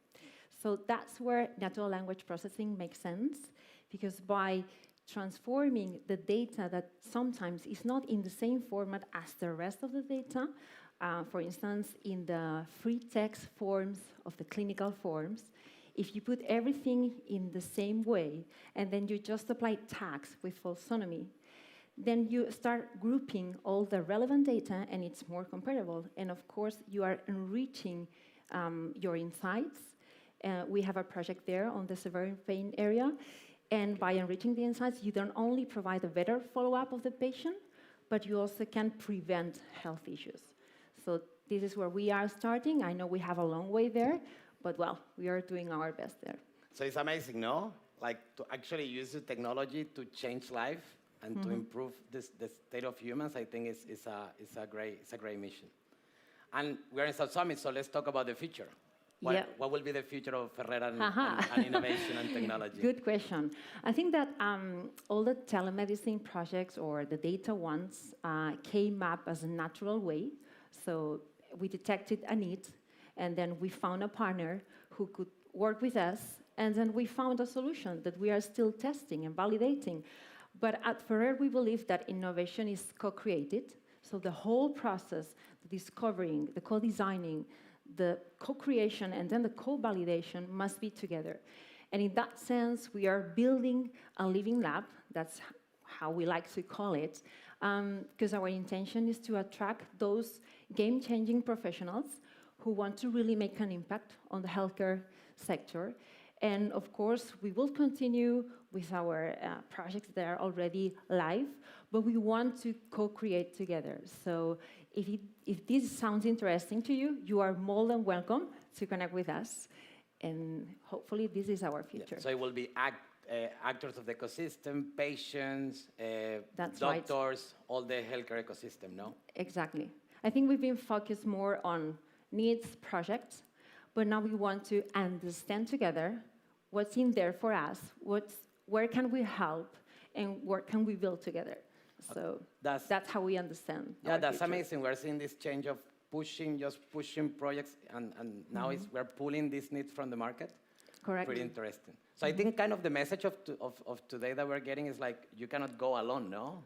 Patricia, I think like in innovation, you can just not walk alone, no? Exactly, and especially in science, no, where we are so used to, labs. We close ourselves in a lab, then we do some testing, and then here we have the innovation, and it's the other way around. So we look there with someone who understands, then we co-design, we do brainstorming, and then we go together to do the whole process. So it's not just, the good thing there is that you start providing value from the very first iteration. So you don't wait until you have something fully done. It's just step by step. Okay, amazing. Thank you very much, Patricia. Back to you, Thank you. Marisol. Thank you very much. And this is an amazing way to begin the conversation today with this conclusion that we were talking about. You can't go alone. And in the health industry, we are talking not only about startups, but also about patients, doctors, and all the infrastructure that we have there. But we have next also, sorry, it's not but, it's and. We have next one of the good surprises of the day because we are having an amazing guest. We are moving to this exciting dimension of open innovation and tradition. So you have a new story for us, no, Daniel? Yeah, so we are in healthcare, no? But I'm going to bring you a surprise. I mean, I'm very honored to introduce Franco Segarra from the Valencia Football Club. Woo! Gracias. Viva Valencia, no? Sí. Yeah.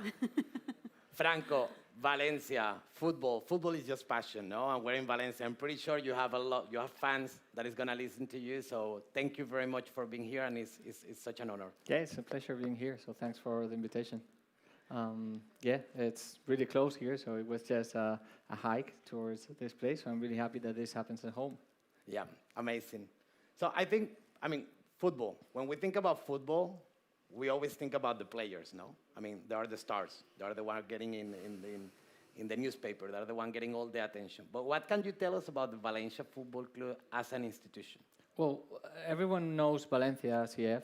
We're a football club. We're probably the fourth, fifth most important in Spain. We've got millions of followers all over the world. I like to say that we might not be the biggest company here in Valencia, of course, not even in Spain, but we are probably one of the most known companies outside of Valencia. So you probably go to Indonesia or South Africa, you can ask people about Valencia CF, and they probably know about who Valencia CF is. So that gives you one of the things and one of the ingredients that startups search and seek constantly, which is basically the getting to be known. And that we are, for the good or the bad, we appear every day on the news. There's a section around sports, and they always speak about Valencia CF, mostly about the players, but there's a fan base that's really important. We've got fans that are loyal to us. That's good and bad also. It depends, because they are really, they really pursue the excellence with us, and they seek with us, and they push us to be and become better every day. So yeah, there's a quite different industry than every other industry. You can do wrong in some other industry and then you lose a client, but here in Valencia CF, you might do something wrong, you might not win a match, but then the people, the week after that, they follow you, they go to the stadium and they support you, they buy your shirts. People are cooperative, not even belonging to the company. So it's a quite different industry, but it makes all the sense just for the fans. Yeah, I mean, we know each other. We have been learning a lot about how you run that institution in terms of innovation. And I think we can learn a lot. Why is important? I mean, we think about football tradition. Why is important for the Valencia Club to innovate? Why do you think innovation is important, and why now we are seeing so much things happening in this industry? Well, we have to say it's a really tough industry because our fans, they follow us because of the tradition. Our club is 102 years old. We play in a 98-year-old stadium. So tradition is quite important. And my grandfather took me the first time I went to the stadium, my father, then I'm taking my son now.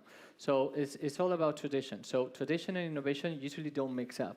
So following and looking at how can we innovate and make things better for the fans, while at the same time preserving this ambience and this traditional sense of the football is quite difficult. That's why we need to make sure that we do this with always putting the fan in the middle of the equation, which is what we want to do. Valencia CF is not just a football club. So of course we play football every now and then, every Sunday, but we are now also a media company because we're constantly pushing out news out there. We're also a ticketing company because we sell tickets, we sell food and beverage, we sell retail, and we sell online and offline retail. We've got a tour, we've got many things at the same time.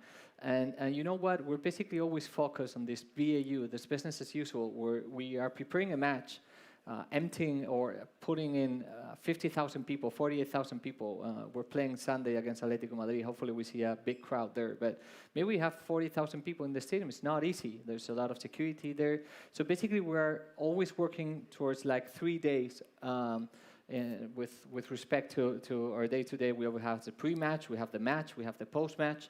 And that's why when we realized that if we want to innovate and we want to make things different, we need help. We need help from the outside. So that's why we decided to do an open innovation. You're watching the video there.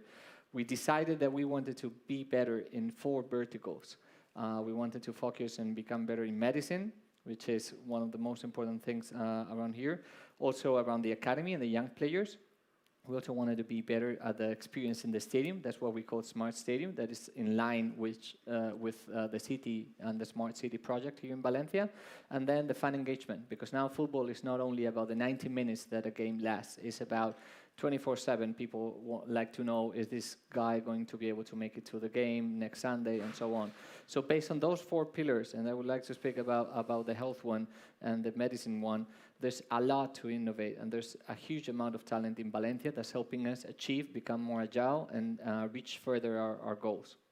And when you talk about those, I think you launch an innovation hub, like you're telling now. It's startups, it's digital health, Yes. it's sports, nutrition. Absolutely, yeah. So based on these 4 pillars, we decided, and we founded last year, more than 1 year ago, what we call our innovation hub.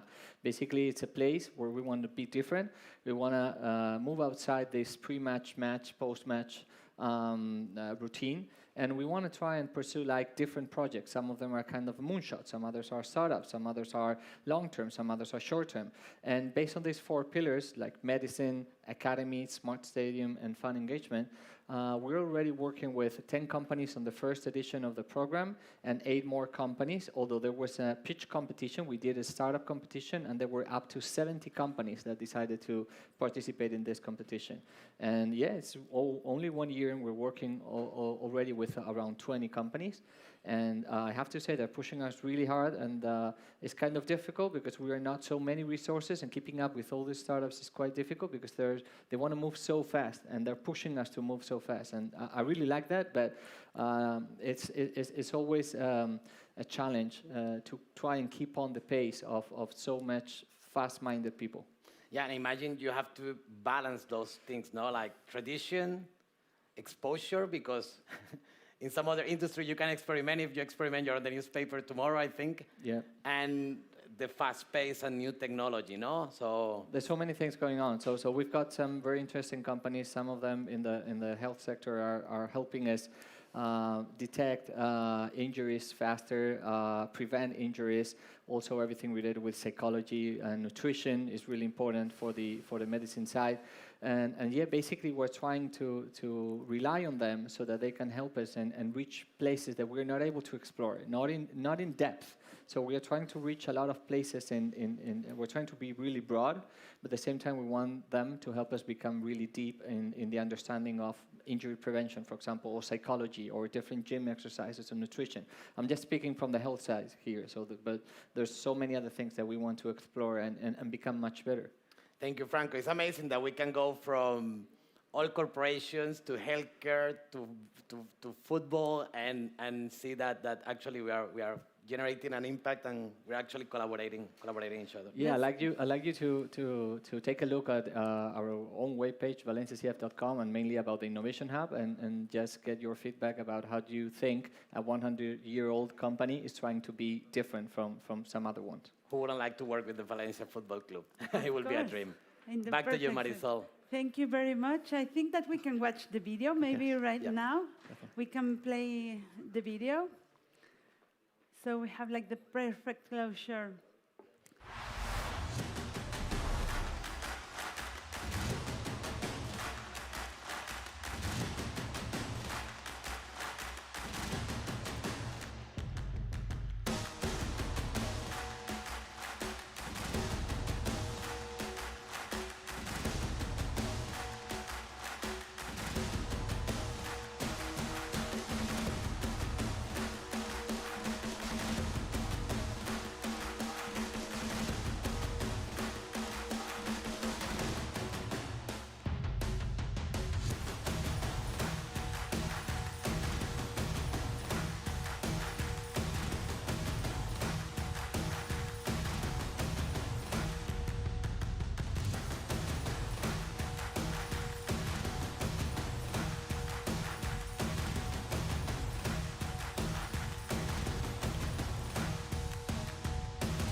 Wow. Well, you know, we are here in Valencia, in the Velevents place. We're on the second floor, looking at the sea. We're in the crossroads of sea and land. We are connecting past and future. We are connecting tradition. And I know that we will be listening to this podcast maybe in some months, hopefully in some years, and come back to these ideas where we are learning how to build the future from the past. And now we are moving to the next section. Thank you very much, Daniel, for giving us all these insights. Now we are moving forward to a section where we're talking about innovation and how it comes in many shapes and forms. Big companies, small companies, together they are painting a future that impact and improve our daily lives. In the next section, Álvaro Quesada will share with us some of these stories. Welcome, Álvaro, welcome on stage. Woohoo!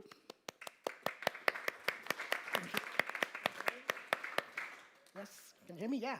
Hello, Marisol, thank you. Thank so happy you. to be here in our second chapter of Radio OI, Open Innovation.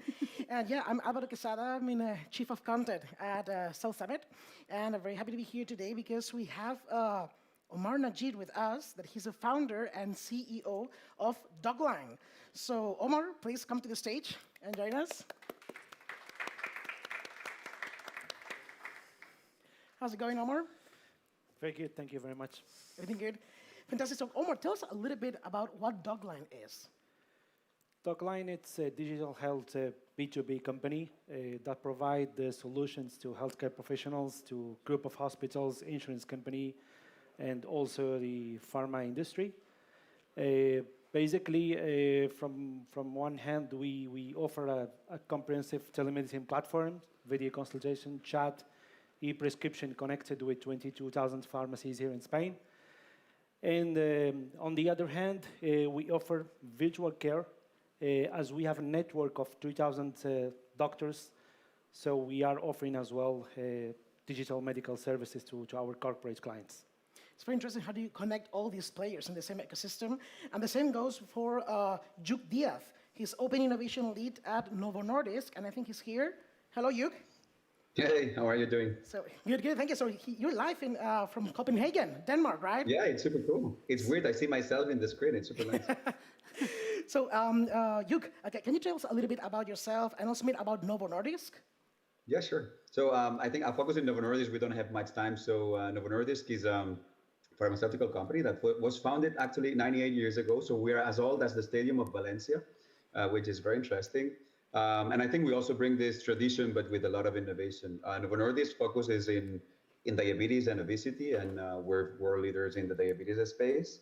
And of course, the reason why we're working on open innovation, traditionally we've been doing a lot on the R&D side, but I think it is on the digital aspects where we're seeing much more changes, right? And recently, 2 years ago, we created this unit that's called Business Innovation Garage, where I'm working, in which we're trying to connect way more with digital innovation startups to have a better connection to the ecosystem, to understand better the sector, and also to connect and validate a lot of the assumptions, right, that we have around several topics that we can probably discuss now.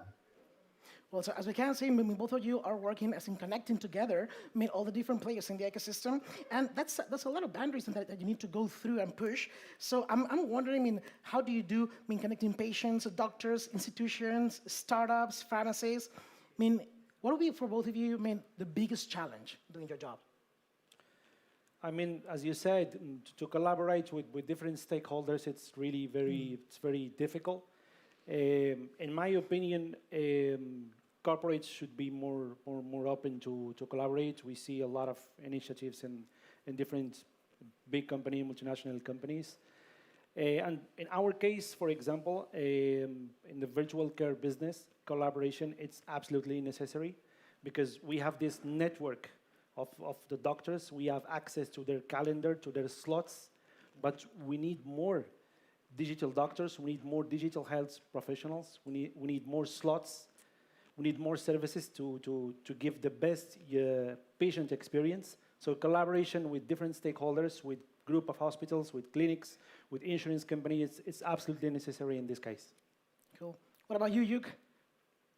Yeah, apologies. I have family issue, but so I think on our side, I think challenges. It's a little bit what we've been hearing in general, right? And not in the bad sense, but for innovation in general, we're playing in a regulated environment, right? And when you play in a regulated environment, it's the more difficult to test more, right? I think in the previous session, somebody was making a joke about it's hard to do stuff for Valencia, but for pharma companies or in the healthcare industry to test assumption and to validate stuff is even more complicated. We're looking at areas that goes from prevention to direct care, right? And I think there are elements there that we can try and test and others that we cannot. For us, this is why it's so important to partner with startups, right? Companies like the one that Naeem is leading is very important for us really to connect to this ecosystem and to strengthen the connections, because I think through them we can work faster, we can validate quicker than we would be ever able to do on our own. That's very interesting challenges. So knowing that you have... Sorry, I said Naeem Omar, apologies. It's okay. No, but I mean, it's very interesting in these challenges that you're saying. And knowing that we have an audience that it's very wide. I mean, we have here startups, we have corporations, universities, government. I mean, what would be a call to action that you would ask them to do? I mean, regarding government or public sector, I would like to say that we are already working with different public hospitals, which is very difficult for small companies, for startups. We are already working with Catalonia, with Madrid as well. Regarding investors, we are working right now in our round of investments to reach 3 million euros to grow here in Spain and internationally as well. And corporates, I mean, it's very difficult to trust startups and to connect with startups. And you should have this first corporate client to first corporate experience. In our case, in insurance sector, we already work with Mafre, AXA, etc. With group of hospitals here in Spain, we are working with Vitas, which is the second group, the bigger one in Spain. And in the pharmaceutical industry as well, we are working with Pfizer and with Roche, for example. So corporates, they can trust us. We know how to do it. So you can find more information on our website, docline.com. Yeah, so corporates, those are the tough ones, right? Yeah. Well, what do you think, Yuk? I don't know. Are we the tough ones? Maybe yes. Maybe it's true. Maybe we're not that easy. I think it's fair, right? Traditionally, we move slower, right? That's the reality. And I believe this is the main reason why we work with startups. Otherwise, we would be creating everything on our own, which doesn't make any sense from my perspective. The call to action, which was your question, I think we need to find spaces. We need to build these spaces in which we allow all of us together to work and test more and validate more. And I think that a lot of us are already working in this area to facilitate this work and both for the external partners that are there, startups, governments, research centers, hospitals, and at the same time internally incorporate so that we can be a bit more bold in certain areas, right? Because the default, unfortunately, for a corporate like us, it's going to be take the less risk as possible, right? It's kind of what happens automatically. And I think we have to overcome that by creating spaces that allow all of us to do it. And these spaces can be created together through accelerator programs, through collaborations. So it's not just one thing, but I believe that these spaces need to be created. And of course, I believe a lot of us are already taking the steps and hopefully, in a couple of years, we will see more and more happening, more flexibility and like real game changers on the digital side, right? Because this is what we're expecting to see, that through digital, you really enable a journey that helps the patient seamlessly, passively, to be better taken care of in a way cheaper way for the different parts of the value chain, right? At least that's the dream. Yeah, well, that's good. So basically, the creation of these spaces, I mean, to connect, to network, and to continue, doing this work, fantastic work that you guys are doing. So, Juk, thank you for connecting with us. I mean, definitely, I recommend you to follow Juk's work at Novo Nordisk. And Omar, also thank you for coming here. And Docline, a very interesting project. He'll be here, so let's use this space. to connect. And if you want anything, just please reach out to him. And thank you, both of you, for coming to Thank Radio you so Eye. much. Thank you.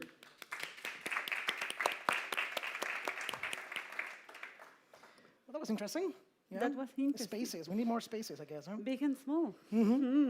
Well, so yes, as you all know me today, we're talking about collaboration, these spaces, and one of the conclusions that Christine and Daniel been shared with us is that in the health industry, we need more players involved. In those numbers that Omar was saying, we need more involved. And one important group are scientists. And scientists are also one of the tough ones to include them in this conversation. So these all kind of researchers working to generate knowledge and share it with others to implement real solutions. And Lady Celaya is a researcher in material science and technology at BCM Materials.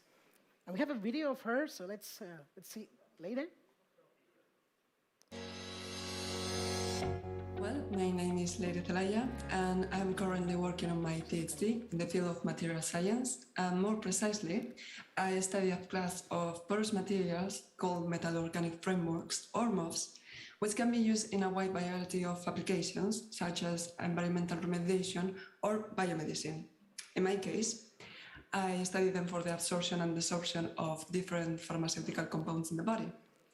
Kind of the idea we all have of what a pill will do, but with increased selectivity and effectiveness ratio. And you might be wondering why, right? As I say, we already have the pill, and it works quite nicely. But it has a perk. Right now, we are in a moment when we need to make the most out of every resource we have, and the pill degrades before it reaches its place of action. So we are not really making the most out of it, and that's my focus point. Collaboration is essential in all of them. I mean, science will not exist without collaboration, or even if it did, without collaboration, we wouldn't be able to improve as fast as we do nowadays. All scientific work starts from searching literature for the topic you want to work on, right? Then you're reading the ideas and conclusions other scientists made before you, and therefore you are collaborating with them. You are extending their own research. Then in the experimental part of the work, you need to exist to make my work go forward. And finally, when you have all your work summed up and you are starting to write a paper so the world knows what you are doing, you might be one of the authors somebody else will base their work on. So we go back to the beginning and you complete the circle.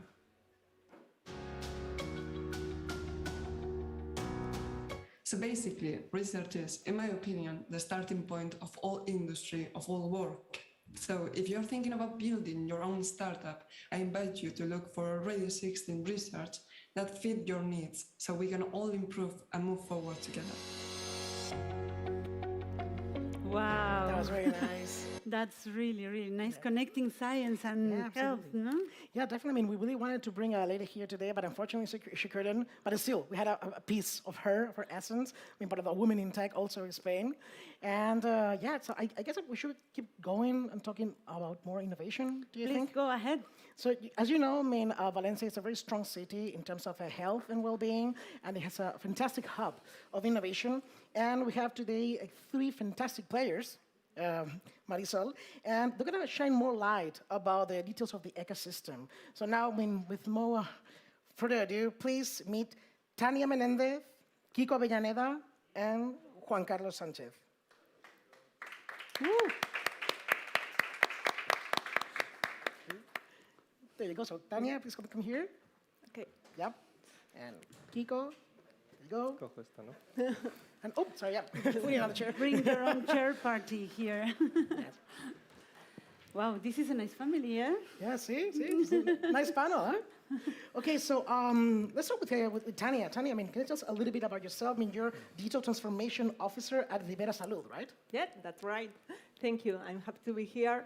As you said, I am the Digital Transformation at Rivera Salud, and I am also leading the Open Innovation Program that we are working in collaboration with Lanzadera. Since January 2020, we have accelerated 9 startups. So, well, we are working with them in different fields as mental health, virtual assistants, telerehabilitation, and others that are very interesting. That's the kind of stuff we like. Thank you, Tania. And we also have Kiko Avellaneda. He is founder and CEO of Seven Mind. What is Seven Mind about? Hi. Hi, thank you, everyone. Well, as you know, one of the main problems in mental health is the cost of therapy and the lack of resources in the public health system. So in Seven Mind, what we aim is to make accessible the psychology to everyone. And for that, what we do is we automate all or part of the therapy. What does this mean? Basically, is that, for example, if you have a case is low to moderate, that they can follow safe-guided psychological programs, and they do by themselves. And for those more severe cases, they can combine the therapy with a psychologist. So this is the idea. Mental health is very, very, very important. And mostly, after COVID, I guess, more patients, huh? more work. And then we also have Juan Carlos Sanchez. He's a health industry leader at IBM. Yeah, that's right. So, well, what I do is I work with our clients in the health sector, in pharmaceutical companies, medical devices, healthcare providers, and so, right, in our region. That's my role. Fantastic. So let's talk a little bit about the present instead of the future. So Tania, can you tell us a little bit what are the priorities of today's health industry? Hard to say that. It's a tough one, yeah. I would say that it's important to create new services to solve patients' needs. So this is more about what happened beyond the hospitals. What's the day-to-day of patients? So in this sense, we are working in different digital solutions to get a better follow-up of patients when they are at home, and we can prevent and detect risks just to act in time when they need it. So in this case, we are developing different projects, as for example, a virtual assistant who is like a nurse that make phone calls every day or every week to the patients to get data, to get information about their health status. So healthcare professionals can get a lot of information very, very quickly. They can prevent hospital admissions, of course, risk, and improve life experience. And also, we are working with Seven Mind in mental health to help people with psychological problems as anxiety, depression, from primary care. And also, we are extending our collaboration to invest in a new protocol, a new program for oncology with them to support people who is going through a cancer. We are starting with breast cancer because the psychological impact is very, very important. And we have to help them beyond the pill, beyond the chemo. Yeah. So you mentioned that you work with Kiko. Kiko, how do you tackle these problems from Seven Mind's point of view? Okay, well... challenges. Problem challenges. I mean, the idea when you work with a corporate, okay, is that is to better understand their challenges, right? But also how you going to fit your solution into what they need, okay? Because sometimes it's not only when you try to work with a big corporation, it's not only giving the solution, it's the implementation of that solution in a huge system with many, many variables that you need to work with them, learn and test your product, make sure that you understand the challenges that they're facing, you work with the doctors and everything, and then you get indicators that are really important for us, right? Because if we want to go to another big company or to the public health system, we're going to need to prove that what we've solved is is working and is giving the solution that they need. So it's not just a matter of what to do, but also to do it, actually, to get things done, right? Exactly. Interesting. So Juan Carlos, I want to ask you, what are, from your point of view, the opportunities and challenges, we love challenges, that present in the ecosystem today with the digital transformation of the public healthcare? Okay, the opportunity is there. I think everybody is clear that there's a huge opportunity of applying all these new technologies in healthcare for access, for cost control or cost reduction and improve of care, right? The challenge is basically how to move this innovation to reality, right? How to do that translational innovation. It's not just pilots and examples or mushrooms here and there, which we have many mushrooms, but we don't have real implementations let's say, at scale, right? So putting this at scale means thinking on how I get enough data, how I comply with regulations from the start, how I design my platforms that are able to manage all this, in terms of when we do AI, for instance, bias control or explainability or precision management when the models are operation in the hospitals or in the healthcare system, right? You have thousands of models at a moment, and you have to make sure that these models are running within the limits which they will have been approved. Because, by the way, all these things have to go through the regulation. And that's the other thing. You have to think how I'm going to do the regulation from start. So it's not an evident thing. So it's not a minor thing that you are talking about health and you're talking about a device, a medical device. So these are basically, I think, the challenges that have to be there, right? From start, from design, to make this happen at scale, not just pilots here and there. Yeah. That's interesting because it's a very similar challenge that we mentioned before. It's not just thinking what to do, but actually making that live. And then not also making it live, but also scaling it up. So that's the point. I'm going to have a curveball question for them. Okay, so this is going to be a tough one. So what would you say is the key ingredients to make these collaborations work? From your points of view, how do you make this happen? I think it's important a very good communication between the two parts and confidence and thinking that we are the same team. I think that's important, but also that the innovation projects are aligned to business strategy, and it's supported by the CEO from a strategic perspective, and that's important. And also learning by doing, and step by step, working together to create value together. This is about adding value. It's not about marketing. It's not about pilot programs. It's a value. Juan Carlos? Well, for me, my experience is basically trust and ecosystem. So trust of having representatives of the different elements of the ecosystem, right? The one that is providing the data, so the healthcare provider, the tech company, the startup, the whatever, right? Whatever is needed, and trust. People that trust, that can work together, right? And trust is something that you don't earn. It's not a given thing. So you have to earn it. And it's by working together and, in different scenarios. That's what I would say. Okay. Kiko, last but not least. I was going to say the same as Juan Carlos. I agree. It's trust. Well, I'm going to tell it from the startup perspective, right? To me, I think for us, we are a very small company, right? And we go to work with Rivera, for example.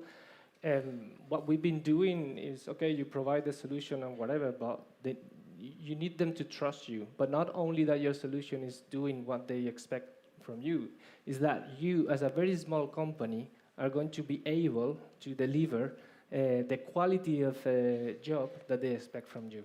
And that's why I think the proof of concept is very good, not only for everyone, to see the results, but also to create that communication that Tanya was talking and create that trust. I think we needed Rivera to trust us that we were going to be able to do what they expect from us. That's interesting. So we have communication and trust. Communication, if you don't speak the same language, let's say, that collaboration isn't going to happen, that's for sure. And trust, we have to blur out that line of maybe client and vendor, something like that, as in a team, working together as a team. So one last question, because we still have 3 minutes. So if you can share a call to action with this fantastic audience that we have at Sales Summit, what would you tell them? To help this work, this collaboration. Let's play together. I like that. Playing together, yeah. I love that one. Just, we have to try and collaborate and create a relationship together. Cool, so let's play together. Juan Carlos? Yeah, for me, if I would say for startups, right, and maybe see the audience, I would say begin with the end in mind of how you're going to let's say, how you're going to overcome these challenges that was mentioned before, regulation, right? So think about this at start. Operation, how you are going to measure the precision of your AI, or how are you going to integrate this application into the application map in the infrastructure of your provider?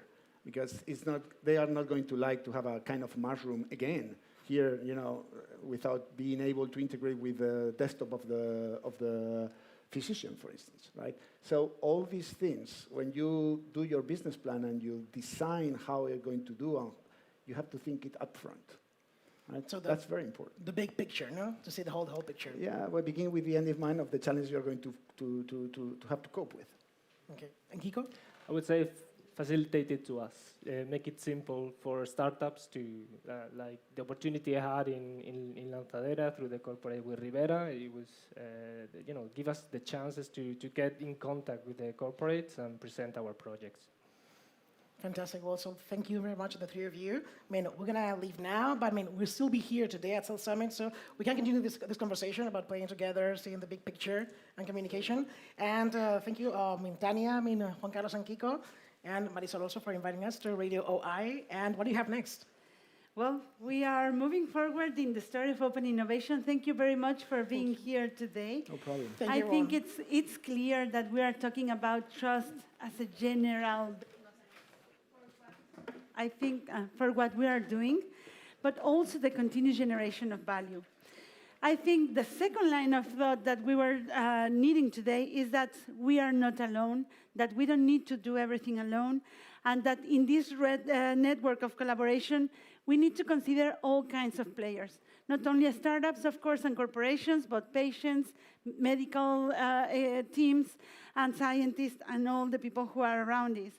And we are going back to the human dimension of connection. So I invite our next guests on stage to meet and to move to the next topic. We're certainly getting deeper into what does collaboration mean and how to bring results. There's this saying that I like to say, that some of the most important future innovations will come not from new technologies, but from new ways of collaboration. And exploring new ways of collaboration related to the health industry is what Antonio and Oscar are trying to do through their initiative Sciences for Life think tank, or think tank for science for life sciences. Welcome, Oscar, Antonio. Let me ask you first a question, Oscar. How did you came up with the idea of creating Sciences for Life, the think tank? And please introduce yourself a bit with that answer. Thank you for inviting us, Marisol. I started with my presentation. I'm Oscar Castaño. I am a master's degree in biomedical engineering, and I have a bachelor's degree in mechanical engineering also. I work in Zimmer Biomed. I work as a manufacturing safety director since 2002. And about the idea started 6 months ago when Antonio called me about his last idea. And the idea was create a think tank. The think tank is create a group of professionals that we can share our knowledge in order to create or build an industry in Valencia. And why is that, Antonio? And please introduce yourself too. Hey, good afternoon, everyone.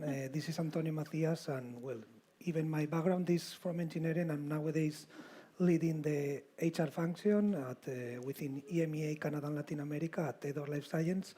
And well, the idea came, we have been living one of the worst crises in the recent history, in which it was shown the importance of the life science industry within a specific country, right?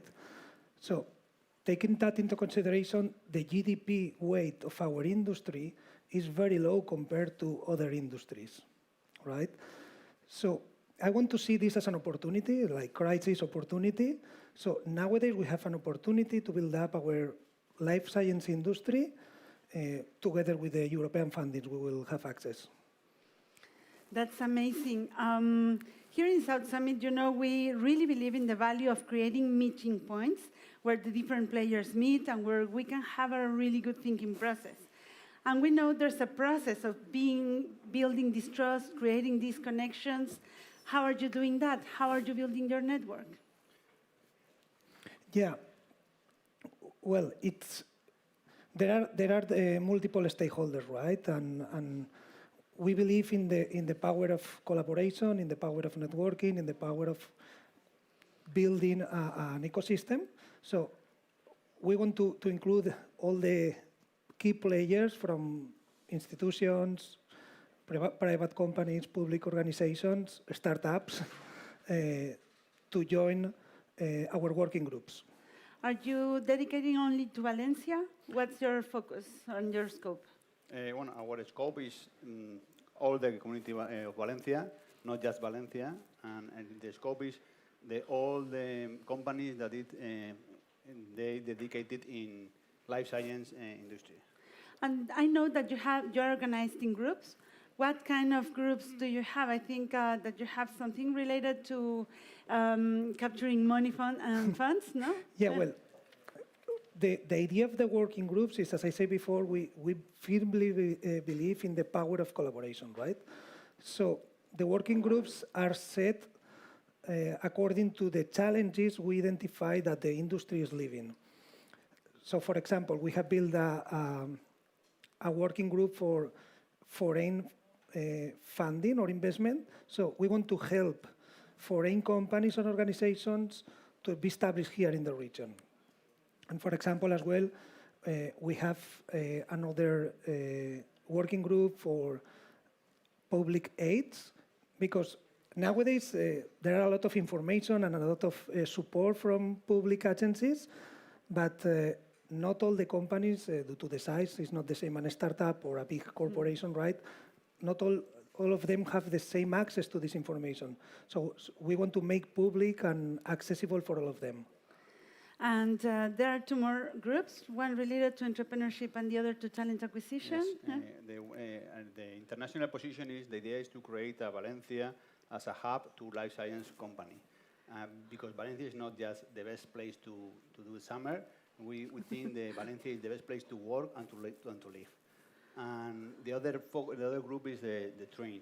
This sector need a specific train because, and we think that here in Valencia we have a lot of universities like Universidad Politécnica or Universidad Valencia or Technology Institute that they can provide the train that we need for this sector. Sometimes we have to go to Swiss or other part of the Europe in order to get some courses for our sector. And we think we have here a lot of public institutions in order to get this training. So also revealing the true power of the local ecosystem, no? We only have 20 seconds left. What would future and success would look like for you? Well, that's a great question, right? If I tend to see the future, well, I'm a dreamer, so I will say that, Valencia or Levante region has become the European hub for life science industry. Okay, we have our headline for the future. Keep track of what we are doing here in this think tank, and I hope that we will get to speak in the future about your success. Thank you very much for being with us today, and really good luck with your initiative. Thank you. Thank you, Marisol.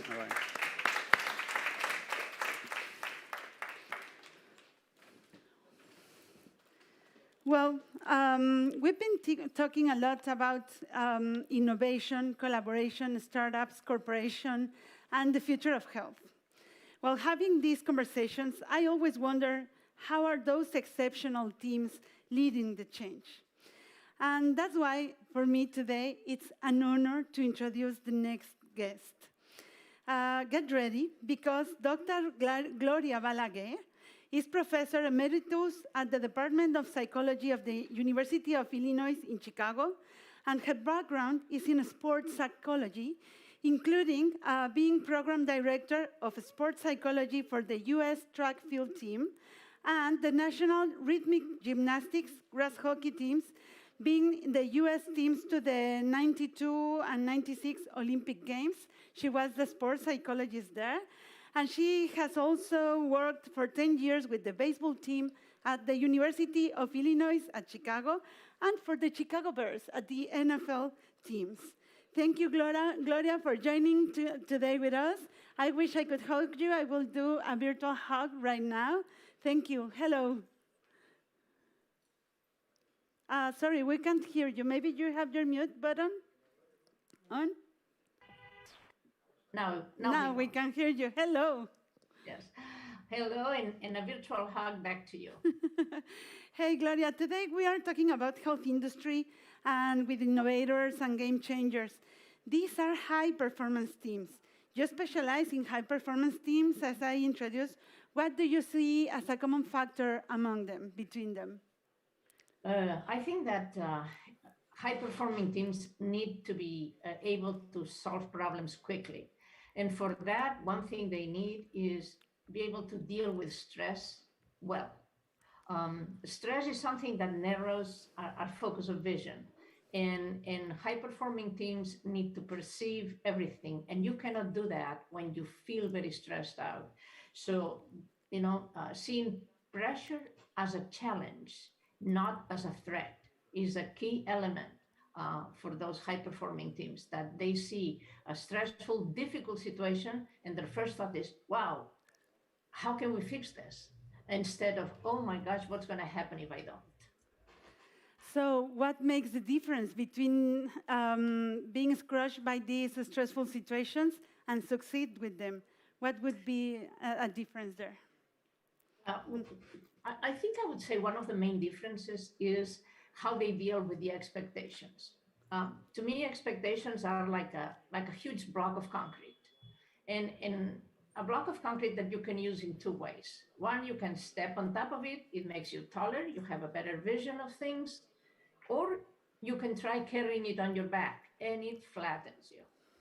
And so environments where people can actually try things, they don't fear being attacked or criticized. They don't fear failure as much. That's one way that they can get to deal with stress, because they don't fear the consequences of an idea that doesn't work, for example. So it's critical to have the right circumstances, the right environment for growing in challenging times with these kind of teams. How can we create this right environment? Well, some of the people who have spoken earlier have said the key word, and that is trust.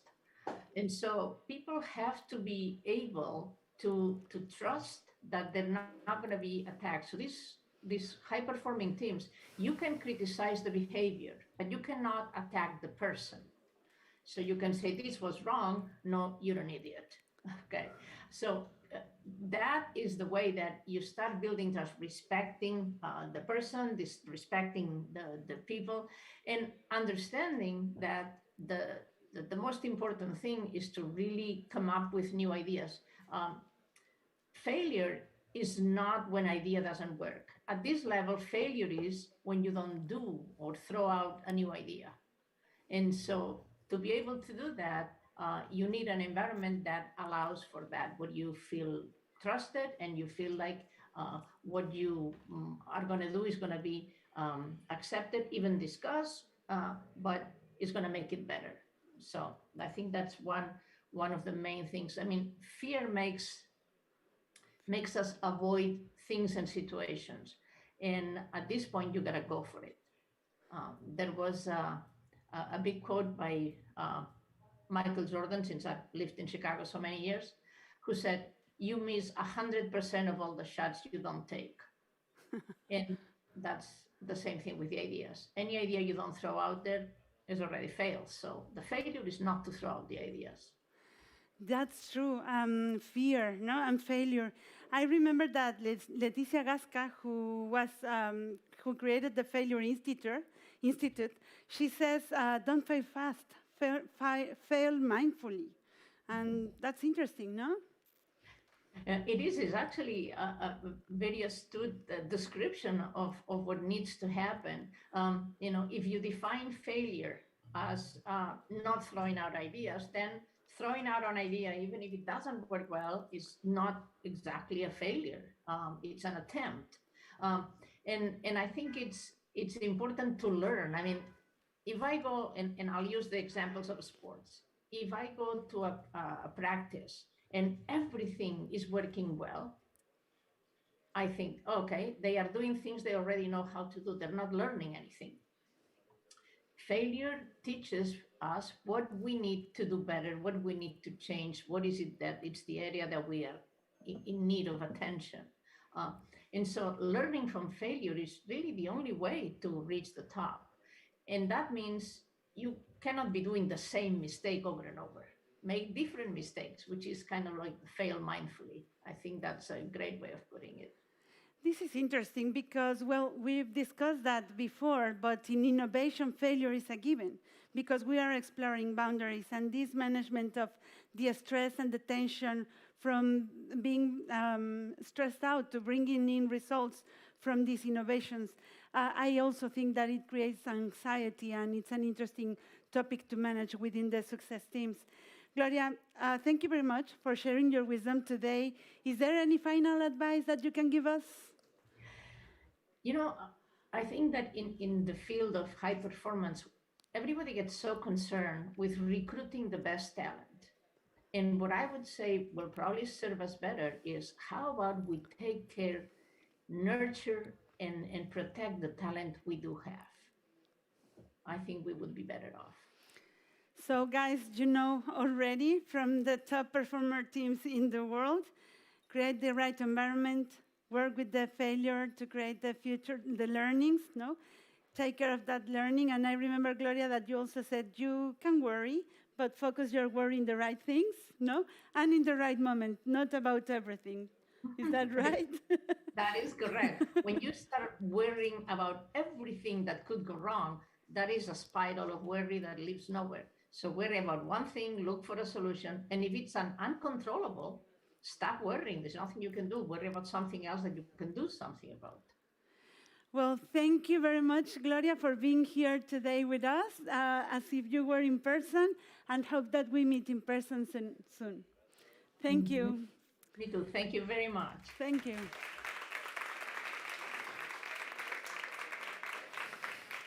Well, we've flown all over the world and connected with so many initiatives. And I wanted just to come back to a summary of the topics that we learned today.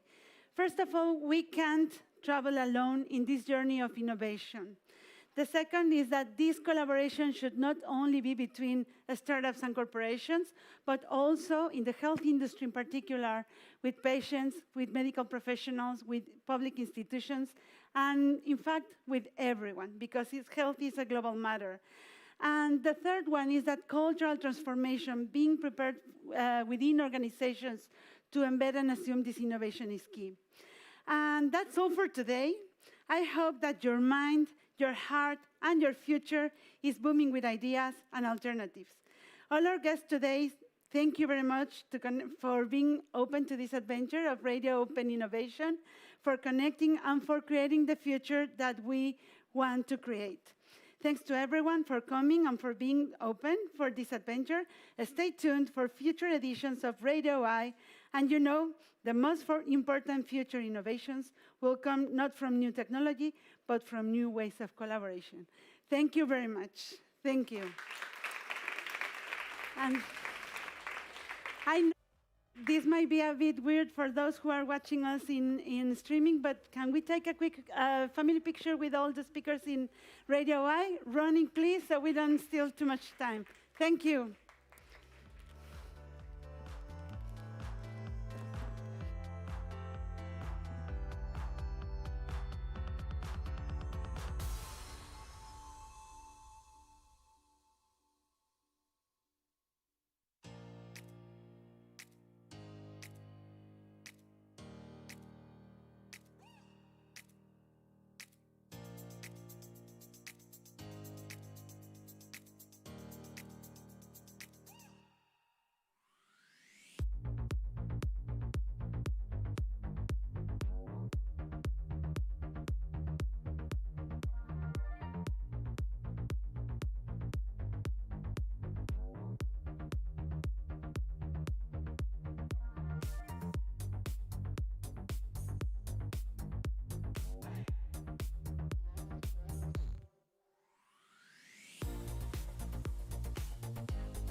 connect with for our future, for a better future, in many different ways. And coming up next, we have a panel. Sorry, my name's Katrina Logie. I'm the MC this afternoon for this stage.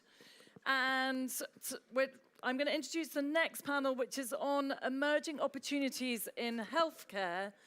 And the conversation is going to be about discussing hot topics, challenges and investments. And with us, we have today moderating the panel, Luis Albanana, who is financial consultant at CaixaBank, Day One. Luis, can I invite you onto the stage? There you are. Thank you.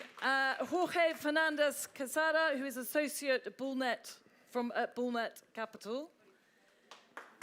And Daniel Oliver Oriel, who is director at Capital Cell. So over to you guys. Thank you.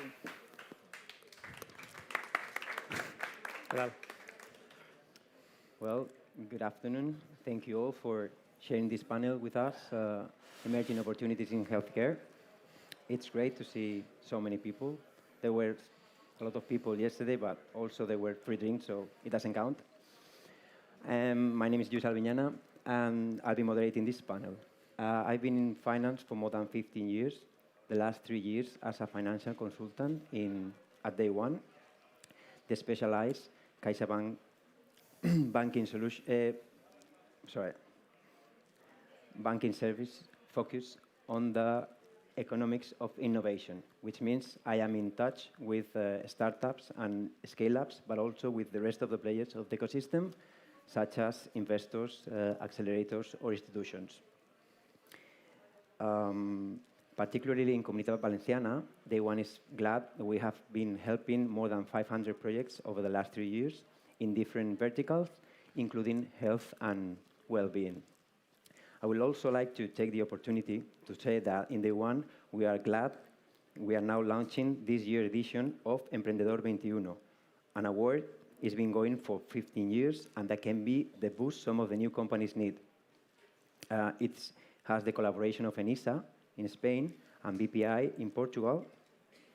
And new companies created on or after the 1st of January 2018 can apply. There's a cash prize up to 60,000 euros, but also there's an international training program, which is very important. There are 6 different challenge awards, but for the audience here today, we probably will be more interested in the ones about Silver 21 and Vive 21.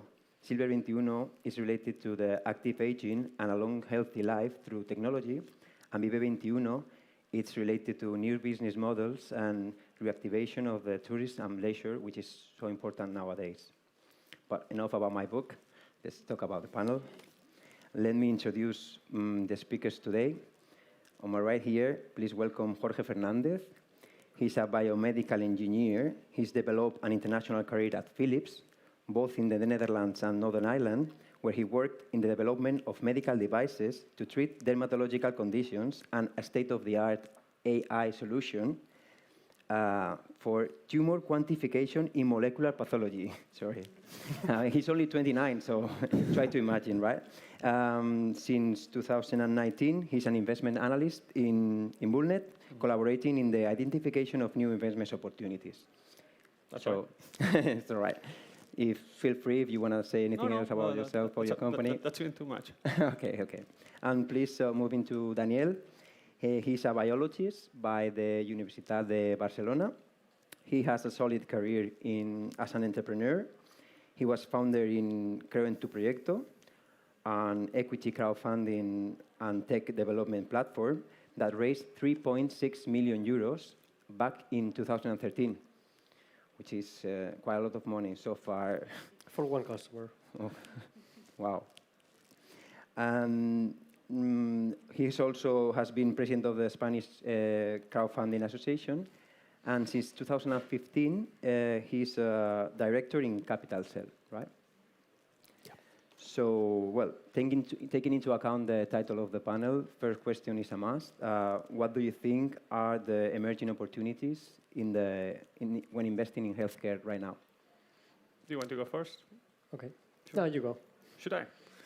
Okay, I'm gonna talk from boldness perspective, I guess. So as you have heard, what about maybe 10 or 20 times today, I guess that the main emerging trend in health is AI-based solutions. Mhm. There are so many companies coming up with this topic, but we need to realize that it's fairly difficult to invest in these companies because AI is a buzzword. Some people don't even know what it understands, and it's very, very difficult to create a solution that complies with all the regulations for artificial intelligence in healthcare. Actually, I would say that both the FDA and the European Commission don't even know thus far what to do with the solutions, because you have an AI solution that you train with, and you have a system, and that's supposed to help you with diagnosis, sometimes with treatment, and that system is going to keep learning, so you need to have it close looped. You really need to understand the basics of AI if you want to invest in this topic. Then there are two other emerging trends, I would say, that they are becoming really, really popular in healthcare investment. One would be anything that's related to neurology, both treatment and both diagnosis. Actually, we have invested recently in a company whose name is Bitsby, and they are using new mathematical methods, so it's not machine learning, it's really, really other kinds of algorithms to try to diagnose its ADHD in children with EEG. So that's something quite particular. And the third trend that I would like to add, it's photonics, which is the use of light, because you can use light to really, really, really, really deep into the signals of the body with a really, really sensitive, in a really sensitive fashion.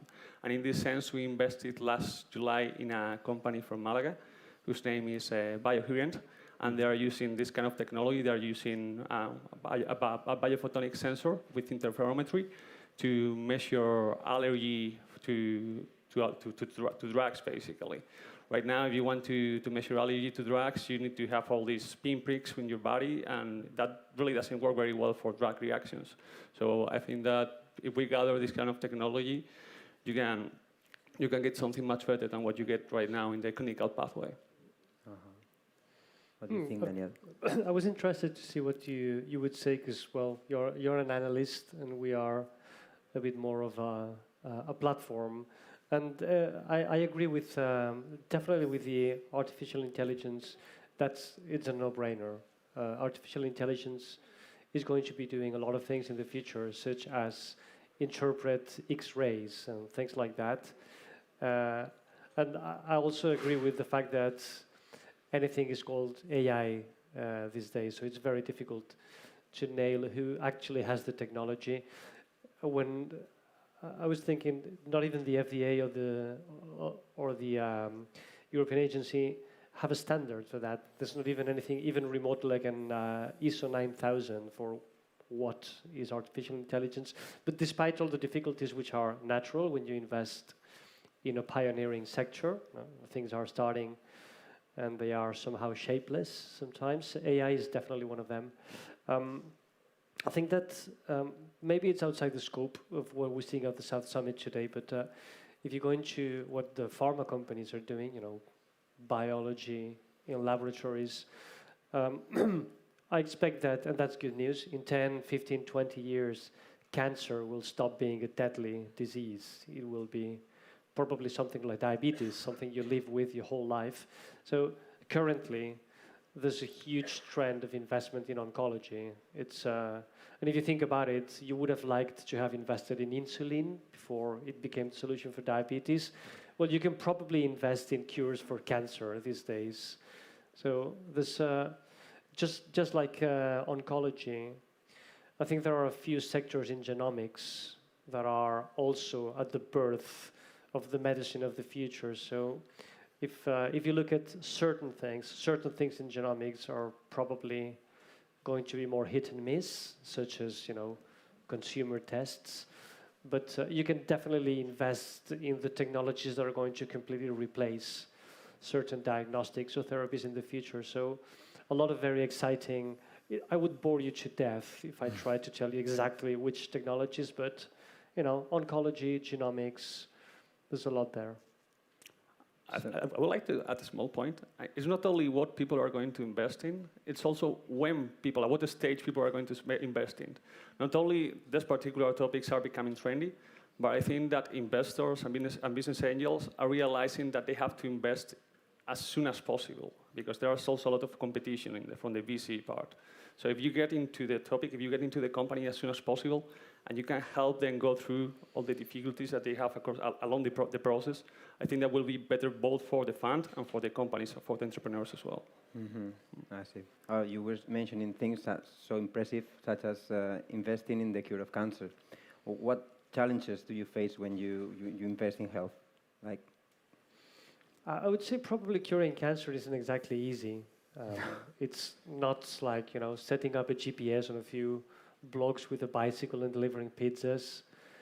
So you obviously are facing huge technological obstacles. And when I say huge, I mean you are talking about people who are developing technologies that do not exist. You're investing in airplanes in the 1800s. So trying to understand which technologies are going to become so advanced that they will be disruptive in a field as complex as medicine is, well, it's very complicated, and it's not uncommon that you were mentioning the career of my colleague here, and it's true that sometimes you're studying a project, an investment project that a dozen people in the world can really understand. So the most obvious is technology.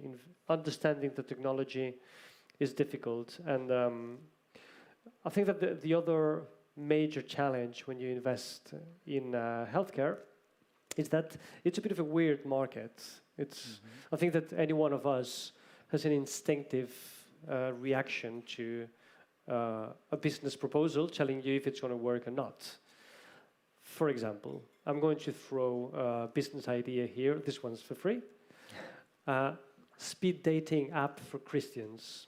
Who thinks that would work? That actually exists, right? It does. That's a thing already, right? Oh, yeah, it makes a lot of money. But, I mean, no one raised their hand off. Maybe you're timid, so maybe you thought that was bull crap. But whatever it is, you probably get to, have an opinion. When you talk about the clinical market, it's extremely difficult to understand how an app that facilitates, communication between surgeons and patients for pre-op preparation. Who pays for that? What's a good price? What's a bad price? Is it a high demand?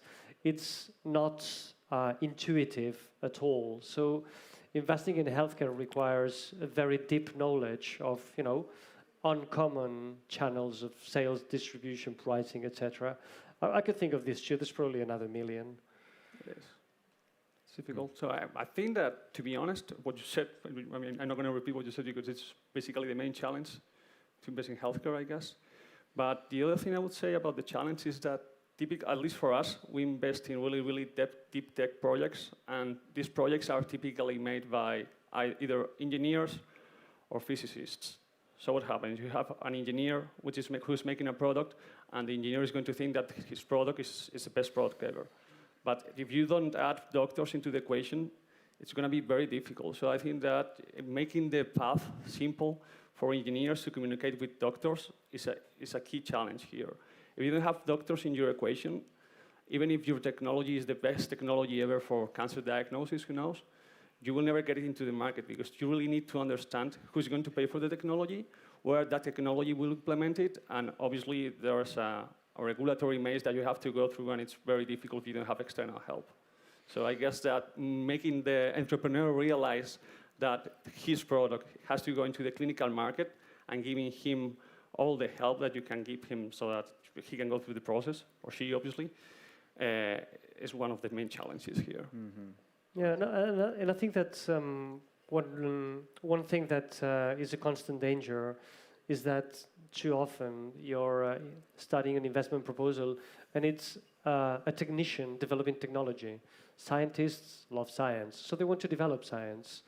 And I know it sounds a bit weird, but when you're developing, for example, a new drug, a drug to cure cancer, it's not just about making the drug work. It's bizarre, but you have to sell it to a pharma. It has to reach the doctors. It has to reach the patients. So there are aspects there are not just the technological development that startups tend to, completely forget, because the most important thing is that the technology works. And it is. It is 90% of it, but there's the other 10%. And it's often overlooked. Sometimes the startups, they do forget about what you're saying. But what I hear from them, they usually made the same complaint about regulation and that everything takes a lot of time to get through. What will you do to fix it? If institutions were hearing, what would you tell them? How you fix this problem? Which institutions? It depends. I have different messages for. In general, talking about health. Well, I mean, if you're leading a startup and you don't complain about the regulations in the institution, it's because you're probably dead. So you have to complain about things. It is true that you have to come to understand something that is a bit difficult for innovators sometimes, and is that some regulations are there because, 100% radical innovation all the time is just as bad as zero innovation. So there is a balance. Some people push for, some people push against, and there is, a delicate equilibrium. I think that most institutions in the medical fields tend to be conservative because, well, they probably have to be. I'm thinking about the FDA, et cetera, et cetera. Because rushing drugs into the market sometimes works, like the COVID vaccine, maybe. And sometimes is, like thalidomide, and you get thousands of people with deformities. Yeah. So in the healthcare sector, I should think that, I can't really think of a different equilibrium between the regulators and the startups. If we're talking about tax cuts for investors in startups and things like that to help the companies, I can think of a million things there. Yeah, but it's common for all the startups, yeah. I think that he's totally right, and I was also thinking about the thalidomide example. I mean, you should not change regulation. I mean, we're talking about human lives here. If you're developing a device or a drug that is going to go into someone, you don't want your grandmother dead, right? For example. So I think that if you want to change something, I would change the entrepreneur's mindset from the start. I would make him or her realize that they need to comply with all these regulations and make him aware of that quality standard mindset. But if I had a message for an institution, I would try to ask to make bureaucracy linear and faster, at least faster. Because when you need to fill for example, a clinical trial, it's going to take weeks upon weeks upon weeks. So I guess that's the way bureaucracy works. That's also applicable for many other industries anyways. I think that just to go to something that is very, very common here, we just need more money into R&D in general. We need more money into the clinical regulators, and we need more money into tech transfer, which is disastrous in Spain, and it's generally poor all around Europe. So there's a lot we could do to make everything smoother and more modern. And this would address, I think, a problem that the startups have. You're probably not aware that Spain is the 10th largest producer of science in the world. And if we nail it to a region, Catalonia is the 3rd biggest producer of science in the world per capita, after Sweden and Israel. So we produce science, by the bucket loads, but it doesn't reach the market. So obviously there are things in the middle about how easy it is to create a scientific startup, how easy it is to get a hospital to collaborate in a clinical trial, et cetera, that needs to be improved because our patents are dying in the offices of the universities. So things can definitely be improved, in every front. But maybe not in the regulatory, I think. I also, now that you mentioned that, you could also try to change, and I'm not pointing fingers, la ley de la ciencia, which makes it difficult for professors to found their own startups because they can only get 10% of the equity if they want to keep working at the university. So yes, I guess that this mix and match between universities and the private sectors could be smooth, definitely. You were saying, David, that some of the projects or the companies don't make it to the market. Well, could you give us some tips or advice to the new companies, to the new projects, the emerging ones? in trying to give them the opportunity to reach the market or to be more successful? Yeah, there are a few rules. Well, there are maybe far too many things to be said here, because we're talking about both technology. It has its own rules, trying to get a good technology to the market, choosing the technology, etc., etc., and about entrepreneurship. Is mostly one of the big problems of health startups in Spain is the poor level of entrepreneurship. People make mistakes when it comes to creating a company, choosing the shareholders, understanding where they have to get the money from, etc. So one good tip would be, if you find yourself with a solution that can, better the lives of thousands of people, a cure for a disease, an app to increase, mental health, etc., don't blow it because you're incapable of creating a functioning company. So I think that we find too many startups that are faulty because the CEO is, too egotistical, or because they've taken the money from the wrong hands, or because of whatever. So first thing I would say is learn how to create a startup before, you play with the fate of a great technology. And the second for you, because you're agreeing with everything I say. So now you say I two agree with things. everything you say, and I also think that also applies to any industry within the startups. Another thing I would say, I would like to deep into the fact that you will need to take the money from the right hands. I mean, if it's public money, that's good. If it's private money, and if it's going to be particularly venture capital investors, try to find a fund that really meets your needs, someone who's gonna help you out, because it's not just the money, but connections. It's also knowing how to do things, tutoring, and these people are gonna be your partners in crime for years and years to come, at least maybe 5, 10 years, which is 10 years is the horizon frame for medtech companies. And the other thing I would do if I were an entrepreneur, I would try to find, for example, imagine that I have a mobile app or an algorithm, then it's gonna detect whether I'm gonna have an epileptic seizure in 2 minutes from now. I would try to partner with a neurologist from day -0, because even if the technology works, you really need to know whether it fits into the clinical pathway. I know I've said it before, but I really, really, really want you to make sure that you have a doctor in mind, a KOL. So, yeah, we've invested in that company. Okay, we're running out of time, but just in a telegram, what will be your? I know it's a bit like gambling, but what do you think is going to be the future in investment in healthcare? I mean, in 4 years from now, for example, where will you see yourselves investing at?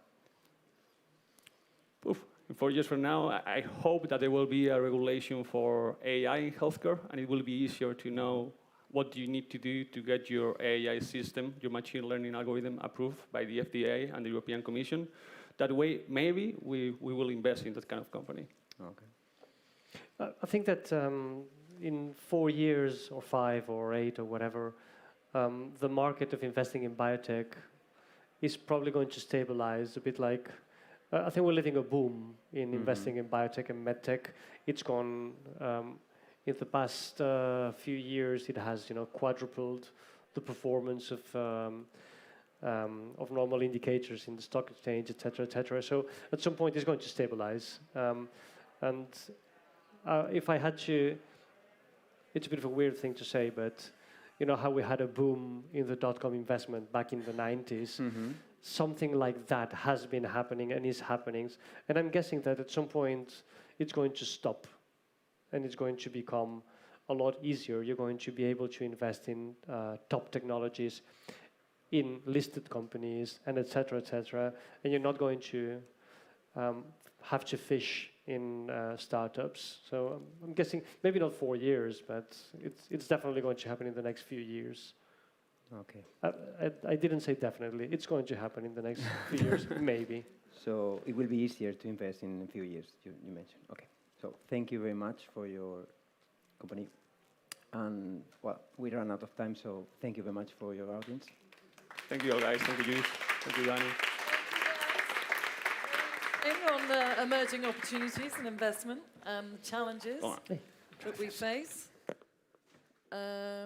There we go. So next up, yeah, we're looking forward to this one, which is a topic on, how do we better serve or better care for our seniors? And we've got a very interesting panel coming up where we're going to have 2 startups and 2 corporates talking about how to take better care of our seniors. And also, think about the model of care and the market trends and the aging population solutions. How is tech assisting in terms of building these apps, and where are we heading in the future? So this is a topic that I'm interested in because I think it's very important. And I'm just going to welcome our moderator, Emilio Ayans, who is the partner at Creas Impacto, which is an impact fund. Welcome, Emilio. And then I will slowly welcome the others. Okay, first up we have Ana Benavent, who is Technical Management Director, Services of Spain at Sacria. Yeah. And sorry, I have you're meant to be here. Yeah, sorry. Sorry about that. And then Sergio Soraya, Product Manager of CaixaBank Seniors. And Luis Martin, CEO of Luda Partners. And Oriol Fuertes, CEO of Kida. So over to you guys. Right, so thank you, South Summit. Thank you, everyone, for being here today. And thank you guys for sharing this panel with everyone. We have a very deep topic and very relevant, which is how we better care of our seniors. I want to just want to share 2 data points. One is that by 2030, it is expected that 30% of the population of Spain will have over 65 years old. And that today, around 4% of the Spanish population has a chronic pathology or has some degree of dependency. This is over 1 million people, and this is a very sizable topic that we're going to talk about. So let's jump into the panel. I would like to ask you guys, I would like to talk about the model of care, where we are now, where we are heading, what needs to change, and why. And maybe before answering the question, you can briefly introduce what your companies do. Thank you. So maybe we can start in reverse order. We can start with you, Ana, and then Sergi, and then Luis and Oriol. Okay, hi, I'm Ana. I'm working at Sacyr Servicios. And with the Sacyr Servicios, we have a branch dedicated to the care of elderly people, which is Sacyr Social.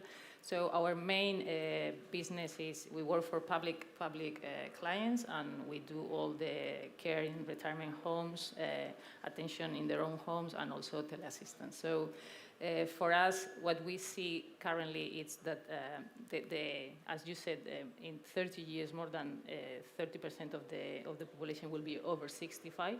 So there will be not enough resources to take care of those people in retirement homes. I will be one of them. So we need to look at what we're going to do better. And we see that the technology will play a key role in that taking care of the people in their own homes. So we are preparing for that, and we are already introducing this technology in our day-to-day operations to improve the service we give, and also mainly to put the patient, the elderly person, in the center of our operations, and also always trying to do the best for them and providing the best quality of life for the time being they have here. Okay, I'm Sergio Soria. I'm part of the team of CaixaBank Senior, which is a part of the retail banking of CaixaBank. And what we do, we are trying to create and develop a differential proposal, value proposal for the elderly in CaixaBank. About the cares, I think we think that we are all thinking always about the technology. And we also think that that it's good to think about, but we can't let some people behind. So I think the elderly is a group of people that can be affected by the technology, and we have to put this collective into the center again. Okay, I'm Luis. I'm one of the founders of Luda. And in lack of a better word, what we do is we are an engine. We are an engine that is able to read the stocks of the pharmacies in real time. So we know if they have a certain medicine or if they don't. And I'm positive that you already know that there is almost in every country in the world, but more and more, a shortage of supplies, medical supplies, and especially of certain medicines. And this affects more the senior citizens because they are polymedicated. They have a bunch of things that they need all together, and they have difficulties going to several places to get them. So what we do is we tackle that very specifically, and we tell as an engine to the people that have the patients, like health insurance, laboratories, pharmaceutical companies, anyone that has a patient in a need of knowing where a certain medicine is, that's what we do. And as where are we now in the health industry, I would say, first, technology should not be for millennials or for people that is able to use a very complicated device. Technology should be integrated in the supply chain. So the senior citizens and everybody, not even the pharmacists, they don't need to learn anything. They should be already integrated, and machines should speak to the machine. And then when you want the answer, we already ask for the product, and you have the product. That's, for me, the future and the now. And on a less happy thinking, what we have now is, again, a very, very high probability of increasing the shortage of very important products, medical devices, and of medicines. And we need to be able to tackle that. And the only possible solution is technology. Thank you. What about you, Oriol? Yeah, I'm Oriol, CEO of Kida. Very nice to be here. Basically, Kida is a social impact company. We were born 3 years ago, and basically what we do is two things. Number one is the triple M, more people, more time, more quality of life at home. And number two is to return the social status to the caregivers through training, through community, and through the right labor conditions. In regard to the model of care, I think there are two things that we should change and look at. Number one is how we provide the healthcare system and the social care system with eyes at home. The problem we have is that we speak a lot about proactive care, but we cannot be proactive if we don't have data. So what we want is to be the eyes of the healthcare system at home. Number two, which for us is fundamental, is how we humanize this care. And there is a lot of talking about putting the human in the center, the patient in the center, and so on. And we believe in that. And we believe that a good way to do so is through the care coordinator. So in over 3 years, we've hired 22 care coordinators that manage over 1,500 patients at home. And basically what they do is to ensure that they receive a care that is tailored to their needs. No, that's fantastic. You were guys talking about technology. I think that COVID has accelerated two key trends. Well, many things, but two key trends come to mind. One is digitalization and adoption of technology in pretty much every industry, every value chain. But also, COVID has confronted us with the fact that we are human beings with our own vulnerability. You know, across the board, you guys have mentioned the need of incorporating technology and technology being a driver of change. You know, I'd like you to elaborate a little bit further on this, but also how we humanize care. You, Oriol, were suggesting certain things, but I would like to listen to you guys, how we integrate technology while at the same time we humanize care. And feel free to comment also on other drivers of change that you feel that are relevant. And sorry, because I have my cheat sheet here. Maybe Oriol, you want to start answering first. Thank you. Absolutely. So just a step back, right? There are health tech companies, and there are companies that are enabled by care, by technology. We are the second type. We are not a health tech company. We are a company that is enabled by technology. And that's extremely important, right? Because when you look at a healthcare system, many times we see too many companies that take an inefficiency in the system and try to make money out of that inefficiency. What we aim to do is to transform the healthcare system with the enablement of technology, which is a quite different thing. And so when it comes to your point, I think that it all boils down to understanding the needs of the person and following that person and the caregiver continuously and coordinating with the healthcare system. So technology, yes, extremely important for two things. One is efficiency and quality, and number two is to do proactive care, absolutely. But we should not lose at any point that the care coordinator or whoever plays that role is the one that humanizes the care they receive. And I'm the opposite. I am a tech, Go for it. tech. What we are willing to do is provide this kind of important companies ways of obtaining and optimizing the work they do. If a caregiver needs to get the medicines for a non-valid person, for a senior citizen, they don't want to do so by visiting 25 places, waiting. So what we are providing them is a solution, information, technology that they can integrate in platforms, health insurance companies, whomever need that. That, for me, is the thing we can help senior citizens, which is through enable people that they're taking care of them, and that includes doctors, and again, the platform, to be able to perform their duties and the things that they want to do in a better way. And this also has many impacts. When you ask what is COVID do, some people want things and some people need things. People make us want things at our homes, but some people need things at their homes, which is a big difference. Senior citizens, they don't want Amazon to deliver a VC player or VC household, like whatever, like music, anything. No, they need medicines at their place, and we are in a new market in which this necessity is global, and we need to tackle that without contaminating the whole planet, without making a carbon footprint so big that it's impossible to keep maintaining the pace. So what we need to do is divide these things into little micro warehouses, little micro platforms, little micro things that are all connected in as many possible platforms as possible so that they can perform their duties. In CaixaBank Seniors, we think that innovation doesn't mean only technology. So we try to innovate in order to the relationship with our senior clients.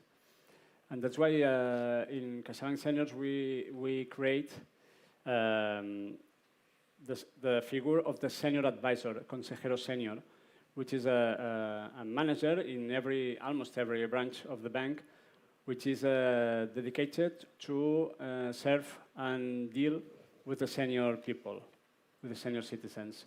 So these senior advisors are formed through a course of financial gerontology in order to understand the needs and the insights of the elderly. And this course is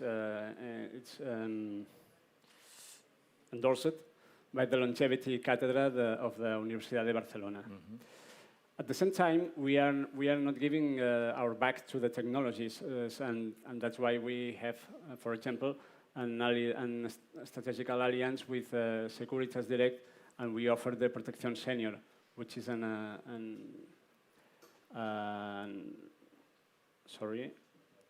device that can provide more autonomy to the senior people. Yeah.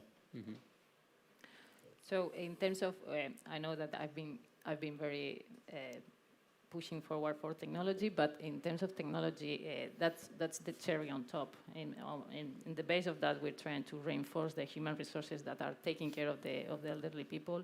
Also, we are strengthening the relationship between the social health coordination between the public institutions, the primary care centers, and the private companies that provide the service.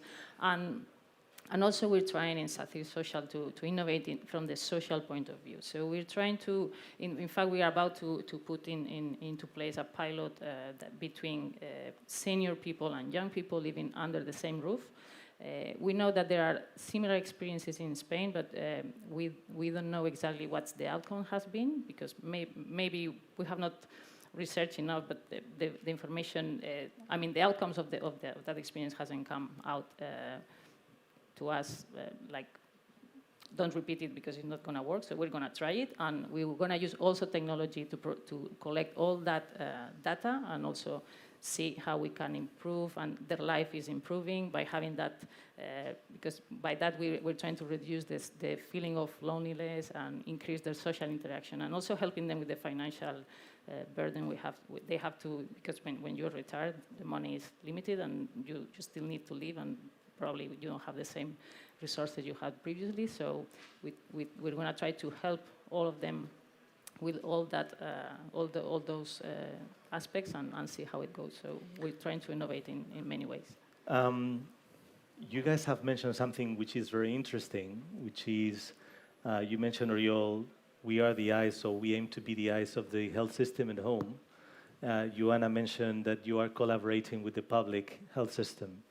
2 corporates represented here in the panel, 2 startups, all private, but 60% plus of the health expenditure in Spain comes from the public system. So how do we work with the public system? What do we need to do with the public system? What is the public system doing in taking better care of seniors? And maybe this is a question thrown to the panel, so whoever wants to talk first is more than welcome.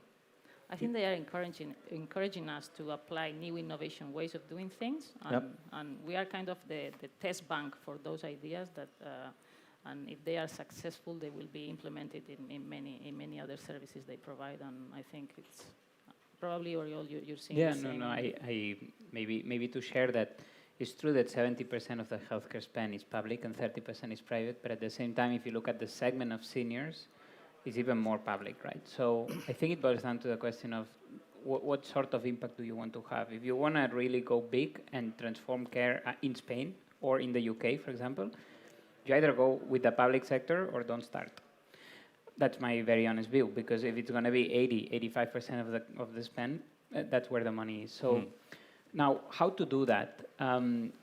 I think there are 2-3 elements that are really important. Number one is to know that this is a long-term game, right? They change slowly, but they change. So it's long-term. You have to have the stamina and the financial muscle to last that time. I think number two that is very relevant here is that it boils down to relationships a lot. And this is not a bad thing. It's people doing business in the public sector, in the private sector, and whoever doesn't want to see that, it's people make business. It's not the machines or laws, it's people, right? So you need the connections, you need the people. And then I think the number 3 is, as Anna was mentioning, how disruptive you can be. And I think that now what I see in the procurer, in the way they think, is that they've seen for many years the same, and they want to change. So they are really open to fresh ideas, I would say. Yeah. I can not stop myself. Don't. The best thing about the public sector is when they don't do anything, in my opinion. Like, I am a firm believer in the public sector health system, but they need to do the basics, which is taking care of how medicines arrive to the market, the medicines are correctly done, not poisonous, the doctors have a decent income for their lives, public hospitals, that's important. But regulating every aspect of how an elder could or could not perform their duties when it can be self-regulated, or how a medicine should arrive to a home or not, or how the best thing for me the administration could do is not put hurdles to the innovation, which is always the case, always. You want to say something? In our case, with almost more than 4 million of senior customers, we are like a public institution. So it's an obligation for us. It's responsive for us to provide the senior clients, our senior customers, the services that can go over the financial ones. So we have to be always attending to the new startups or new organizations that can provide or can offer something different to our senior clients. No? So we are very, very proud to talk frequently with Emprendedor 21, which is always sending us new startups that we can meet. Yeah, you're talking about startups, and we are at South Summit. So I think that now maybe we can dedicate, we can reflect a little bit on opportunities for investors. And by investors, not only business angels or venture capital funds, also can be larger funds, corporate venture funds. I think what are the opportunities and what is the role that investors may play in actually transforming this sector? And again, it's an open question. I know that, Luis, you just closed a round in your company, so maybe... I can speak freely now. you can speak freely. Yeah. Okay. This innovation that we are living in the last decades is only possible because people are investing in really early stage that it happened never before in history. With an Excel, with an idea, people are believing in that. That's really had a lot of merit for me. So, and that's it being said after I got the money. So it's really like what I really think.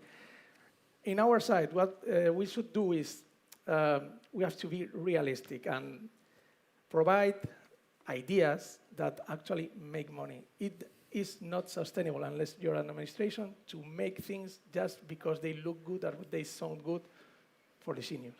If you want to help them, like I want to put an example. We find last month the patient 20,000 that find the medication with us, and without us, it wouldn't happen. Yeah. 20,000 people that just find the medication because we exist. And we need to make money for that. So have scalability. Your idea needs to actually make money. You need to make the numbers and make this not only because they give you money until you burn it, because you will make more money so you can help more people. Absolutely agree. Innovation needs to be sustainable. Anna, Sergi, any ideas on opportunities for investment? I agree with him. We need in CaixaBank, we need long-term partners that provide us as benefits, financial benefits, as social benefits for our clients. So from our side, we invest in our time and our money to put to make reality pilots that we test in our day-to-day operations. So and we think we help the startups to validate their model in a real stage, and for us it's also a way of learning and new ways of doing things that it's very rich for both of us. So we're very interested in this kind of investing our time and learning from that. Oriol, you want to share something? Yeah, just to say that I think we are in the right time, in the right place, right? There is wind in our favor in terms of both social impact, technology, seniors, all these things, and healthcare, right? And all these things are four elements that by itself are huge. So when you put them together, we can really combine something, right? And what I'm seeing is a lot of interest in these four things combined. And so I would, one, encourage to keep investing there, and two, thank the investors that are supporting not only us, but the ecosystem to really help us thrive. Fantastic. We have 1.5 minutes. So before we close this panel, I would ask you to maybe share a final remark, thinking of the audience here and maybe at home. What is the message that you would like to get across? Like, the final message with regards to the topic, obviously. Yeah, maybe Anna. Well, for us, it's senior is in the center, as we said, and we're gonna take the best care of them as we can, and we will do that also with the help of technology. That is gonna be the way to do it. Also to leverage this the opportunities it has for better deliver our service. Okay, we want to return the senior to the place they deserve in the society. This is one of our objectives. And we will use our internal tools to make it, but we also will be attentive to startups and organizations, as I said before, that can help us to get it. We think that seniors, you can do money but being ethical, and seniors already paid too much in their lives. So there are many companies, pharmaceuticals, again, laboratories, many companies that are interested in their expenditure. So if you aggregate demand, you don't need to charge them. So you can do money actually by helping people, but making their own best interest. So being ethical, it doesn't fight with making money. Mm-hmm. Oriol, 8 seconds. 8 seconds. Bring technology and people together to achieve the triple M. More people, more time, more quality of home. Thank you very much. We nailed it. Thank you very much. Thank you, everyone. Well, it's great that you are all invested in, the elderly care, which is something that one day we're going to all be older, so we need to make it as easy for them as possible, in terms of, looking after them, basically. So it's good that you're all sort of making a positive impact in that area. So thank you, everyone, and on to our next panel.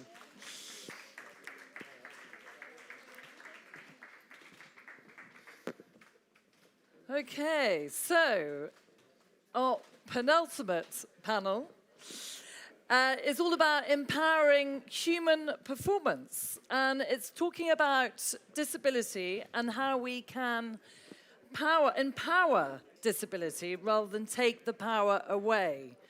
So, it's empowering people with disabilities to get involved and, to help them design products.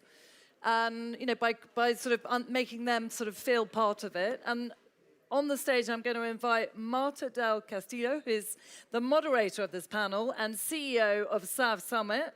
So a big round of applause for Marta. And next up, we have Roberto Mojidano, very good, CEO of Timpers.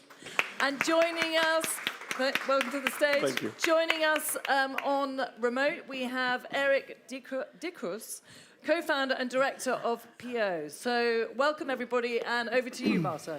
Thank you very much, so much. Katrina. Welcome, Roberto. Welcome, Eric from Paraguay. He's connecting.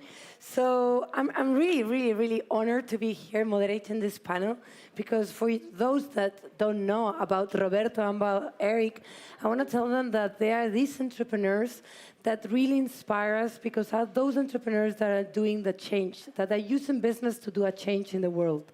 In different sectors, we have Timpers, that it's in the retail sector, and we do have Po, that it's in the healthcare sector. And I will love them to tell a little bit what they're doing, because both of them are working with a common denominator. They're enabling the good life and resources for the disabled, and including disabilities in business and in reality. So I would like them to tell us a little bit. First, Roberto, what are you doing in Timpers, and how are you working to include disabilities? Well, first of all, I would like to thank you, Marta, and the whole staff of South Summit for inviting us, because it's incredible to share our story and our philosophy here in South Summit, and a special event. Moreover, because I'm in front of my office, so it's so special for me. It was convenient. Yeah. And well, we are a sneaker brand based here in Valencia. We started in 2018 in Alicante. I started with two mates, Aitor and Diego. And we are so special, even we say that we are the most normal brand in the world, because the whole team is disabled. We try to focus the abilities of the person who works in our company, and we try to put each person in the correct job that they can realize themselves in each job, depending on the abilities that person has. So we started in 2018. We moved to Valencia in 2019. We had the possibility to be accelerated by Lanzadera. It was incredible for us because we started the program selling zero. And we are now almost 8 people in our company. We are really, really proud of this achieve. And well, I hope this session could be really, really interesting for the rest of the people, and you will enjoy our pitch. It's amazing because you see that you see the shoes; those are timbers, and they are designed, produced, and they are like commercialized by people with disabilities. So it's an amazing product and an amazing team. And what about you, Eric? How is Paul working for Enable Good? Super. Pleasure being here digitally. This is a first experience for me. So I'm going to look towards you when I'm talking. I'm going to look into you. No? You sure? Yeah, so. Well, PO is a nonprofit organization that was born in 2014 with the aim of using technology to improve people's lives, being a person with a disability or not. The first project we started with was an open source project where we designed, developed and manufactured 3D printed prosthetics for the beginning hands, but then after the years, we started working with arms, with forearms, then full arms, then we had legs, feet, and now we're doing even specific prosthetics for sports jobs, for hair doing, and a bunch of stuff that is more action related. So our goal was to democratize the access of prosthetics for anyone that needed a prosthesis in any way they wanted, and not only thinking about the medical process of getting a hand that would be the one that will be replacing what you're missing, but in the other part of seeing that we could design and create devices that could improve what our users could experience in their daily lives, and so we firmly believe that through more design research and working with our users, we can start seeing improvements of human augmentation when sometimes we saw situations of disabilities. And yeah, so it's an interesting field that we're working on. We have more than 500 people currently in Paraguay with this 3D printed prosthetics. And but every single one of our designs is open source. So anyone in the audience or listening to this in their homes or work, they can access to our designs, and more than 20,000 designs being downloaded until now. So those are potentially 20,000 prosthetists around the world. So yeah, this is what we do in PO. Oh, that's a little thing you're doing in PO. Can you imagine it? You're not only given hands or feet for people that don't have it, but also like enabling them to have to use it as a work. I even seen PO, and I saw how they produce this device for somebody that have lost a hand. So, and he was a violin player. So with this PO device, he was able to play again, to perform again with the violin. So can you imagine the quality of life that you're giving them? Yeah, he even learned, he said, okay, now if you can make the violin device, I want to start drumming. So we developed one so he could grab the drumsticks and start drumming, then strumming for the guitar. And those kind of moments are clicks to understanding that when we expose technology and innovation to these situations, usually where disability says, okay, you cannot do that, interesting things happen that maybe it's not in your work plan, right? It's not planned when you started it. So yeah, it's been a crazy ride until now. That's the really mean of empowering the human race through technology. And I know there's no doubt that you're doing great change and you're really doing a huge impact, but I think the audience should know a little bit about the business opportunity. I've been doing a little bit of research, and I read that there's an estimated population of 1.85 billion people with disabilities in the world. And if you get together the people, the friends and family that surround these people with disabilities, we are talking of a market of 3.3 billion people that are sensibilized and they are looking to this type of products and services. So I believe it's not only that you're good people and doing good, but there's also a market opportunity in working with disabilities and looking for the opportunities of the people with disabilities or the East as a market. So let us know, Eric, a little bit, how is for you this market of inclusive products? Is it profitable? Are there other challenges? So the beginning, the challenge is that in our situation, at least, prosthetics, it's usually a really complex spot to do a business model. Usually people that have either work-related accidents or other like illnesses that cause amputations, usually they have a context where they are already spending too much money to get to where they were before. And even more here in Paraguay and in Latin America, prosthetics go beyond what we can believe in 1 year of earnings of minimum wage. So having the regular prosthetic as a business model is usually subsidized or even donated, and has quite a lot of models that usually are not really compatible with having a market that can buy it.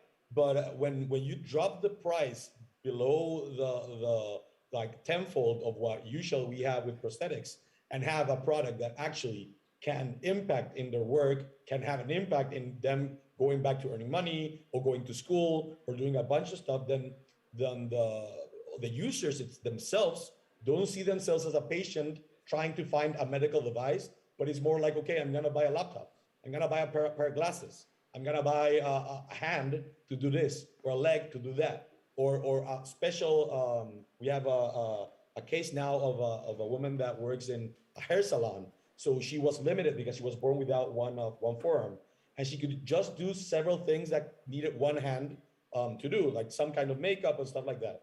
But she decided to get a specific tool that we designed it with her that will help her to grab a blow dryer, so she could do another kind of work. So she said, okay, now this is like, I can invest money to make more money. And this is not only happening here. We have like thousands of Paralympic athletes now looking for new kind of devices that improve what they have been doing in the past years. But now with 3D printing and 3D design, you can beta test everything in every single moment, and you can have a new device tomorrow for an athlete that already spends a bunch of money on that. So yeah, the market that opens with using this kind of new manufacturing technique, not new, but being implemented in real life scenario now, it's a game changer. So yeah, so we've seen that yeah, it's crazy. It's a really interesting moment for 3D printing and disability. Nice. That's a nice challenge and a huge opportunity I can see. And what about you, Roberto? Is there any competitive advantage of working in this market? Well, I think that there are too many reasons why companies should hire more people with disabilities. The first one is the obvious thing, is that if you hire people with disabilities, you are not going to pay the cost that the company should pay if you hire people without disabilities. So the social security and the taxes. Yeah, of course. But I think it's not the most important thing. The second one that I think is the most important is that you create an environment really, really special in your work. I remember when we started the project, we started at the blind football team in Alicante, and I didn't have anything related with disability and with disabled people. And I remember when we started training with them, that my mind changed. I remember that you don't feel that they have a disability, and they feel really, really happy. They love what they do. They love very, very little things that didn't appreciate day per day. So I think, first of all, it's obvious that you will pay less money hiring people with disabilities, but moreover, there is a special environment work, and I think the engagement between the team in our company is really, really special, and I motivated more companies to hire people with disabilities because it's really, really special, it's magic, and I have some of the employees here listening to me, and I feel really, really comfortable working together every day.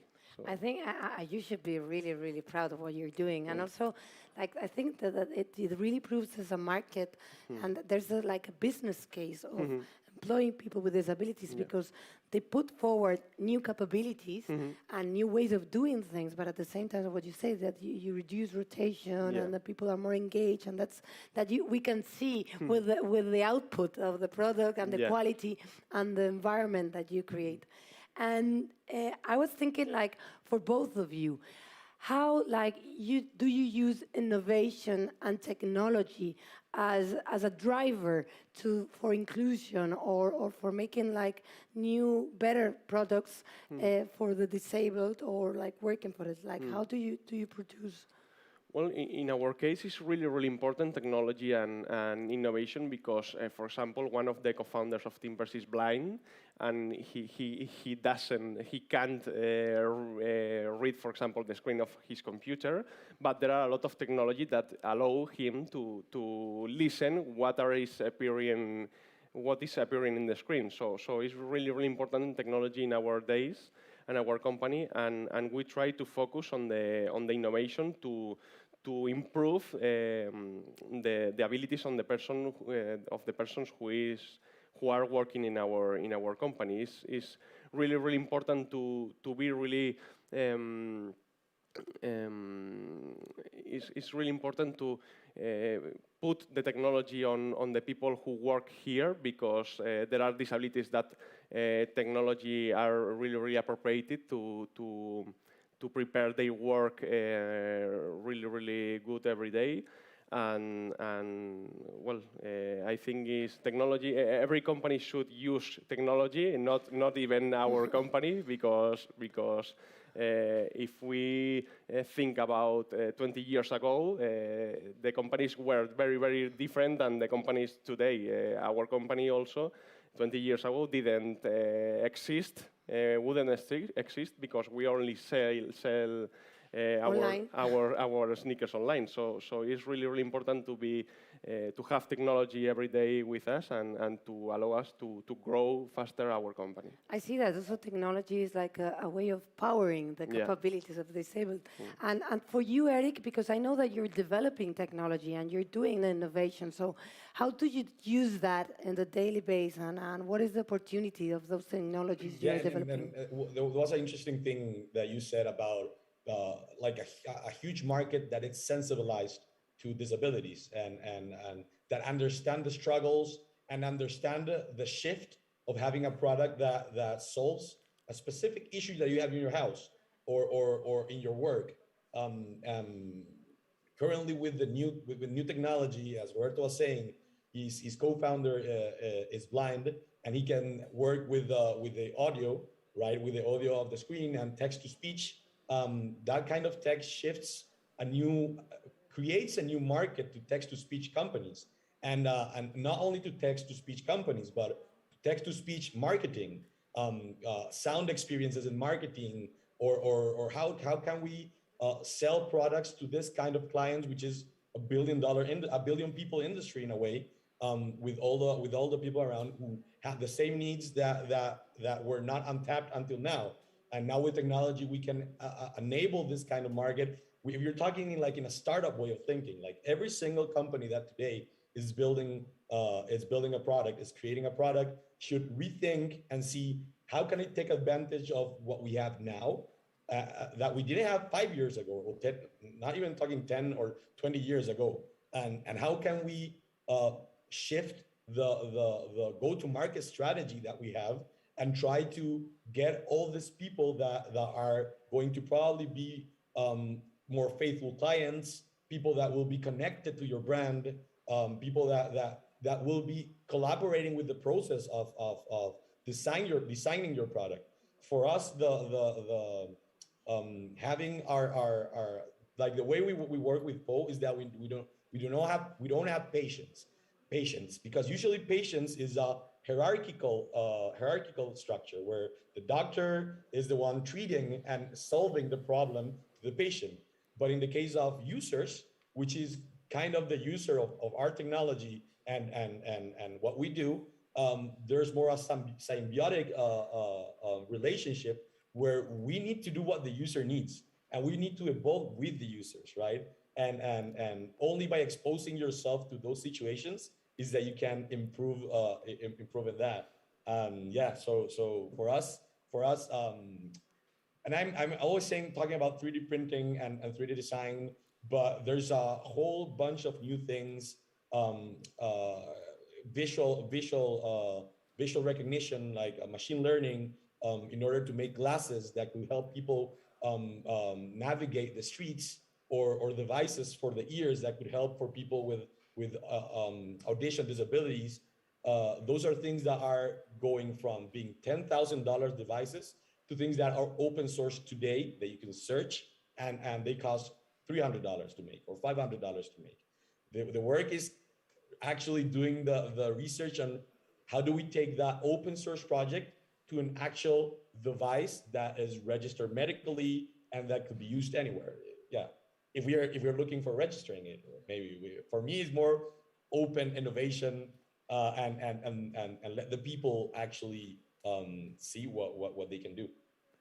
It's amazing what you say, because you're being like human-centered and taking the people, like your customers as users. It also gives you the opportunity, because Eric told us that also there's many devices that they develop for people that are disabled, but then they use it for other customers, that they could be the senior or even people with Parkinson or other diseases. So that makes you open the market, because you are open to design with your user. Totally. We had the situation with products that we did with people with no hands, so they could eat and grab forks and stuff like that, and being not asking people to cut their food or stuff like that. And that same device can be transformed into someone that has a kind of cerebral palsy that needs a kind of grip, special grip, to actually cut, also grab a fork and stuff like that. It's like a cross innovation between what one user experiences and what one user needs.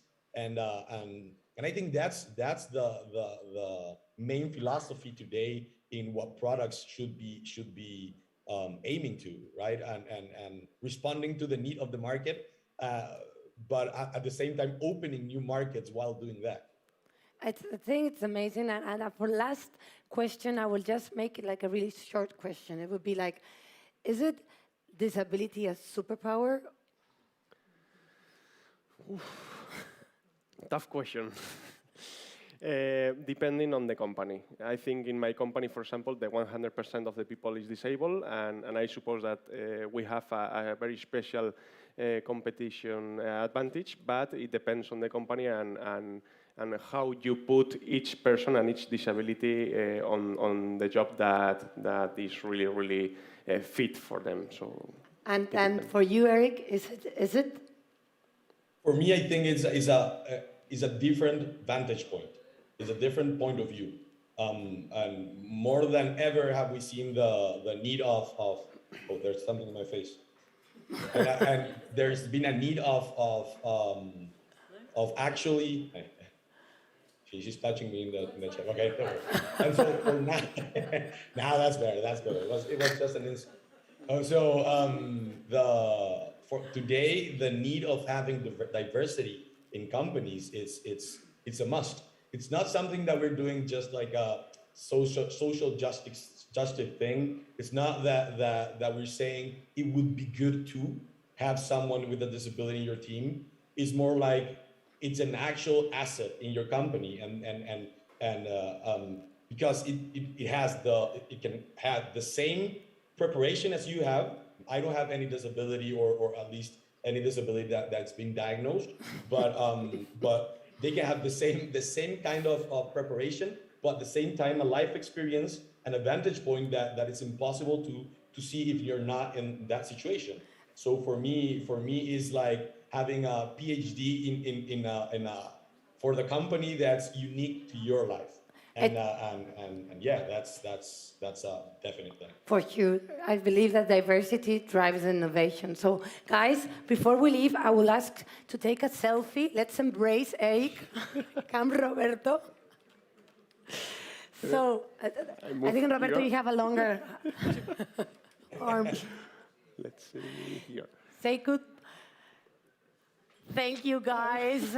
Big applause. Thank you, guys. That was great. And how to empower, disabled people to make them feel part of the project, giving them employment and, giving them a purpose. So what's not to like? Next up is our final panel on this stage before we head downstairs for one more panel on the closing ceremony.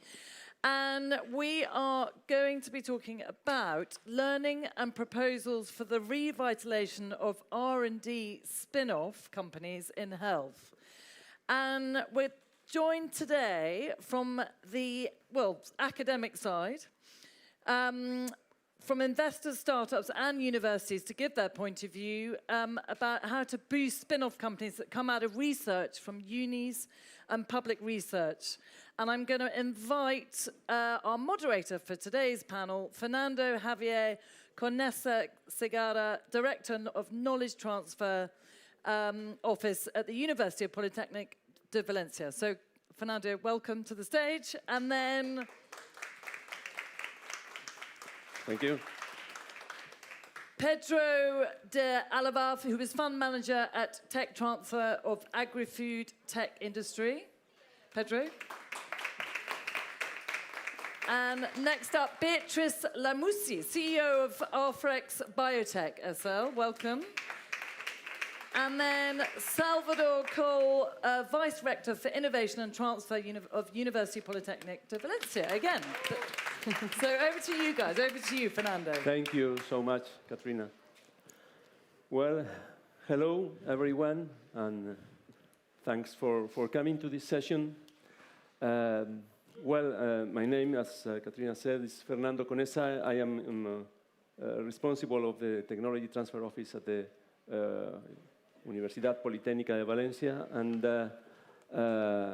have been leading and promoting from the very beginning experience called, or a program called InnoSalud, involving all Valencian public universities and public hospitals to improve and to foster the creation of spin-off companies. This is InnoSalud, the program scouting, with training, mentoring, and presenting to investors the spin-off projects so that they can be invested. Well, this is something we have done jointly at the Valencian level. But now the idea of this session, I wanted you to know a bit about InnoSalud first. The idea of this session is to have a dialogue between the different roles in the creation of academic spin-outs companies. A dialogue between the investors, and this is why we have here Pedro de Alava, researchers, and this is why we have Beatrice Lamusi here, and the institution itself, the academic, the university. So I would start by asking Pedro, instead of what would you request from the rest of the world, from the government, or from the... what can investors do to boost academic spin-offs? I mean, spin-offs coming from research activity in universities, in these strange bodies that universities are. Well, what would you do? And then later on, I would ask you, what would you request from the other roles? Okay. Well, good evening, everyone. My name is Pedro. I am a venture capital investor. I introduce a little bit myself. I manage two funds. One of them is an offer fund focus on to develop projects from UPV University, is to push up projects from the side that Fernando is coming. And the second one is a tech transfer fund from the other side.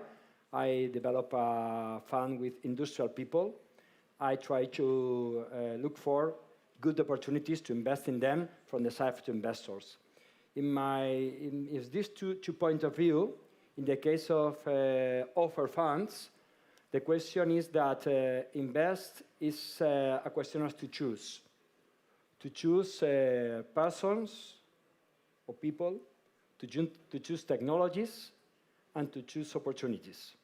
You have to, in our world, you have this incredible landscape. There are boats, there are a lot of opportunities to invest, very, very profitable. The question is that the investors, they want to look for some opportunities to solve problems.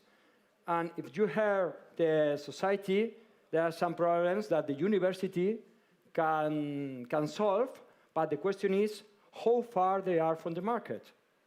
And this is the most important thing that the investors, from my humble opinion, they are looking for.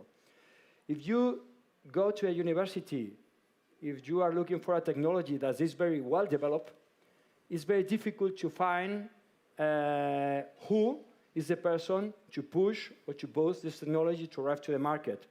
The quite normal is to look for or to find people that have good technology, that their mind is very far away from the market. And you have to connect these two worlds, to connect it, okay, the good technology with the problems. Investors, they would like to shorten these difficulties, or to add different people to solve these problems. One of them are technicians, that are very good in the university. The other one is people who are in the side of the investors or pharmacy, and they would like to join these two aspects. And the third one is to the authorities, so everything that is related with all the necessities that you need in the regulation or regulators to develop this technology. For example, you have clinical trials, or you have this type of process that you have to develop. The question is what? You can shorten this, or you can arrive to the market with an MPV or with a solution that would be less risky than in the other side.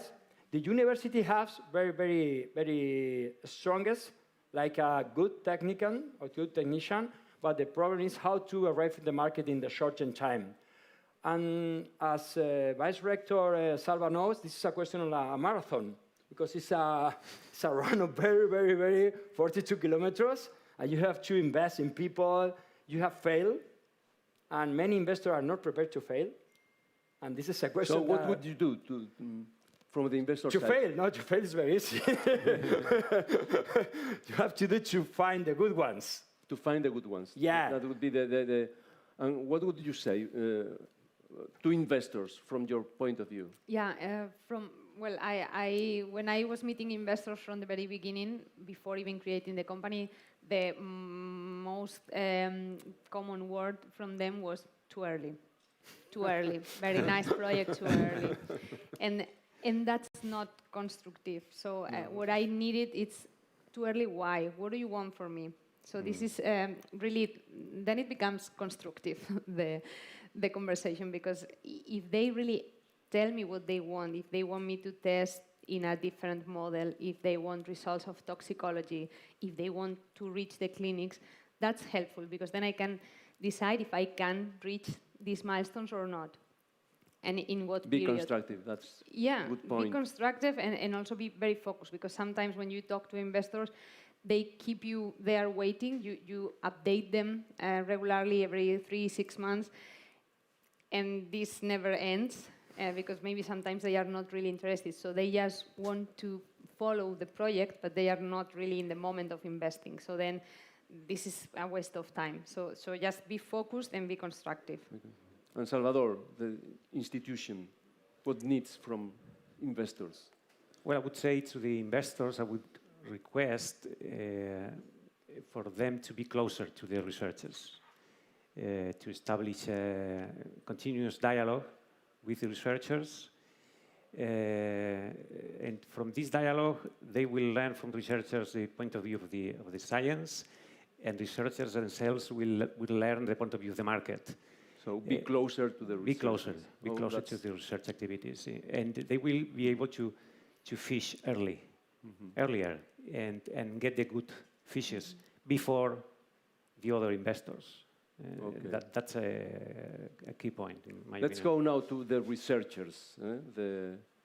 How are you in this field? What do you think, Beatriz, researchers should do to boost spin-off companies in this country, in our region?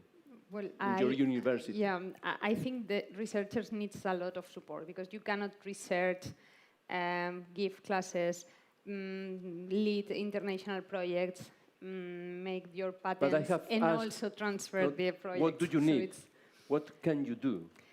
Well, me as a researcher, I think the best thing is to change your mind and talk to different people from different fields, because the main thing I learned by talking to investors is that they have a completely different point of view. So they are asking for different things that you cannot even imagine when you are a researcher. And that's really increasing the power of the project, because it's not only research, then you have market, you have people from the financial area, and this is always very fruitful, this kind of conversation with other actors in the process. And this is something that researchers never do, because you normally go to a congress, which is always very technical. So maybe this kind of conferences is a very starting point, or in No Salud, because then they have the opportunity to know people from other areas. Good thing. And what would you request from the researchers as an investor? Yeah, in my case, transfer is an attitude. Because people who know who is a good technician, they want to impress this technology in the society. And they want to see these pills in the pharmacy, or good these people that has an illness be saved. And you can to be on this side. This is the purpose of that investment. And the second one is they have a purpose, they have a price, they have a market, they have a channel. And if you imagine that the end of the road, and this is a round travel, you will find that in the travel there will be a problem, sure. But if transfer is an attitude, they will look for a solution. I have been many times in university, and there are some people that is transferring to enlarge their department, not to an attitude to create something to the society. And I wanted to know in people if they have no businessman, because businessman is very, maybe a wrong name, but they would like to improve the society, improving solutions, I think solution. If you have a solution, people want to pay something for them. And this is an opportunity. I like it. Transfer attitude you mentioned. Yeah. And Salvador, now you are a researcher as well, but now you have your hat of vice rector of the institution. What would you request from the researchers? I would say to the researchers to do research as much as they can, and the best research they can, keeping an eye on the society needs, and think that their research is very valuable, but the pathway you have to cross to transfer that result to the market is also worth it. It has also a lot of value. They have to hand over the control of the project to others, and understand that creating a company, having impact, is a relay race. It's not a marathon. It's a relay race. You have to give the token to another member of the team. Relay race, very interesting. To keep going. And now your turn. What can universities do, institutions do to boost spin-off companies? Yeah, I would say two steps. The first is we must promote knowledge generation. We are knowledge generation institution. That's our first role. Second, we must be proactive and not only reactive to supporting spin-off creation. For the first step about promoting knowledge generation as universities, as knowledge generators, our starting point is creating that knowledge. We should be continuously monitoring society's needs, business challenges, technology issues with potential impact to make our researchers better guide their job. We must provide connections, communication channels between researchers and companies and organizations to establish these dialogues. As a result of those interactions, researchers will be able to acquire the perception of the market, of the society's needs, or what society is demanding. And in this way, they will be able to modulate their activity to generate results with more potential impact. And second, we as institution must watch carefully results to detect proactively, as I said, opportunities for creating new companies. If required, we should provide resources or services to increase the level of maturity, or the readiness of these technologies. The goal is prepare the results of our research so they can be transferred more easily. And we must do that at institutional level without waiting for the researchers to have spontaneously the idea to start a company. Of course, we must provide support for those wanting to start a company. But we must build a company even if they don't want to be entrepreneurs. We as institutions should provide the tools to start companies as we own the technologies, despite the researchers, because we have that responsibility with society. We must proactively contribute to create those companies. And listen to the needs of society to generate the best possible knowledge first. We need the knowledge as a starting point. And second, be proactive and provide energy. Mm-hmm. Very good thing. Do you agree, Beatriz? What would you request from the universities? Be proactive? What else? I think what we need is support from the university, and universities should learn to accelerate their procedures, try to do not delay everything as much, because the timing in the companies are very far away from the timings in the university. So we need to adjust this timing. And another thing, I would say people with more, probably it's difficult because in the public university, I don't know if it's really possible, but to have people with the right experience in the staff of transference, I think it's something crucial, because you need these people in the transference offices that are able or that have the criteria enough to decide which project is really worthy or how to move, in what direction to move the projects. And this is something that I'm not sure if it should be inside the university or maybe outside, something outsourced. But this could be very powerful, because the university has a lot of potential projects. But if you don't have the right person that can decide which one has more options, then they maybe die there. Interesting. And Pedro, what would you know UPV quite well? Yeah, I'm very lucky because university has a good team in tech transfer, and it's very easy to look for opportunities. But in my case, I think I'm looking for like a toolbox. No? If you wanted to create a spin-off, the university have to bring you all the opportunities to create this spin-off with business people, financial, marketing, blah, blah, blah, these type of things. But maybe that there are some researchers that they want only to license and not improve a spin-off. It's not necessary to improve a spin-off. They wanted to put their hand, bring the money, that is counting the coins every day because they are licensed into an industry. It's not Yeah, necessary to have this second branch that I am good researcher, but I'm a new businessman. It's not necessary. There are other opportunities. Or the third way, in my case, is to give an agreement with a big corporation, and they have an agreement with Repsol of these type of things, and maybe to create something between that, or like Repsol. I'm not Repsol or other big corporations.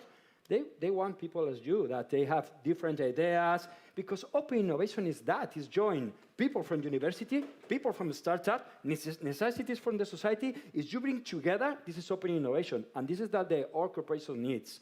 And university has very, very powerful solutions, but not only in one path, sorry. They need a toolbox with different solutions, or maybe to do nothing, to write a paper and to generate knowledge, and maybe give to other ones that they have this opportunity to transform in a business.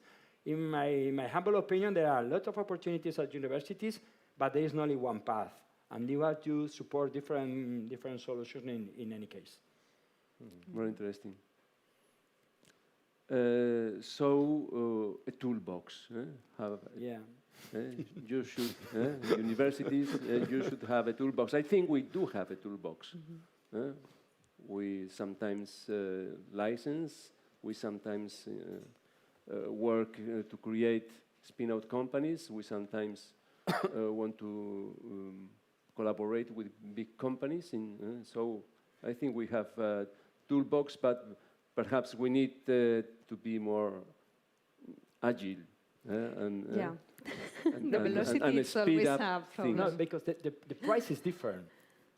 If you license, you have a price. Right, yes. No? But if you generate a spin-off, the price is at the end, not the beginning. And this is unbalanced. This is why also it's important to have the right people deciding what do you really need to do with a project. Yeah. If you really need a spin-off because you need to develop it further, or if you have options for out-licensing, that maybe it's the best option.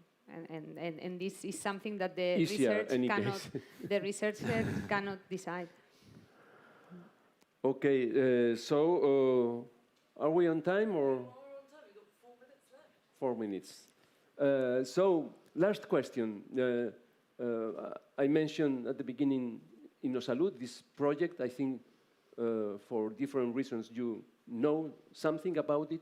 What would you request, suggest to this kind of action? Are we in the good way? Are we in the wrong way? Yeah, well, I was in the first year. I was in this in the InnoSalud program, and I think what we needed, something that will be really great, is to have more interaction with investors. Because as I said, in these conversations, even if it's just a 10 minutes conversation with an investor, you can receive so much feedback that it's super important for your project. And of course, all the rest of the training is okay, and you can also obtain this feedback by having a personal meet with them. But if you have the option of including more investors in this, but investors who are really interested in giving feedback, that I know this might be difficult, but just 10 minutes conversation, it will be enough to have a very, really valuable feedback from them that can change the project completely. Good.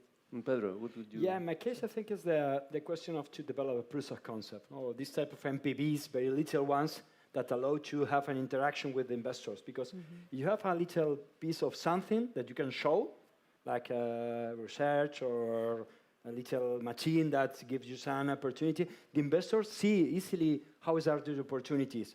And maybe this is the only thing that they will be included in the process, to have a payment, a little payment, I don't know how much, but to support this MPV that maybe have a peer-to-peer with investors, say, okay, this is my solution, this is not a potential solution that you have imagined that maybe someday you will get, they will be profitable. No, this is a reality, and you have to support me to pass from this side to this one. Very easy.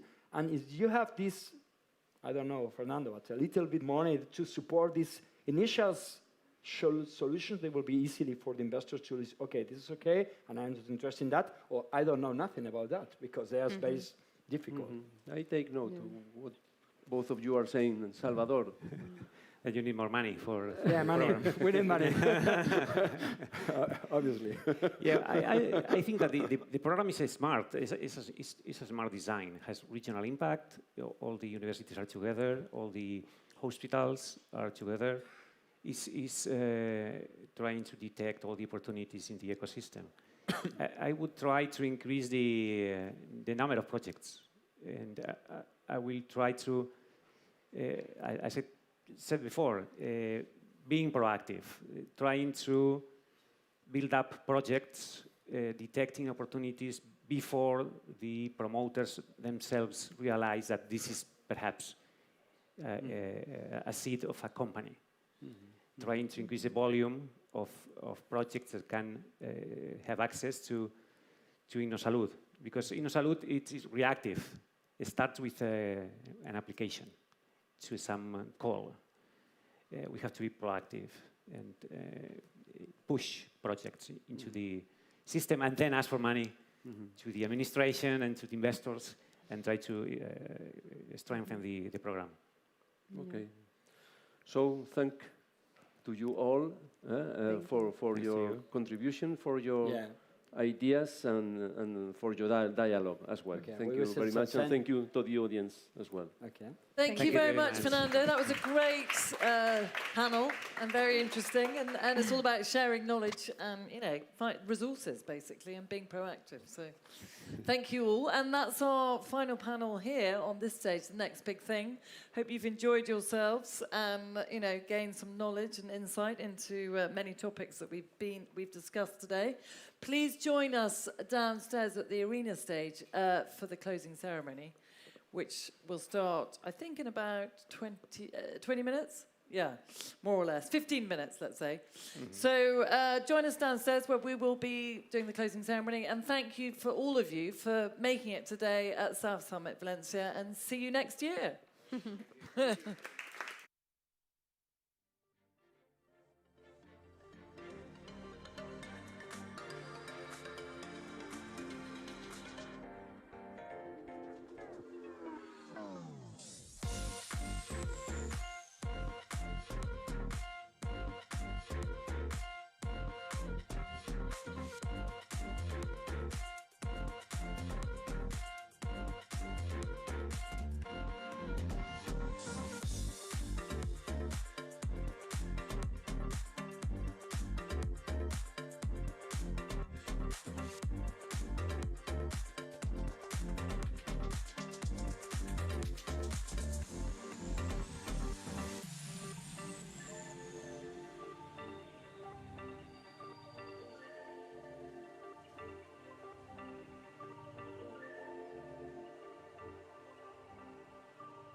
Thank you.